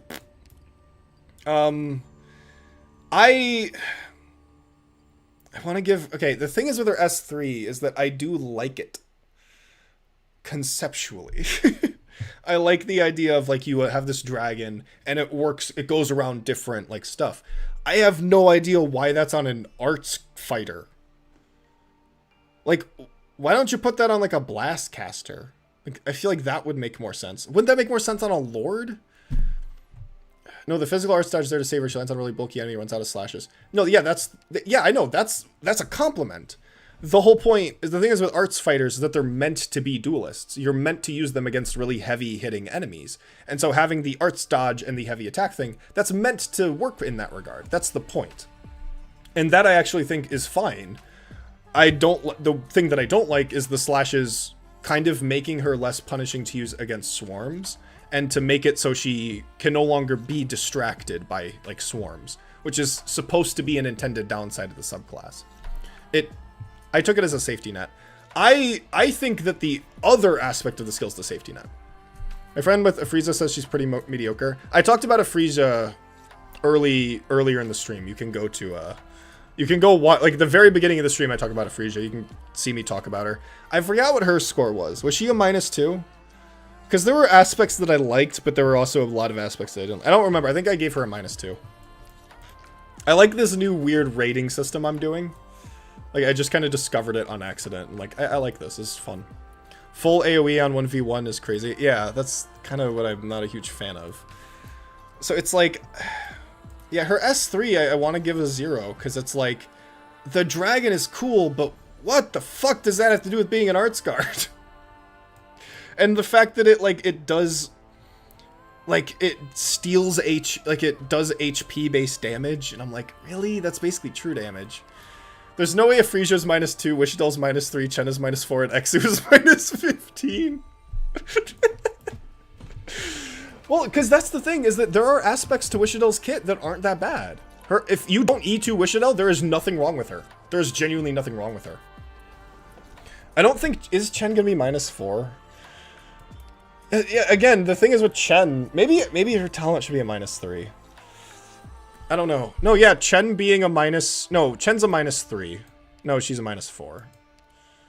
Are all of her skills 0? No, her S1's 0, her S2's 0. I think her S3's -1. No, that is a 0. Because, okay, what 0 means is there is an aspect that I like, and there's an aspect that I dislike that prevents me from liking the skill. And so it just gets a 0, because it's a neutral. And it's like, I don't like her first talent. Doubly. That's a -2. I don't like her second talent. That's a -3. Yeah, I think that is that. So that, how does this rating system work? I look at every aspect of an operator's kit. This is a new rating system I just invented today, like on accident, where I look at an operator's. This isn't meant to be taken seriously. This is entirely like for me. This is not like don't take this too seriously. But it's like, I look at an aspect of their kit, and I give it a rating from -3 to +3. Where negative is I don't like it, positive is I do like it. -1 and +1 are the most common. If it's +2 or -2, that means it's a bit more extreme, and that has heavier weight. If it's -3, it's absolutely abysmal, and that's why it's just really, really bad. And +3 is it's really, really, really good. Exusia, the New Covenant, has like parts of her skills that are like -4, -5, because those are because I take individual aspects. Maybe I should do that. I should look at individual aspects of skills. Because the thing is with her like individual aspects of the talents, I should say. That's probably a better way of doing it. Like the weakness damage, I want to give a -2, because that's not what an arts fighter does. Arts fighter shouldn't do physical damage, and it mainly exists so that if Chen's going up against an enemy with high res and low defense, she does the optimal amount of damage. That's stupid conceptually. Like, I don't think there's anyone who can defend that. That's dumb, that an arts fighter can do physical damage. I don't think that, like, that's literally what the subclass trait says. This is dumb. So that's a -2. Her second talent is another case of just like this purely exists to make her easier to use, -1. It's not that I'm against having self-sustain on a... It's not that I'm against having self-sustain on an operator, but I want the operator to lean into that aspect, which is why Sidoroka, I think's fine that she has self-sustain, because the whole point of her kit is to be an HP-based duelist. Where with Chen, this is just here to be like, you know, I get to just live after I take damage, you know? And there's not that much, like, effort you have to put into it, whereas with Sidoroka, you actually have to, like, activate her skills to do it. What's your opinion on the Corrosion Ritualist doing physical damage? Does the Corrosion Ritualist do? I don't even know that. I'll have to look that up. I'm not even sure. I literally have never knew that. I understand why. It's because otherwise corrosion wouldn't matter. I'll have to look at it, though. Because the thing is that, like, now that I think about it, yeah, there's technically nothing wrong with a Ritualist not doing arts damage. Because you don't use them for their arts damage. You know what I mean? Okay, I'm getting sidetracked. I'm getting fucking sidetracked. Okay, fuck. God damn it. Didn't see you there. I was just thinking about the future. She gets offensive defense. She gets OS defense res equals 2x. Yes. Yeah, I don't. This is -2. This is -1. Her S1 is. The thing is that it's hard to say that this is like a poorly designed skill because it is literally just guard me as S1, and it's like. Like, it's just guard me as S1 but better, because it also silences, and it just has a significantly higher attack modifier, and it's just like, really? I don't want to give this a -1? KOB is weird. Like, KOB is really fucking weird. She confuses me. I don't even... I don't understand her at all. But yeah, I don't really know how to rate. I don't know if I'd give this a -1, because just like... Eh. She does additional physical damage. Damage type doesn't change completely. Yeah, KOB is just weird. We're not... Stop distracting me. Can you guys stop that? This is why I keep going on complete rambles, because I'm trying to do something, and you guys are just like, but what about this other operator? And then I get fucking insane. Come on, guys. Please, let us focus on Chen for now. So I'll give this a 0, because it's not offensive, but I don't... But it's just pushed. Ah, fuck. Chen the Dawnstreak has feature bloat, it seems. That's a decent way of putting it, I guess. To be fair, Amiya lasts 50% longer and buffs the entire team.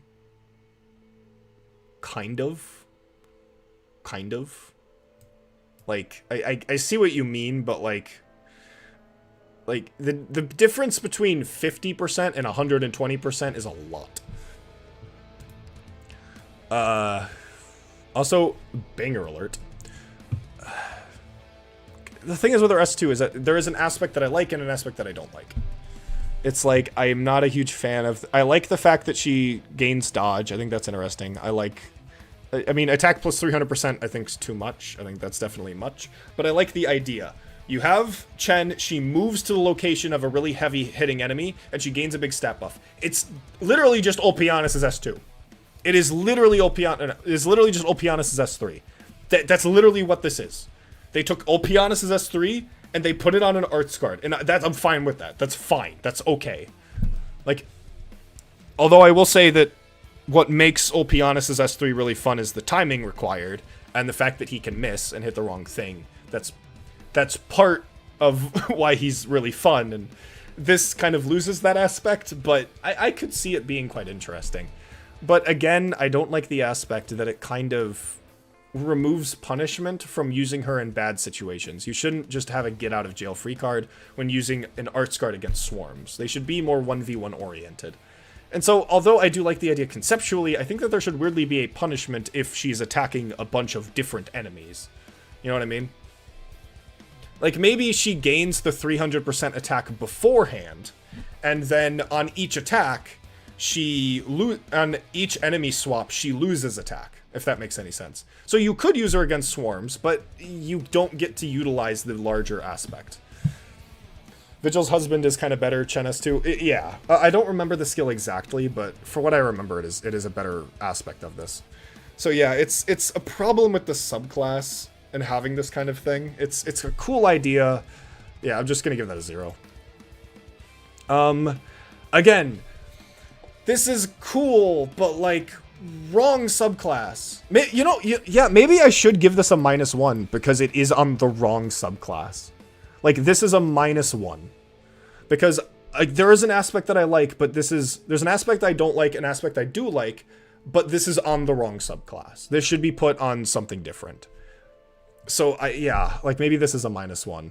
And her S3, awesome idea, wrong subclass, wrong operator. Like. Like, the idea of just, like, I get to do huge AoE damage, like, on an arts fighter. It's like, this is for the lane holding skill. You know what I mean? It's like, this is very, very silly. Like, up to 4 ground enemies. Like, what? Like, wrong subclass. This should be put on a lord. Like, if Chen the Dawnstreak was a lord, I would have no complaints about her. Because guess what? Lords do physical and arts damage, and so her doing weakness damage as a lord makes a hell of a lot more sense. If she was a lord, then a lot of this would make more sense. Maybe not this. This would make no sense. But you could have changed it a bit so it makes more sense as a lord. Like, if Chen the Dawnstreak was a lord, this would make more sense. I love how you didn't question Baloney being Vigil's husband. I was just reading chat. I'm not gonna. I don't want to get sidetracked again. All right, we're not worrying about that. Lord Knight's winning. Oh wait, like, does that make sense? What is it? What is it? Was block based like VV? What? What is it? Was block based like VV? I have no idea what you're talking about. Like, does that make sense? Like, a lot of the issues with Chen are that this shouldn't be on an arts card, and that's it. Like, weirdly enough, if she was a lord, I would have no, like, I still think her S2 would be lame. But I would be, like, plus on these skills if she was a lord. Oh yeah, this was a Cubai, this is a Chubai stream. Alright, ignore that. Although, to be fair, I did name the stream Female Hoederer, so I guess it's not... What if it's block-based like Vivi? What I think they meant. Chen S3 is literally Lord range too. What if it was block-based?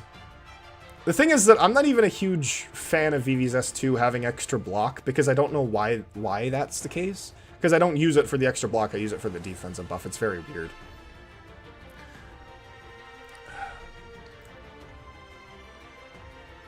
Her S is also just a weakness damage of clue obtainment. What's that percent? That is so true. That is just the weakness damage of clue attainment.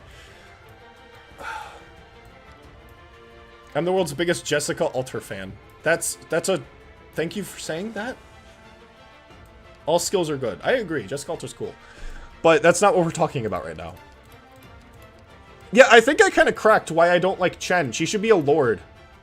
It's the same reason why I don't like Vina. Like, she should be a... She's the wrong subclass. Like, why? She shouldn't be an arts... She would be a cooler instructor than an arts fighter. Chen would be a cooler lord than an arts fighter. I would have no problem with any of this. Like, it fits what she's trying to do better. Her S2 would need to be redesigned, because obviously a lord moving doesn't make any sense, because why would the ranged enemy need to attack? That's kind of stupid. Like, her S2 would need to be redesigned, but, like, she should just be a lord, and her design ideas would be a lot better. Okay, I think that is just the problem. Like, yeah, of course she isn't an arts guard. If her kit would just be better on a lord. It's like... So, okay, I'm going to give her minus her S3 and her S2 a -1 because they are lord skills. They feel like lord skills. Okay, not her S2. Her S2 feels... Her S2 is just confused. It has no idea what the fuck it's doing. And her S3 is just a lord skill.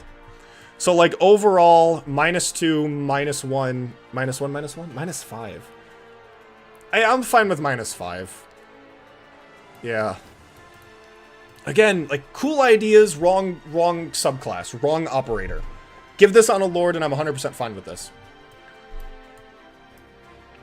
Is that just because... No, I didn't even know her S3 gave lord range. The fact that it does kind of makes me think she was meant to be a fucking lord.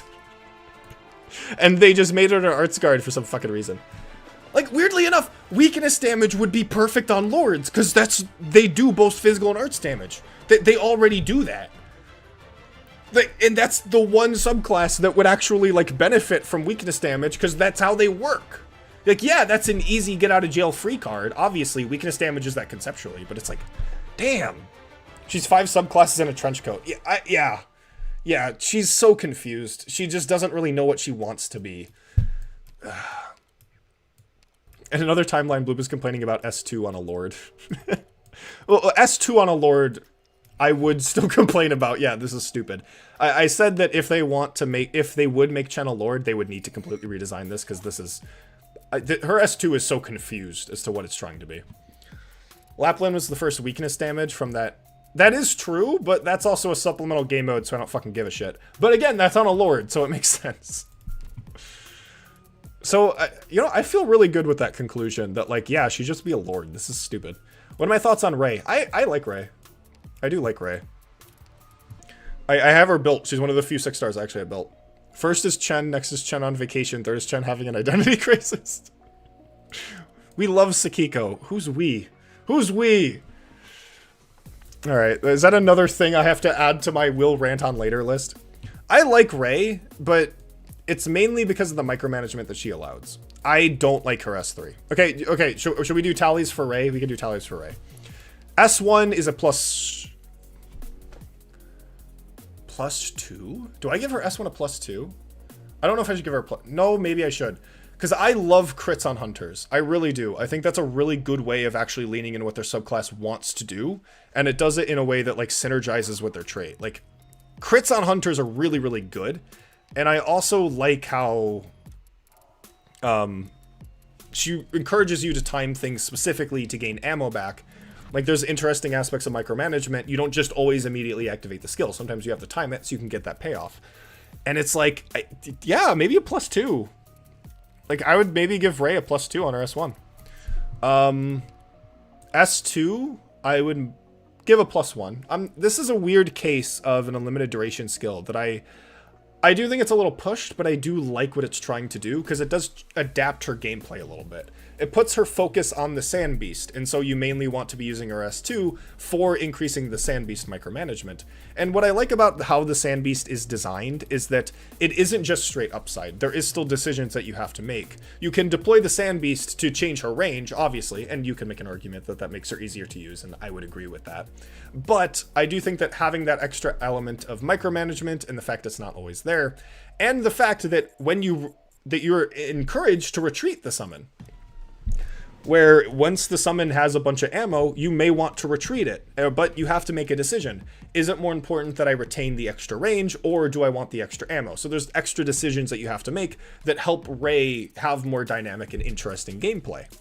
And so her S2 just kind of leans into the Sand Beast summon. I think that's kind of interesting. It's a skill that works with her kit. I give it a +1. I'll give the Sand... Okay, what's interesting is that I'll give her S2 and her first talent are just kind of the same thing, so maybe I could give it like a plus. So it's like they're kind of reliant on each other. So maybe I give her talent. No, I'll give the talent a +1, because it without its S2 is still good, and her S2 is good because it leans on her talent. So I think, yeah, that's like +3 overall. No, +4 overall. Her second talent is just kind of a 0. It's like it's a nothing burger. It's like, okay, extra damage for fucking nothing. All right, whatever. Her S3, I will say, is a -1. I do not like her S3.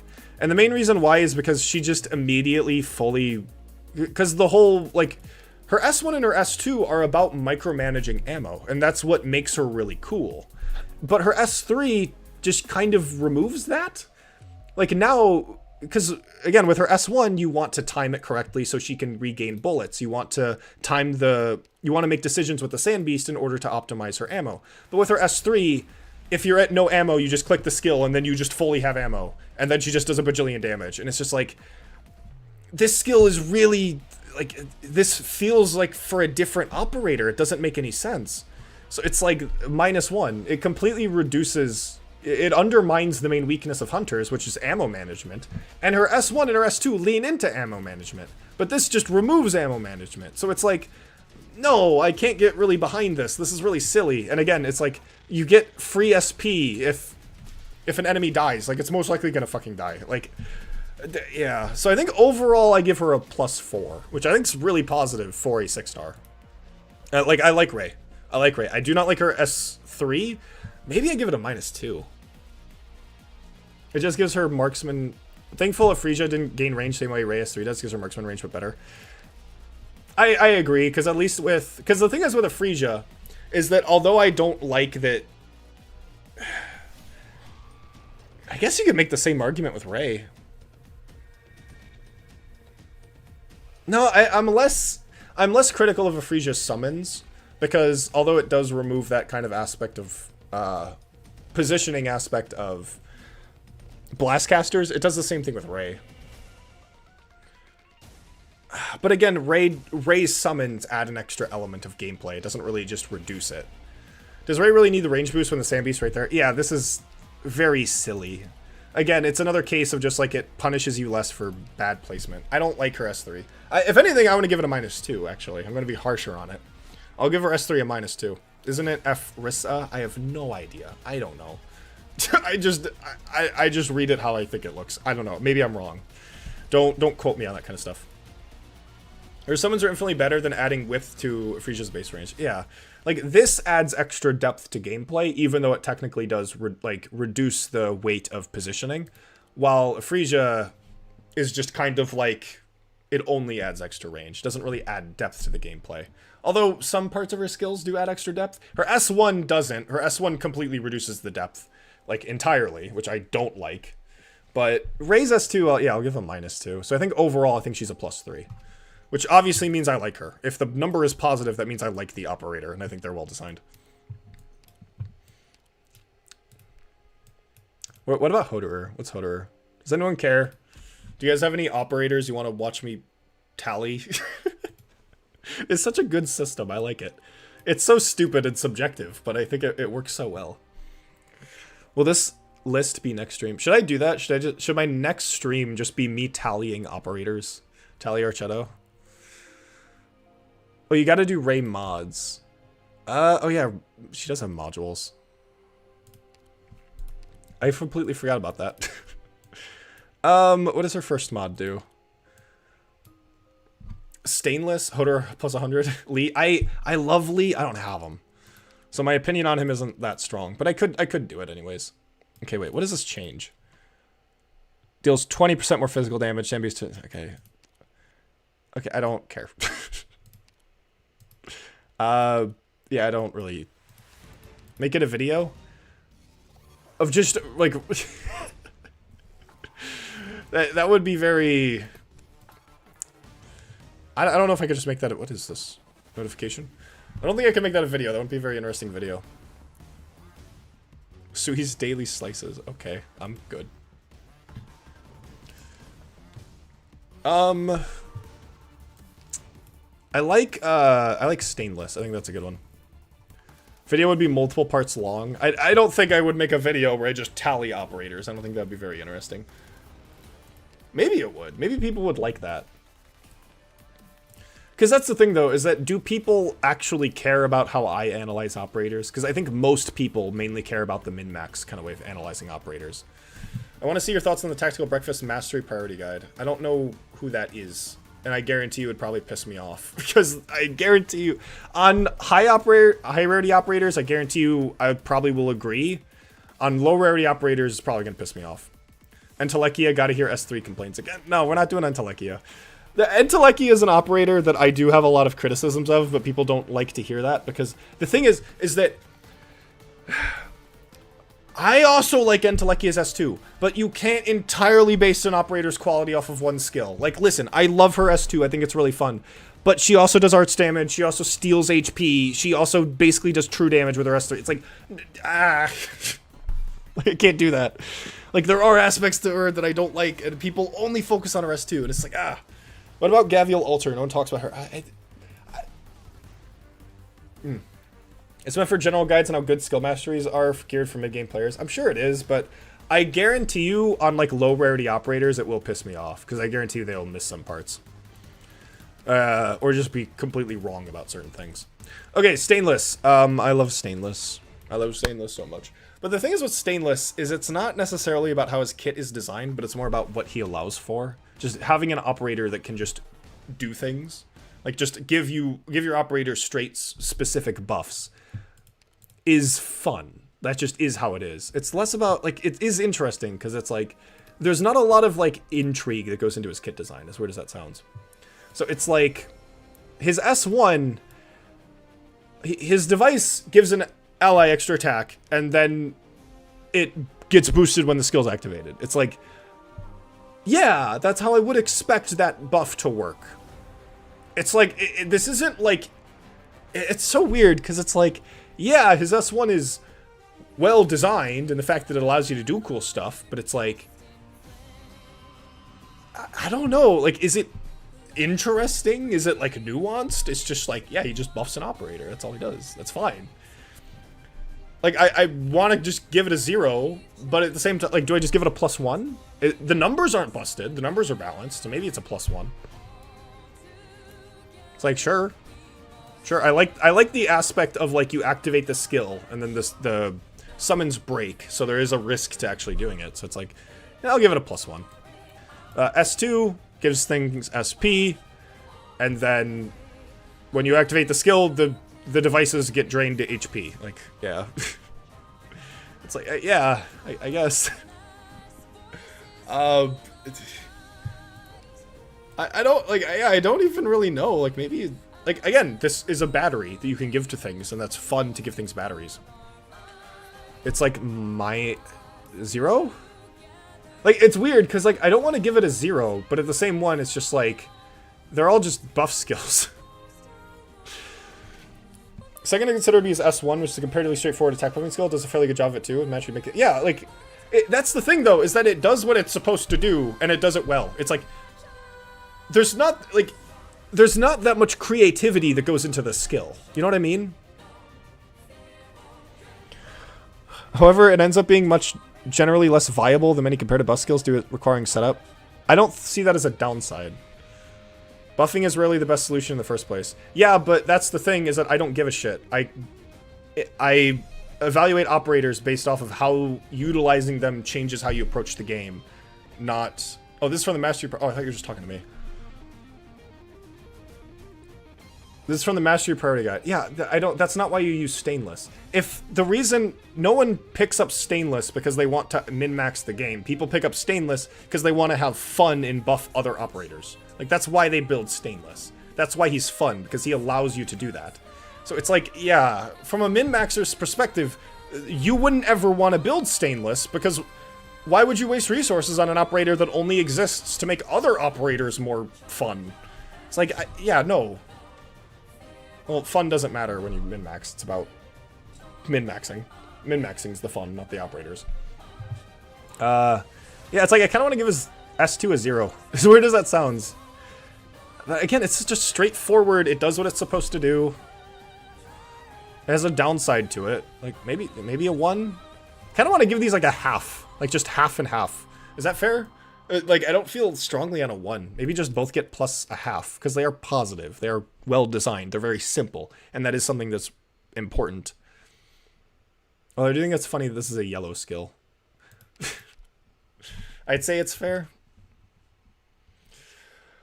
I only ever see Stainless watching that Tachanka guy one-shot bosses. Yeah, that's the thing, is that Stainless is fun because he allows you to do fun shit.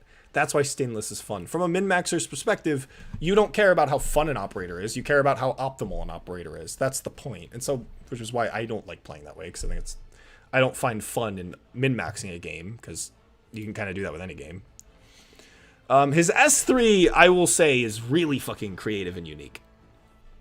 Like, so he no longer does support, instead he does damage, but in order to do the damage, you need operators to attack his summons to do, like, cool AoE damage. It's like, his S3 is so cool, because there's so much cool, dumb shit you can do with it. Like, +2. It's, like, again, if we're talking about how an operator changes how you approach the game, and how unique and interesting and fun it is to, like, build around, and how exciting it can be, like, his S3 is really fun and exciting. Like, yeah, +2. 0 and 0. Like, this doesn't mean anything, because this is entirely reliant on how you analyze the skills. This is... I don't care. Cool. This is cool. I don't care. So I think overall a 3. Overall a +3 on Stainless. Meaning I like Ray more, which is interesting. I want to know where Ulpianus fails on your ranking, because you're faring strongly. The thing is with Ulpianus is that he's a good... when a lot of people like hear me like rant and like get mad over an operator, they don't realize that some operators can be shit but also amazing. And Ulpianus is like, the main reason why I get mad at certain operators is because I want them to be better. And Ulpianus is precisely that. I love Ulpianus so much. I have him M9'd, I have him mod 3'd, eventually gonna be mod 6 when his Gamma module comes out, because he eventually will be. Like, I love Ulpianus.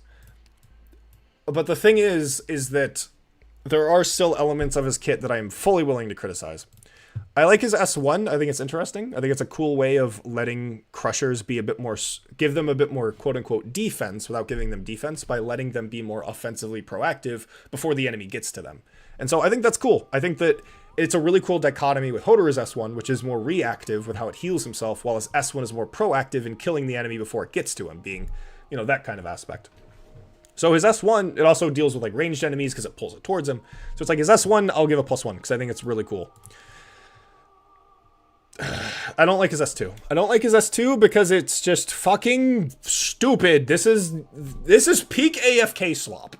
This is unbelievable, like, AFK slop. Like, this is like 100% just peak AFK slop. I hate that it increases his talent's effectiveness, because we'll get to that. It's just +1 block, max HP +6. It's like, this is AFK slop. AFK slop. AFK slop is fun when it makes the operator different. or when it leans into an aspect of their kit. But it's just like, I find this to be very stupid. This is lame. I never have fun using his S2. The only time where I have fun using his S2 is when I'm deploying him inside of like the pollution tornado in like chapter 13, and he's just constantly healing from like DPS. Yes, it is auto. If it was manual, I don't know how that would make a difference, but yeah. This is just peak AFK slop. This is very AFK slop, so I'll give this a -1. S3 is probably one of the coolest 6-star S3s in the fucking game. Like, I complimented Chen earlier on the move mechanic being fun, and I compared it to Olpianus' S3. But Olpianus' S3 is better because it is really, really, really fun. Because it's about throwing the anchor immediately throwing an anchor forward.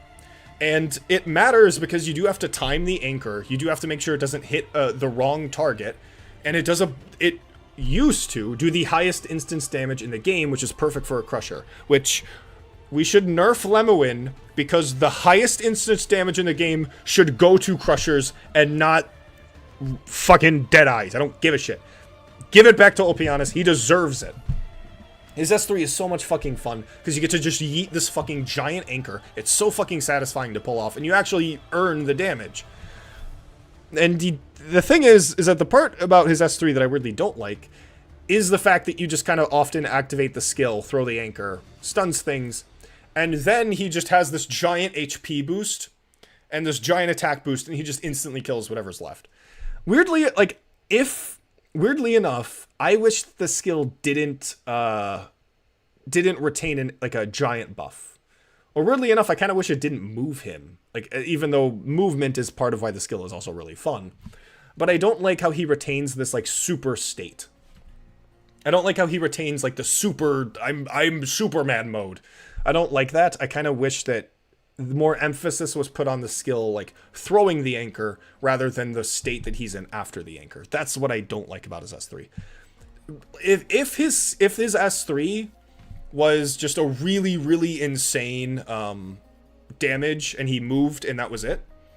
And maybe he gains a bit of a buff. Like, maybe he gains the HP buff, because he'll be a bit more vulnerable, because he's closer to the enemy, obviously. But I wish instead of the attack buff, that was just all put into the damage modifier. That's what I wish it was. Like, maybe you could give him...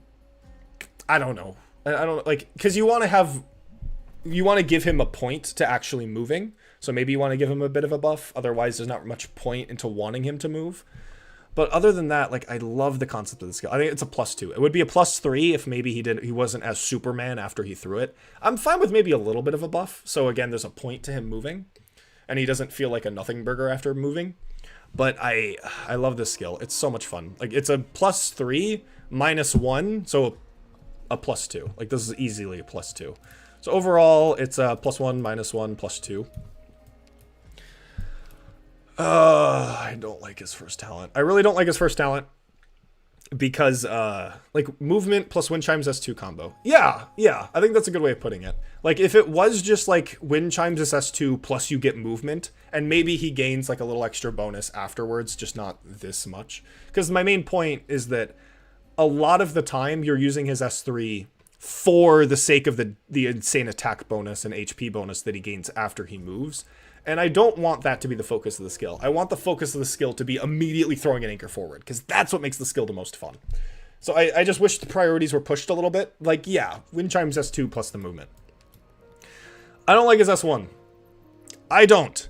I really don't like it, because it's effective defense on a Crusher, and so it removes their main weakness, which is against swarms and chip damage, and I'm not a huge fan of it. It doesn't matter how low it is, it's still there conceptually. Normally, that would just be a -2. Much like Chen's talent. Why'd the music stop? Okay, whatever. However, there is merit to his S2. Because part of what his S2 does is why is the music just stopping? Is that just part of the song? Huh, weird. However, there is an element of his talent that I do like, and that is that it interacts really interestingly with non-physical DOT effects. Because DOT effects aren't physical damage. They're usually arts or true damage. And Crushers are good against arts and true damage DOT effects because they have such a high HP pool, so it typically doesn't matter. And so with his talent, he does withhold that strength quite well because he has, weirdly enough, a sort of self-sustain when he's going up against DOT effects. And that makes his gameplay a bit more interesting because it gives him an extra sort of layer to his usage. It gives him something to counter, and I think that's kind of cool. But I don't like that it is effective defense. Like, legitimately, if this says restores 113 whenever taking non-physical damage, no problems at all. It is purely because it triggers on physical damage that I will give this a -1. It's normally a -2. Because it has some really cool interactions with non-physical damage, I will take one away, so it's just -1. His S2, 0. I don't care. Abyssal Hunters are dumb. I don't give a shit. So overall, Old Pianos is at a +1, which isn't a bad thing.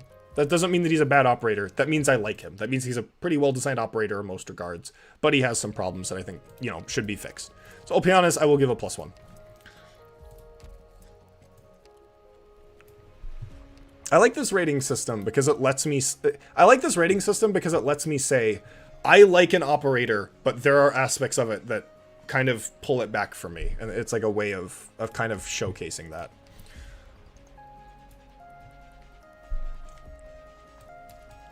It's very interesting. What is... Okay, why is the music cutting off? What the hell? Is it the song? Skip. Okay, I'm gonna skip it and see if that fixes it. Do Lee next. I do really like Lee. Okay, what? Why is the... Okay, why is the music just cutting off? That's so annoying. That is the MSR website, like the thing. That's so weird. Okay, I don't... That's so bizarre. It's so weird. Okay, I guess we're gonna bring back game audio, because I don't know why this is happening. How about OGW? I will have to pull these up on... I can, I just have to pull them up on, Hool later? I can do Hool now. What if his talent S1 only active abilities get attacked by an enemy for more than 1 second because it counter crushes weakness? I still, again, it's like, it's more the, like, I understand what you mean, but it also takes away from the arts DOT aspect, which is an aspect I do like. So it's like, I just wish it was non-physical damage. There's no reason why it should trigger on physical damage. I love Hate Lee. If I'm not playing Anthros only, he's fun. And Anthros only, I hate having to rely on his dodge. Okay, we can do Lee. We can get to Juliek, because I mean, you can watch my video on Juliek. I made a video on her, so you can, like, hear my feelings about her there. Okay. When Lee is blocking an enemy, the enemy has -15 attack speed, and Lee is +2. Okay. You want to know what this does? Yeah, you know what I was talking about with duelists and what arts fighters were supposed to be? What is this? What is this? This is Lee rewarding you for using him like a duelist. And I fucking love that. I think that's an awesome, like, thing to lean into as a merchant. Because that is how merchants work. You do use them as, like, you do sometimes, not always. It depends on the merchant. It's not something that's intrinsic to their kit. Obviously, some are more support-based. Some are kind of lane-holdy in a way. Like, you have Mr. Nothing's S1 or his S2. But I do like that his kit is kind of designed to be duelisty. I think that's really cool. I would give this a +1. When DP is consumed by Lee's trait, if there's sufficient DP, consumes 5 DP, decide to block the next stun freeze, affected by Leave deck. It is cool. It's a cool application of the merchant subclass. It's really narrow, but I think it is kind of cool, and it gives them some extra niche, like, counterplay. I think that's alright. I'll give that a +1. This is a very classic merchant skill. Just an unlimited duration skill. This is, you see this, like, just a very quick unlimited duration skill. If you watched my Swire video, you understand the point of these. The point of these skills is to reward you for deploying your merchants earlier. So you deploy Lee, and then over the course, you deploy Lee preemptively, and then over the course of 7 seconds, you consume about 7 DP. About 9 DP more realistically. He will gain this extra bonus effect. So you invest a bit more DP into him, and in turn, he gives you a much larger benefit. That's just a classic aspect with how merchants are designed. I think it's really cool. Encourages you to invest further into them. And so, yeah, I like it. +1. The thing is, it's not very unique. It's a lot of merchants kind of have that. But at the same time, it's also kind of cool that he gains Arts Dodge. It kind of leans into that duelist aspect a bit better. I fucking love his S2. I love his S2 so fucking much. Passive effect plus 30 attack speed. Active effect. Marks a target, makes them easier to be attacked by allies. Mark exposed after 5 seconds, dealing 3% shark damage to nearby enemies. Every hit on the marked target increases the damage up by 20%. I love this skill. This skill is so much fucking fun. Because you activate the skill and you want to build around his S2. You want to be using quick attackers. Like, oh, I'm going to hit that with a blue poison. Or I want to hit it with a cruise. It is so unbelievably fun to utilize S2. I'm going to give this a +2. This is so much fun. I love it. S3 is another classic. Another classic unlimited duration skill. Expands attack range, attack defense plus 50%. Besides current target, all enemies within range are pushed away slightly every time Lee attacks. Increased likelihood of being targeted by enemy attacks. 70% chance to feel large attack. Lee's S3 is really interesting because now he's no longer he kind of leans away from his duelist aspect and now wants you to use him like wants you to use him as though he is a lightning rod, like gravel or like a doll keeper, where you deploy Lee, you activate his S3. And now the whole idea is that you want enemies to be shooting at him. You want him to be taking a bunch of damage because he gains a 50% defense increase and he gains this physical and arts dodge.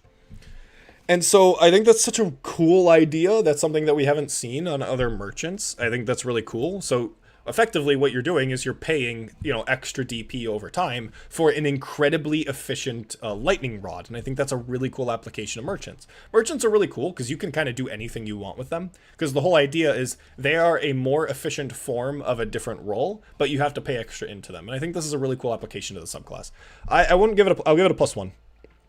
So, like 1, 2, 1... 6. Lee's at +6. Like, I really like Lee. Like, I think he might be I don't know if he's my favorite merchant. And it is really interesting because I used to not like merchants. But Lee is awesome. I love Lee. I love Swire. Like, there's a lot. I got Mr. Nothing. Mr. Nothing's awesome. Like, merchants are just really, really good. They're just really, really fun. His modules just, they don't really do anything. I guess I'm only really going to, really change, give plus or minus on a module if it affects, their talent in a positive or negative way. Because they just buff the talents. Like, I think you guys can get that it's like who cares? I'm curious what you think about Mudrock as an operator. Very straightforward. I like how her attacking shields give her a way to tank other defender can. The thing is that I'm not a huge fan of how...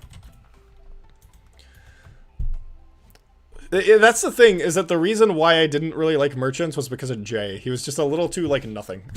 So, weird as that sounds. Yeah, the thing is with Mudrock is that I'm not a huge fan of the 6-star juggernauts. I'm just not, because a lot of their gameplay is just I put big thing on battlefield, it killed everything. It's a little too Timmy for me. Alright, every 9 seconds gains a shield, can have 3 stacks. When a shield is broken, restores 20% max HP.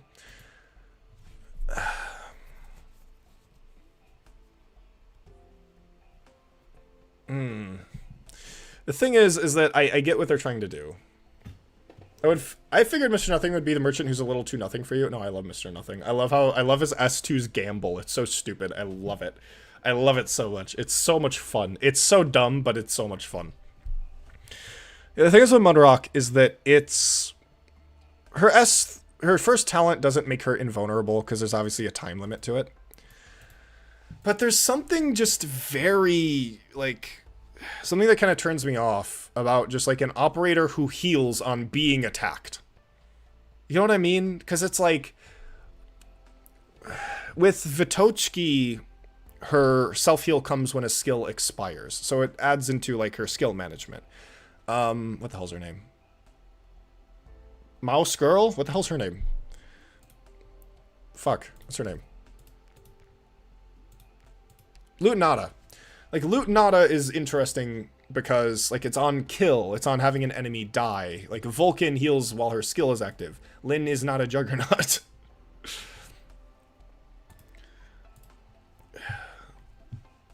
Oh, the other mouse. Yeah, we're talking about Juggernauts. So it's like, there's something about, like, an operator healing on being attacked that I'm like, that doesn't feel right. Like, you're being rewarded by being attacked. Like, you're healing on being attacked, and it's just like, that doesn't make much sense to me. And it's like, it basically just says every 9 seconds, dodge something, and then heal. Lyn isn't a mouse either, she's a rat. They're all mice, I don't give a shit. The only, like, I don't even think that there is a difference between mice and rats, other than rats are just evil. Like, rats are just evil mice. Like, like, what difference is there? Like, rats are, like, gray, and they have red eyes, and they're, like, evil, and then mice are just cute and, like, wholesome. But, like, mice also sometimes have red eyes. I don't know. Rats are just gross. But they're also kind of really funny. I don't know. Mice are cute, rats are funny. But it's because rats are evil. I don't know. Takes 30% less damage from Sarkaz enemies. Like, I don't know if I give that a... I didn't even give this a rating. Like, I don't know. Like, I don't like the fact that an operator heals on taking damage. Because I like the idea of her having a shield theme and having the shield supplement her lack of ability to be healed. I get that. But also, you can't have a shield gimmick because that doesn't provide sustain. Shields don't sustain her.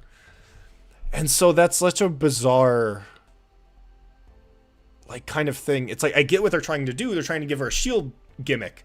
But the gimmick is her losing the shield. It's... like, yeah, I kind of want to give this a -1 because it feels so bizarre. I'm not going to comment on her second talent. Like, cool. It gives her counterplay to Sarkaz enemies, but, like, I'm not going to, I guess, I give that a 0. It's like, okay. Her S1, I mean, it's defense up Gamma, and she's a Juggernaut. So she tanks better. I don't know. I kind of wish this leaned into her, like, shield gimmick rather than just giving her defense. I guess a 0. I don't really know what to say about that. From the times I have used Mudrock, I do enjoy using her S2, you know, because it is just funny spin skill. The next attack restores 6% to HP and deals 270% attack physical damage to all surrounding enemies, 30% chance to stun them for 1.2 seconds.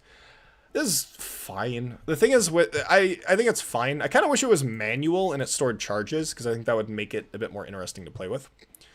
It is just like, you attack me, I attack you, and again, I heal myself. Like, I get healed when you attack me. And it's like, I don't like that idea. I think that's kind of silly. It's bizarre. Because, like, the actual analysis of Mudrock is... does she heal herself quicker than the enemies? Like, Talent 2 is definitely a victim of older design philosophy. Yeah, I mean, I'm not against it. Is Monarch from year 1 or year 2? I don't actually know. I want to say year 2. I don't think she's year 1. Again, it's just like, if this was offensive recovery, then I would probably be a bit more like, I kind of wish this was offensive recovery, because I think that would make a bit more sense. I'd rather her heal herself off of dealing damage rather, like, what if that was even the case with, like, her... I guess that wouldn't make any sense. Like, she heals herself while she's attacking with a shield active, but that's really difficult. I think it's cool against enemies to do a shit ton of burst struggles. Yeah, I get that. That is kind of what it is, but to me, there is just an aspect of an operator healing themselves off of taking damage that just feels so bizarre. Like, I get that. That does make sense. It's like, there are still weaknesses to it. It doesn't make her immortal. But... that leans into her gameplay being, you just deploy me and I constantly take care of myself and you don't really need to interact with me. It's like, yeah, she will have her weaknesses against, like, heavy-hitting targets. Yeah, I get that. But she's self-sustained too much, if that makes any sense. to a point where it kind of, the whole point of her is you to deploy her and forget her. And it's like, ugh.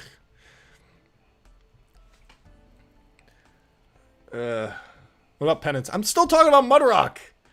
I'm talking about Mudrock. We're not talking about Penance. I'm not done yet. Like, I get that you want to hear my thoughts on Mudrock and Penance, but I'm not done yet. Because, again, this is kind of interesting, because it's like, I kind of wish this was offensive recovery, and that would have been a lot better. I think I'll give it a -1. But, again, it is fun to do the spin, and she does have a chance to stun, which is kind of fun. You know, it deals with all of, like, the swarms that are attacking her, but, again, it's like, ugh. I think maybe just -1. Upon skill activation, Mudrock stops attacking, does not take damage for seconds, reduces movement speed, trying to give 6%, so Mudrock stuns around 10 minutes, reduces attack interval, does a bunch of damage. Yeah. Her S3 is kind of fine. You know, it's like, oh, she stops attacking, but then she also doesn't take damage, so you're not really punished for her not attacking. I guess she could leak. She doesn't gain extra block. It's a very quick charge skill, too. And then but again, she also prevents them from leaking because they reduce their movement speed. And then they're stunned and she does a bajillion damage. It's like, I think it would make more sense for Mudrock to be a set and forget compared to Hoshi Alter, who is, yeah. Yeah, like, if you want, like, Hoshi Alter is a lot worse than Mudrock. Like, Mudrock, I think Mudrock probably overall is probably a -1 or -2. Like, she's not that bad. I don't like her personally. But, like, Hoshiguma is not she is a juggernaut despite not being a juggernaut. Like, that's her problem. And yes, technically it is fine for juggernauts to be a set and forget class. But the thing is with Mudrock is that she doesn't really encourage you to interact with her. That's the problem I have. She literally is just deploy and forget. Where with Lutenata, there is some aspect to, like, yeah, you want to support her with extra damage, make sure things are dying while they're blocked to her and not while they're not blocked to her. And with, like, Vitochki and, what's her name? Vulcan. With Vitochki and Vulcan, what's start with the letter V? It's funny. Like, skill management is, like, activating their skills is is beneficial, the managing their skills and having that heal them is part of that gameplay.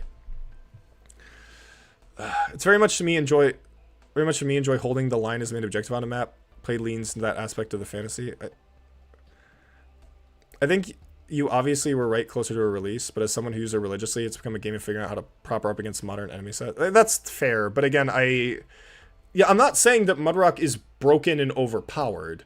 I'm more saying that her design doesn't really spark anything in me. Her design doesn't make me want to use her. Her design doesn't really promote a gameplay style that I feel is really interesting or that fun. It's just kind of, you deploy her, she just kind of does her own thing, and then you can forget about her. And it's like, yeah, her S3 does add a little bit of micro, but again, there's no real punishment for doing so, especially on a skill with such, like, a quick charge. It's a skill with an over 100% uptime, too. Over 50% uptime, too. Like, it's just kind of bizarre to me. It's like, I wish her S3 was a little tweaked. I like the idea. I kind of wish it didn't remove the enemy's movement speed, because I think that could have been, like, an actual, like, punishment for mistiming the skill. Like, I think there should be more emphasis on timing the skill to make it a bit more interesting. Maybe I give a 0 to her S3. I think overall she's a -2. Not horrible, but nothing that I'm personally a fan of. Again, that's not even saying that if an operator is in the negative, that doesn't mean you should feel bad for enjoying them. Obviously, this is me being subjective. That's fine. But I think you kind of get what I mean when it's like she doesn't really promote any kind of unique or interesting gameplay. She's just kind of plop her down. She does her own thing. At least to me, you can't really set and forget anymore. So I agree. But that's also the thing, is that she doesn't let you not do that. That is literally how Mudrock works, is that you set and forget her. And so if the enemy is too strong, then she just doesn't work. You know what I mean? So it's like, because she doesn't want you to interact with her in because she doesn't really encourage that much self-interaction, you can't really use her against modern enemies if they do overpower her, because she doesn't give you that ability to really interact with her kit and to really interact with how she's utilized, because her kit is very deploy me, let me take damage, and then I'll heal myself. Like that kind of thing. I think, weirdly enough, that is a problem with what Mudrock's focus is on. Like, as wild as that sounds. But it is definitely just kind of a remnant of her time. I think if she was released today, her skills would probably lean more... Well, if she was released today, she would be significantly, like, absurdly slop. But if she was a welfare 6-star design today, I guarantee you she'd have a lot more focus on, like, a shield mechanic. Maybe she doesn't heal herself on losing shields, but maybe she gains more attack while having a bunch of shields. Maybe that's how it works. Like, who knows? What's up, Vexilus? It is not morning. It is 11 p.m. for me. That's why modern days use penance over Mudrock. I miss Mudrock. Yeah, it's like, weirdly enough, I think that I probably agree with you that, yeah, she'll struggle against modern enemies, but that's because her kit doesn't let you really use her. You just kind of lets her exist. Okay, we can talk about penance. I do think I like penance more than Mudrock. For what I remember, I do like penance more than Mudrock, but I do think that there's just an aspect of the 6-star Juggernauts that I'm just not a huge fan of. After deployment, melee gains barrier, goes 50% of max HP when defeating enemy, gains barrier, go to... Look at that. Look at that. What did I say? What did I say with how Lutenata and how Lutenata works? It's not gaining a like, imagine if this was gains a barrier whenever she takes damage. Like, no. This is fine. I think this might be a bit much. I don't think she should start with a barrier. I think that's probably a bit, but maybe she kind of does. She should start with a barrier because it gives her a little leeway. Because the thing is with barriers is that barriers just physically can't be self-sustained. Because if the barrier doesn't replace previously taken damage. So having a barrier-focused Juggernaut, I do think is kind of interesting because it feels like resource management, if anything. Each time a student is attacked under the effect of a barrier, deals 50% times arts damage to attack. Why arts damage? Arts damage? Arts damage? Good night, Lavos. Arts damage? Like, I get it, it's a Thorns effect. And actually, it's a Thorns effect. If it wasn't arts damage, it would never work. Yeah. Like, now that I think about it, if it... You know what? No. It takes forever to get to her S3 low-key, definite charge. Yeah, I do think that the barrier is I kind of immediately took that back, because it's like, you do kind of need a bit of leeway after you deploy her to let her kill something to start gaining her barrier. Otherwise, now you have this permanent damage on top of her that is like, you can't get rid of that. So I'm fine with that. I think actually +1 with her for first talent. Her S2 is a Thorns effect. Thorns effects are fun. It does arts damage because if it didn't, fuck that. However, Hypergriff, I'm talking to you right now. Do it based off of her defense, not her attack. Give us more bubble S2s. Give us more bubble S2s. Why? Why? She's a Juggernaut. She's meant to be defensive. I get she's also meant to be offensive, but let things scale with defense. Please.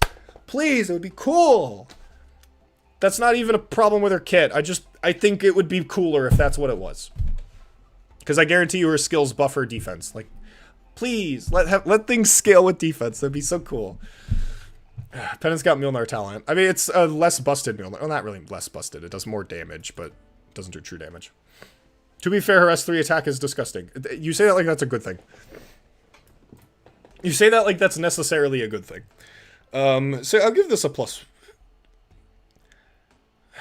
Is this worth a full +1? I mean, it kind of does, because it does alter how you use her. That was just a main thing that I care about. Giving her interesting, like, use cases. So I'll give this a +1. So far she's at +2. The next attack deals an additional instance of arts damage. Why arts damage? What? Why arts damage?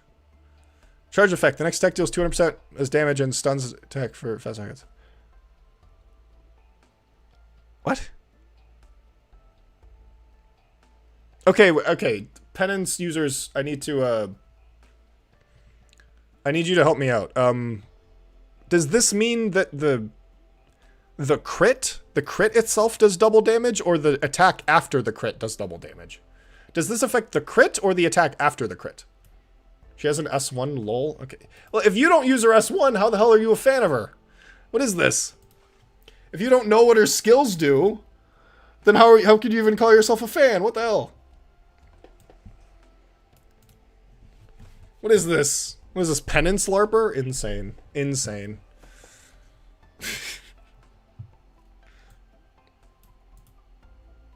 So I assume this means the attack after the crit. Which is, I mean, kind of cool. Read Illis or Crucino. How does that explain how her S1 works? S3 only, except for... Alright, you're a fake fan then. You're a fake... I use Olpianus' S1 sometimes. I don't use S2 out of principle, but I use S1 sometimes. Come on. Come on. Come on. Fake fan. Why does she do arts damage? That's so weird. I'll try it at some point. Yeah.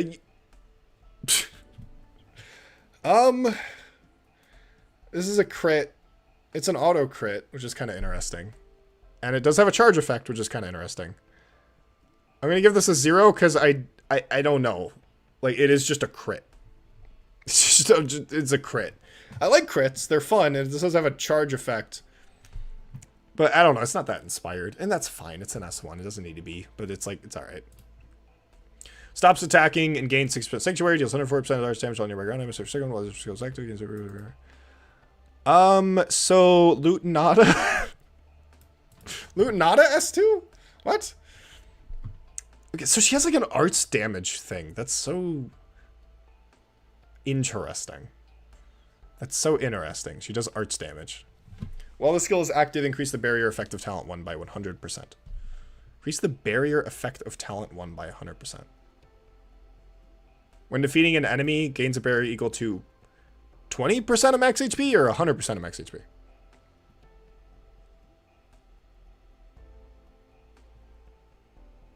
Increases the barrier effect of talent 1 by 100%. By 100%. So she gains 20% extra HP when she kills an enemy. Okay. That's extra self-sustain. I do like the stops attacking thing. Obviously, it just replaces her attack. I think the arts damage thing is very fucking weird. 20%. Okay, I was right. I get the idea. It is just Bubble S2. But again, Bubbles S2... I mean, it's just Bubbles S2. It's good, but S2's damage is eh. I don't think you're really using it for the damage necessarily. I think you probably are just using it for the sanctuary and the extra HP. I think that's mainly why you're using it. This is mainly just to get rid of mooks to prevent her from leaking. That's what it kind of seems like. It's interesting. It's interesting. This is a very quick charge, but I guess that's not the end of the world. I kind of wish this skill had a bit more of a downside to it. But maybe the arts damage... Like, she goes from doing normal attacks to... Because this is just a direct upgrade to her attack. Because now it's every second, and it's over 100%, and it's arts damage, so it's even better to get through things. So she is just doing more damage overall. But it's also a defensive skill. Like, the biggest criticism I have is that I kind of wish... Maybe... Like, I kind of wish this was weirdly more like Bubbles S2. Or maybe she... Well, this is an S2, so it can't affect her S talent 2. Ah, damn it. Ah. It physically can't affect her second talent because it's an S2 and it's unlocked at Elite 1. So, it's not bad. It's fine. Again, it's very... Ideally for kills, it procs often so you can kill steal. That's kind of the idea. This is something you use against, like... I mean, it does have a downside. The 60% Sanctuary is a fucking lot. Holy shit. Even at level 7, 50% Sanctuary? That's absurd. I get the idea, and if you don't have enemies to kill, then her S2 lacks self-sustain, so you have to rely on that Sanctuary, and that's probably not enough. And her skill won't do that much against, like, a large tanky enemy, too. So it's like, you know what? Yeah, I'll give this a +1. It very clearly will suffer against very... They could have added talent 2 to the masteries. I just think that it would have been more interesting if instead of having this AoE effect, it amplified the effect of her talent too, but you can't do that. Whatever. I think this is interesting because it is kind of, it's basically just it's Loot Not as S2, but on a 6-star. Where it's like she does extra damage to ground enemies, and when those enemies die, she gains extra healing. But if you don't have any enemies to really leech off of, then she's going to... We are talking about penance, yeah. If she doesn't have any enemies to leech off of, then it won't work, obviously. So you do actually need to plan about how you use this skill, or else it doesn't really do much. And yeah, it does sacrifice a lot of the offense you would otherwise have with her S1 and using it. So like, yeah, +1. I think this is a +1. Trial of Thorns. Immediately gains a berry equal to 130% max HP. Time will increase 74%. Okay. This is S3 slop. This This is so S3 slop. Holy fuck. Holy S3 slop. What the fuck?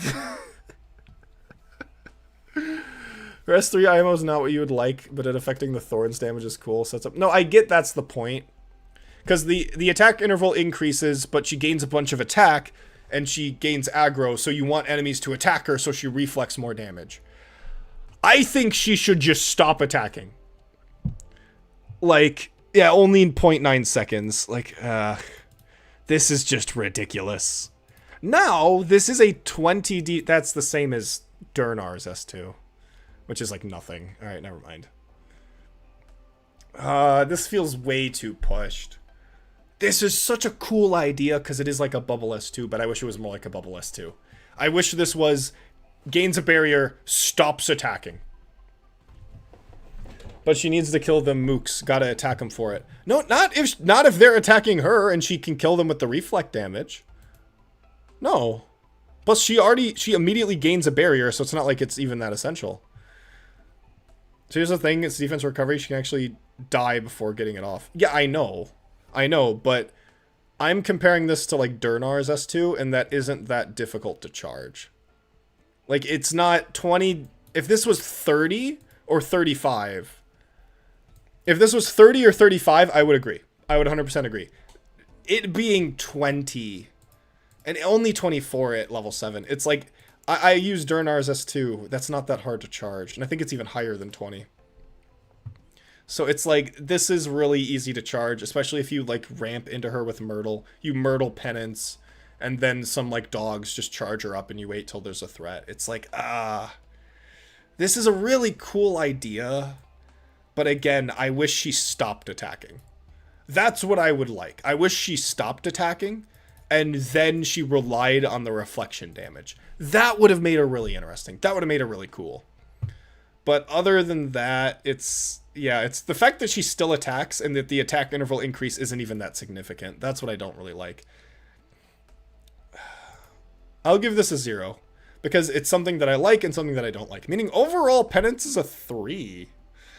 Which is something I did not expect. Yeah, Penance is a 3 overall. Talent is a 1, +1. Second talent's a +1. This is a 0. This is a +1. This is a 0. So overall a +3. But then a reflect will only be good against trash mobs. Yeah. That's yeah. That's kind of how her kit's designed to begin with. I guess so. Instead, it should buff her attack by like 200, increase her trait by 20. Yeah, no, I agree. Like you could do that. But I think that, like, imagine how fun it would be to have like a really stupid strong like bubble S2. Like, yeah, that sounds fun.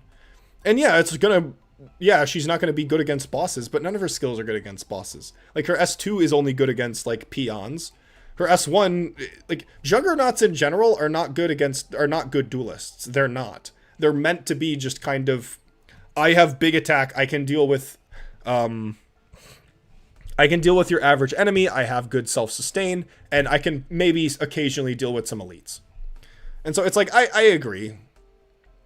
That way she isn't super strong like her attack, and like, oh, you mean like keep the attack interval increase, but increase her attack by 200%. Yeah, I agree that. I agree with that. Effective HP is 20k, I think. The thing is that it is conditional, and you obviously, I think you could change this. You could even change this to make this like 35 charge, and I think it would be fine. There are only minor changes. Like this is a really cool idea. I just wish it was tweaked a little differently. So in my opinion, yeah. Overall a +3 for Penance. So, which is funny. So Penance is a +3, Mudrock was a -2. So that's a 5 like point difference. Okay, what about the modules? Do they change her kit? Because I only care about the modules if they give her talents extra abilities. Because if they just like yeah, okay, gives her extra heal, like who cares? I don't care. Like that doesn't change how the talent exists. Each time, like, or fight, yeah, I don't care. I don't care. If it gave her like a new ability, then yeah, I would give her a different rating. But otherwise, I don't really care. All right, any other operators you guys want me to look at? Okay, next time I do a stream, I think I should just do this. Oh, and I have, oh fuck, and I have like the chat roulette thing where I can chat roulette. I should not have said that. Or like I have a thing where everyone can like type something into chat, and then I click a button and it randomly selects what someone typed in. So I could do I should do this as a future stream. This is really cool. I like this. How do you feel about the synergy with bards or perfumer? I'm fine with it. The Python script, yeah. I'm fine with it. That's not something that I think is like Entelekia. What about Ray though? I already did Ray. You can go look at my Ray. I think Ray was like a 4. Have we done Chen 1? I'll do Entelekia first because I have more spicy opinions on her. Chen is probably going to be like a +1 or a +2. I don't think it's going to be that interesting. We could do like an Entelekia.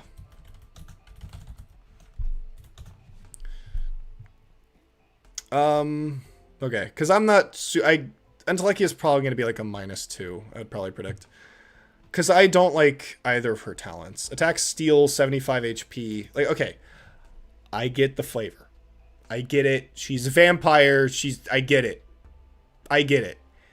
The flavor was already within her being a Reaper to begin with. She didn't need extra flavor. I don't like that this is effectively just true damage, and I don't like that she does arts damage. Because the thing is with Reapers is that they're meant to be just lane holders. Oh boy, here we go with Entei. I don't think I'm gonna get like mad. The thing is that Reapers are meant to be self-sufficient AoE lane holders. They're not supposed to be capable of dealing with enemies with higher defense. And when I look at an operator that effectively does 1300 true damage and 250 arts damage per second, like, yeah, now you've made her so she can deal with elites and deal with like high defense targets. And I'm like, that's a weakness that Reapers have intentionally. I don't think we should be catering towards that. I don't care if it's flavorful. I don't really like it. -1. If anything, if I want to be mean, I'll give each aspect -1. -1 for the HP steal, -1 for the arts. They're meant to be lane holders, rest of being a boss killer. Exactly. Exactly. Which I'm going to get to that.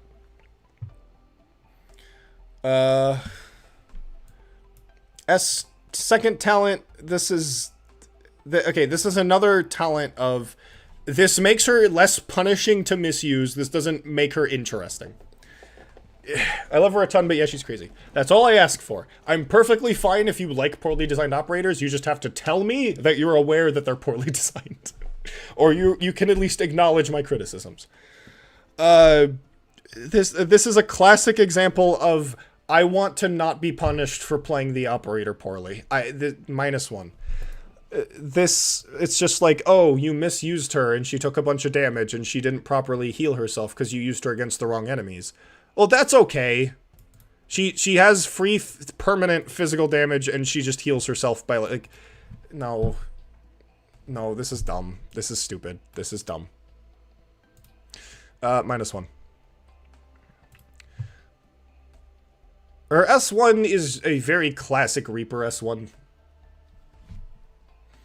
Like, I don't know if I would give it a +1 because it doesn't do anything different than all of the other Reaper S1s that are just this. I think the only Reaper that doesn't attack twice is Humus, who just heals 80 instead of 60, which is kind of funny. So it's just a 0. You don't get her talent keeps her against bosses again. The lane holder. I know, that's the point I'm trying to make. Okay, her S2. +2. This skill is so much fun. And this is... Whenever someone says they like Entelekia, it's not because of her talent, it's not because of her S3, it is because of her S2. Her S2 is so much fun.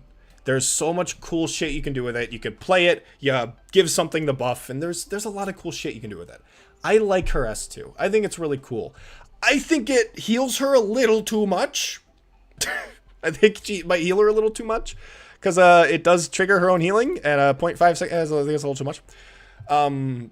And yes, obviously the classic synergy that everyone won't shut the fuck up about, where if you buff Contrail, then it hits an aerial target. I know you guys won't shut the fuck up about that.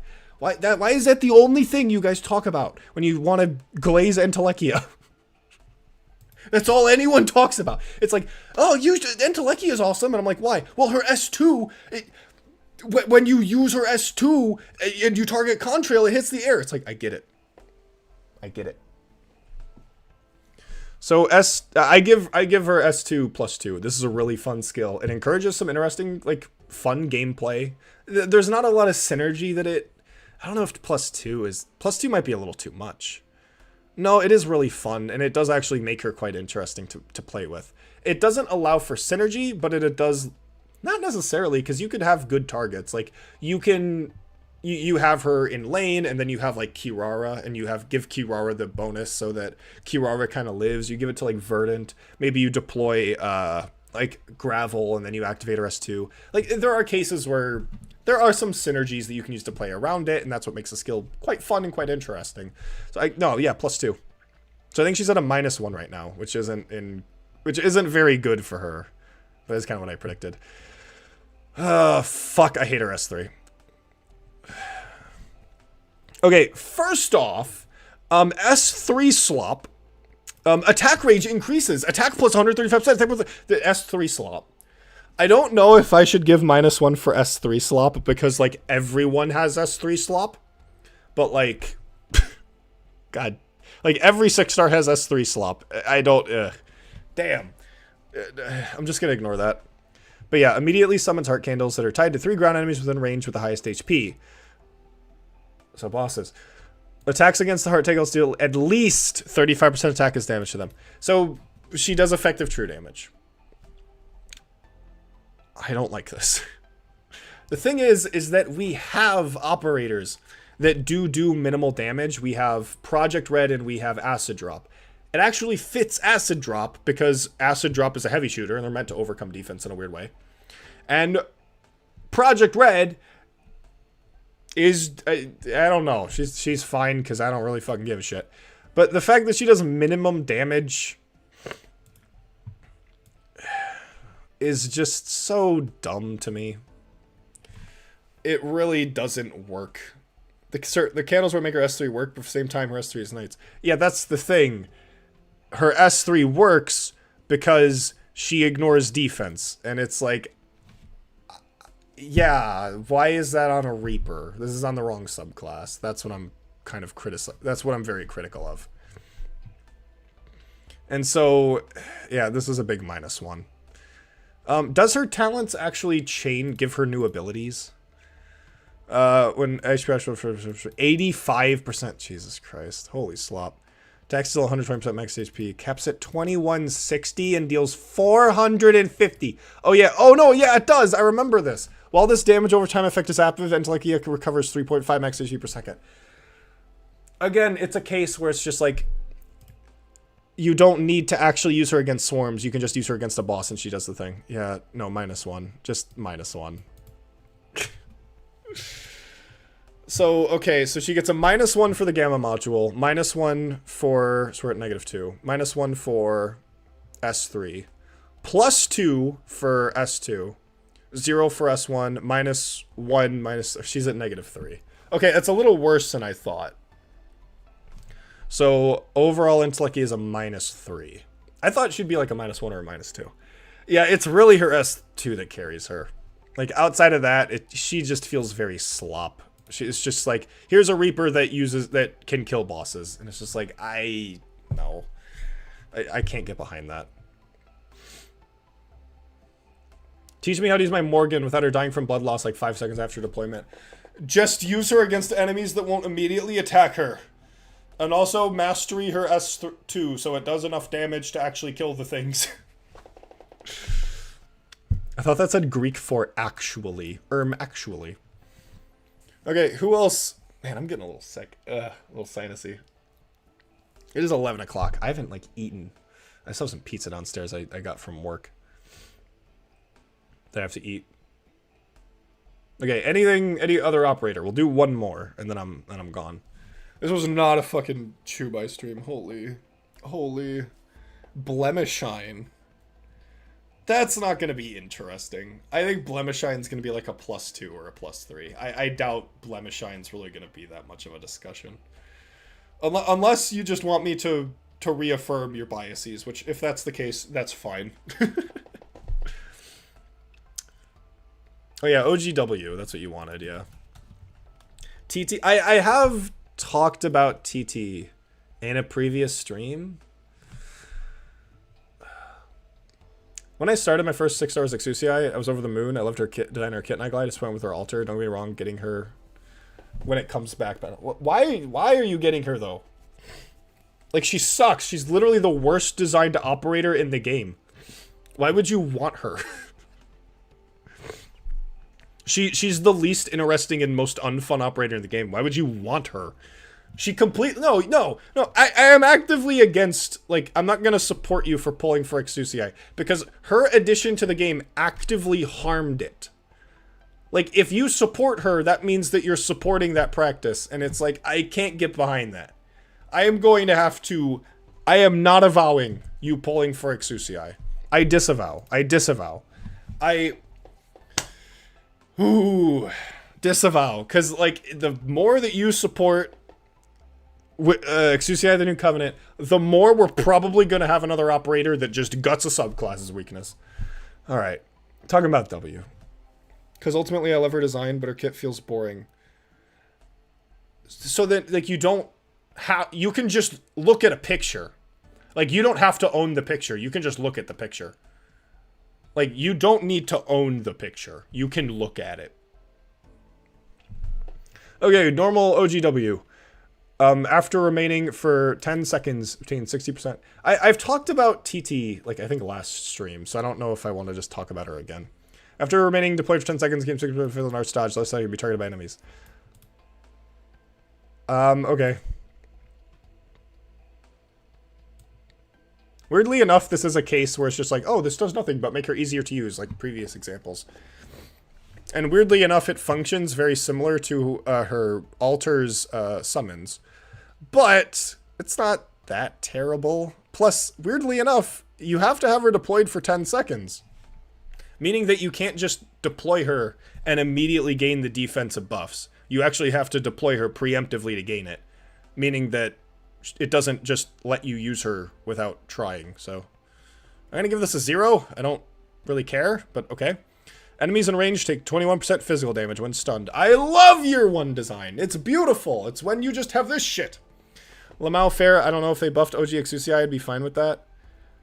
They did. They gave her a gamma module. They gave her the gamma module. I'm imagining... Okay. If you're a fan of Exucii...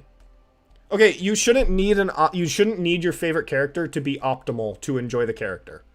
Just, you can use normal Exucii. I don't care if she's niche, she's still usable. Yeah, she's not the most optimal play, but if you truly cared about a character, you would play with them regardless. You wouldn't need the game to validate your character for you. Like, I like OG Exucii, and so I just use her. I don't need to, like, be like, oh, but, like, you know, it's not, like, the most optimal play. It's like, just play with the operator. You don't need to have the game validate it for you.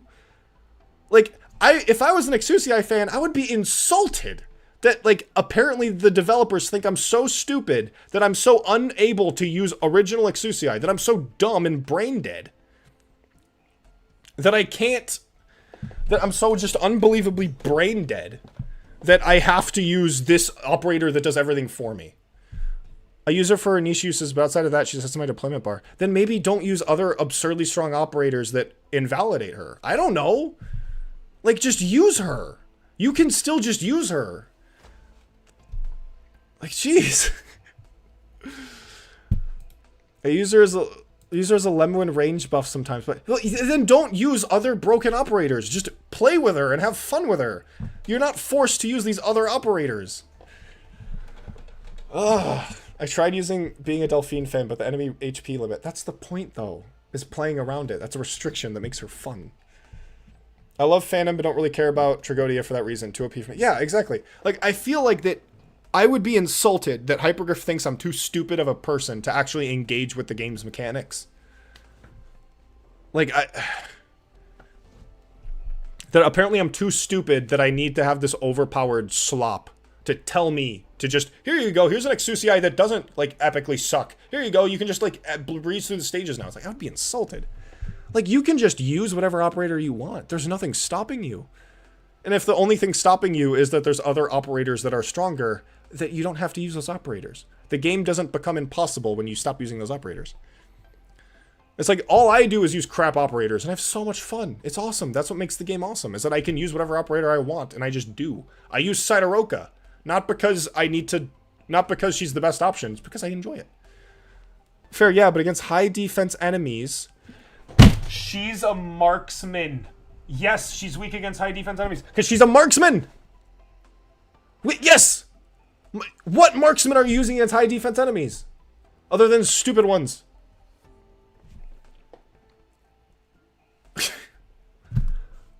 Of course! That's the point! Marksmen are not good against high defense! That's why you don't use them against high defense! Obviously! You don't force her against high defense, but not every enemy has high defense. And even then, a lot of what makes Exucii fun is buffing her and reducing enemy defense. Just like, hey, I'm gonna use... Lamau read my message. I got it halfway, though. I can't do much, but yeah, I guess that's a point back when it mattered. Bring a caster. Fair point. Imagine reading a message without getting just fucking insane. Jesus.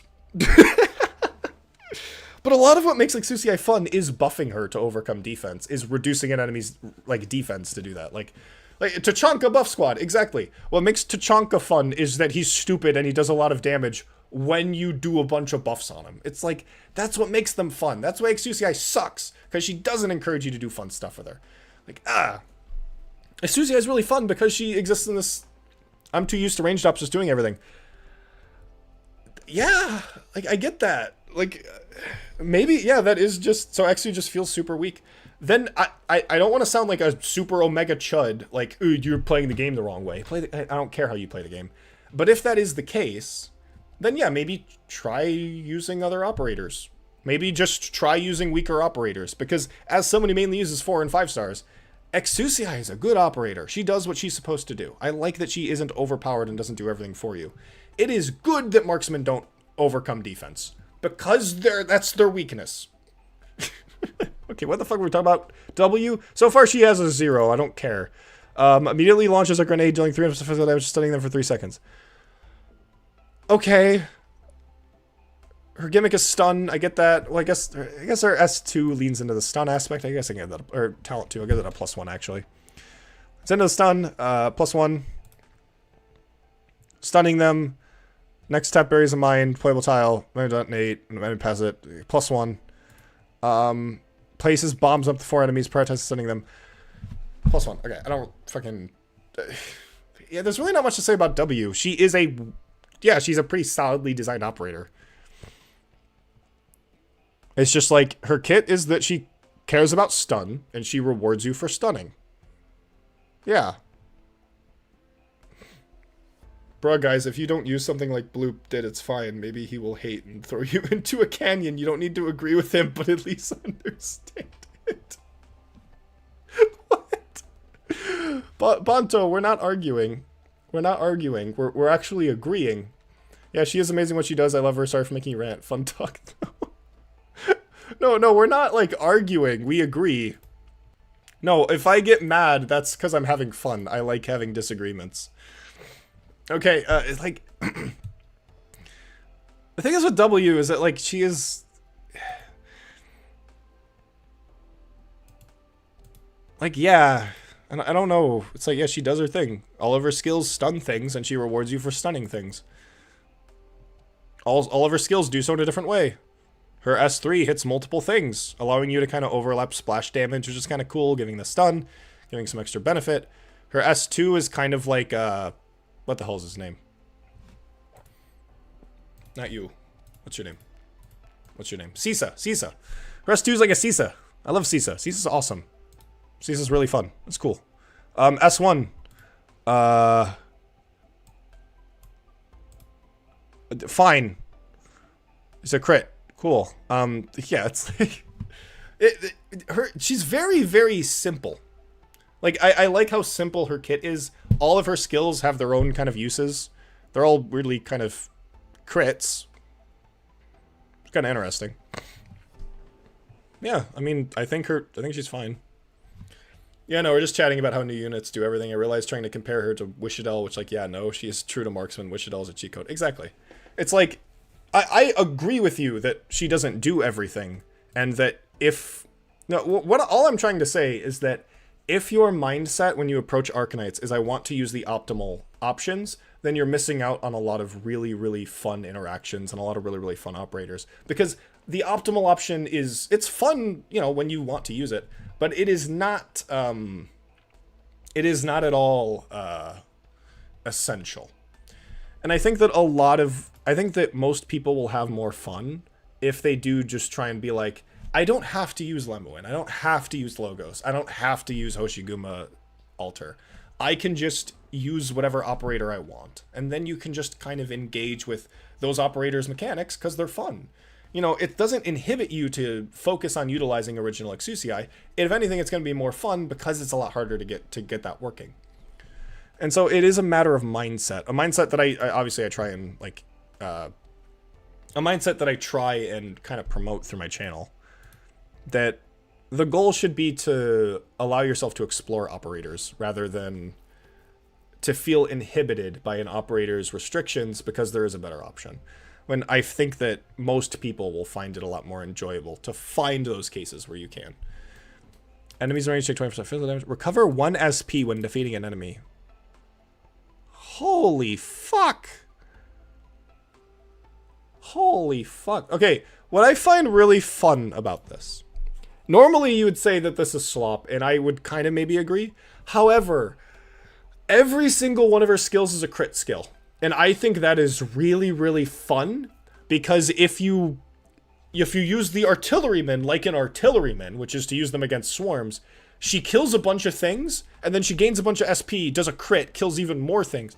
This just, like, cascades into, like, insane bullshit. That seems really fun. Like, because her kit is entirely just a bunch of crit, or because her kit is a lot of crits, that's funny. This just seems like it just, like, I kill things, I get a bunch of SP, I unleash giant thing. Like, it pays you off for using her correctly as an artilleryman. If you don't use her to deal with swarms, then this won't trigger as much. Like, this is a really fun reward for using her correctly. Like, that's kind of cool. I like that. I kind of really like that. After remaining deployed for 8 seconds against 6... I don't care. When no damage is taken, attack gradually increases at 20% over 16 seconds, resets upon taking damage. Yeah, okay, that's kind of lame. By the way, which skill is synergistic with Hoederer the most? Well, they all do stun. Like, literally all of them. Like, they all inflict stun. And the thing is that, like, her S2, her talent 2 just naturally synergizes with Hoederer if you're using Hoederer as S2 or as S3. But, like, all of these are synergistic with Hoederer. I guess most likely... probably her S2 might be the most synergistic, because it has the quickest charge. Meaning that you inflict stun more often. But I'm not sure.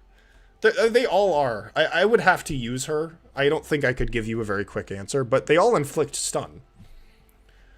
This is making me think she'd be very fun in this event with the hordes of enemies. Yeah. No, I'm kind of, like, Original W is really kind of fun. This is kind of lame, though. This just feels free.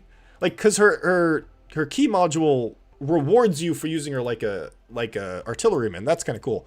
This rewards you for not having a ranged operator take damage, which they most likely won't anyways. So this just feels like a passive 20% attack boost. This feels really lame. Wait. Wait. Wait. Wait. That Hoederer knife. Hoederer knife. Hoederer knife. Lost dull nut. Hoederer knife. Hoederer knife. Wait. Wait, never mind. Best module plus 5 billion. Hoederer knife. Yeah, this is kind of stupid. I don't really care. This, I think, is actually, or key module is like +1. The second module is definitely trying to modernize a bit. Yeah, it seems like that. This is kind of stupid. Wait, what? Clear Intermezzi DM7 with 3-star rating. You must deploy your own W and cannot include any specialists. What? What kind of restriction is that? What the fuck does that have to do with anything? Okay. That's bizarre. Yeah, no, +1 on her key module. I actually really like that. So overall, this is a +1, +1, +1. Or no, this is a 0. +1, +1, +1, +1, +1. 5. She gets a +5. I was not expecting her to be that high. Like, just looking at her skills, just like, yeah, they're all, like, pretty simply designed. They all have different use cases. Or, I'm not too sure about that. I probably need to use her to clarify that. But they're all, like, distinct. They all feel different. Yeah, I mean, alright. Yeah, I'm down with that. Wild. I'm kind of surprised. I love this skin, by the way. I really do. Like, this is, like, probably one of my favorite, like, skins in the game, as weird as that sounds. Because there's something very, like, serene emotionally about just having this very contemplative W. Like, there's so much character that's kind of displayed within here. You know, she's not, like, this insane, you know, trying to murder everything like Roach that she normally is. It's just, like, there's something nice about this, like, sort of peaceful scene with, you know, Hoederer and Enos. You know, and she's just kind of, like, looking off. You know, just, it shows, like, a bit more of a contemplative, aware side of her, which I kind of really like. It's like, which is weird, because there's more character in this one skin than any of what Wish still shows off. Fun fact, the trait of Gamma Module is useless with S2 and S3.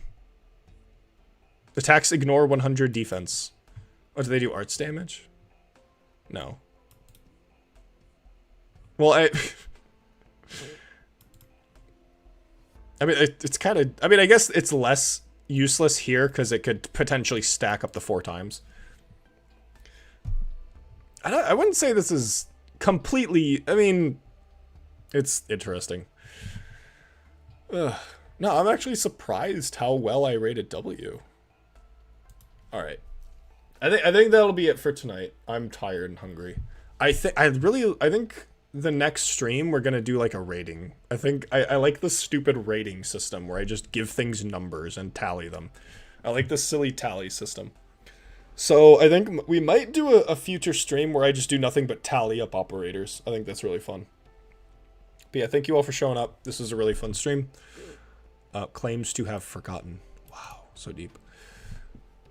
Hope you all have a fantastic evening or morning, wherever the fuck time it is for you. So, yeah, bye-bye, everyone. Goodbye.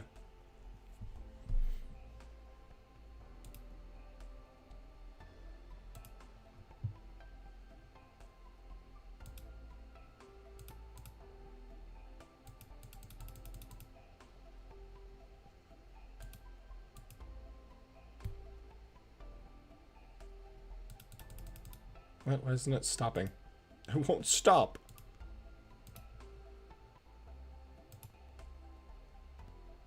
$28 viewers, wow. Why won't it stop? Oh, 28 viewers.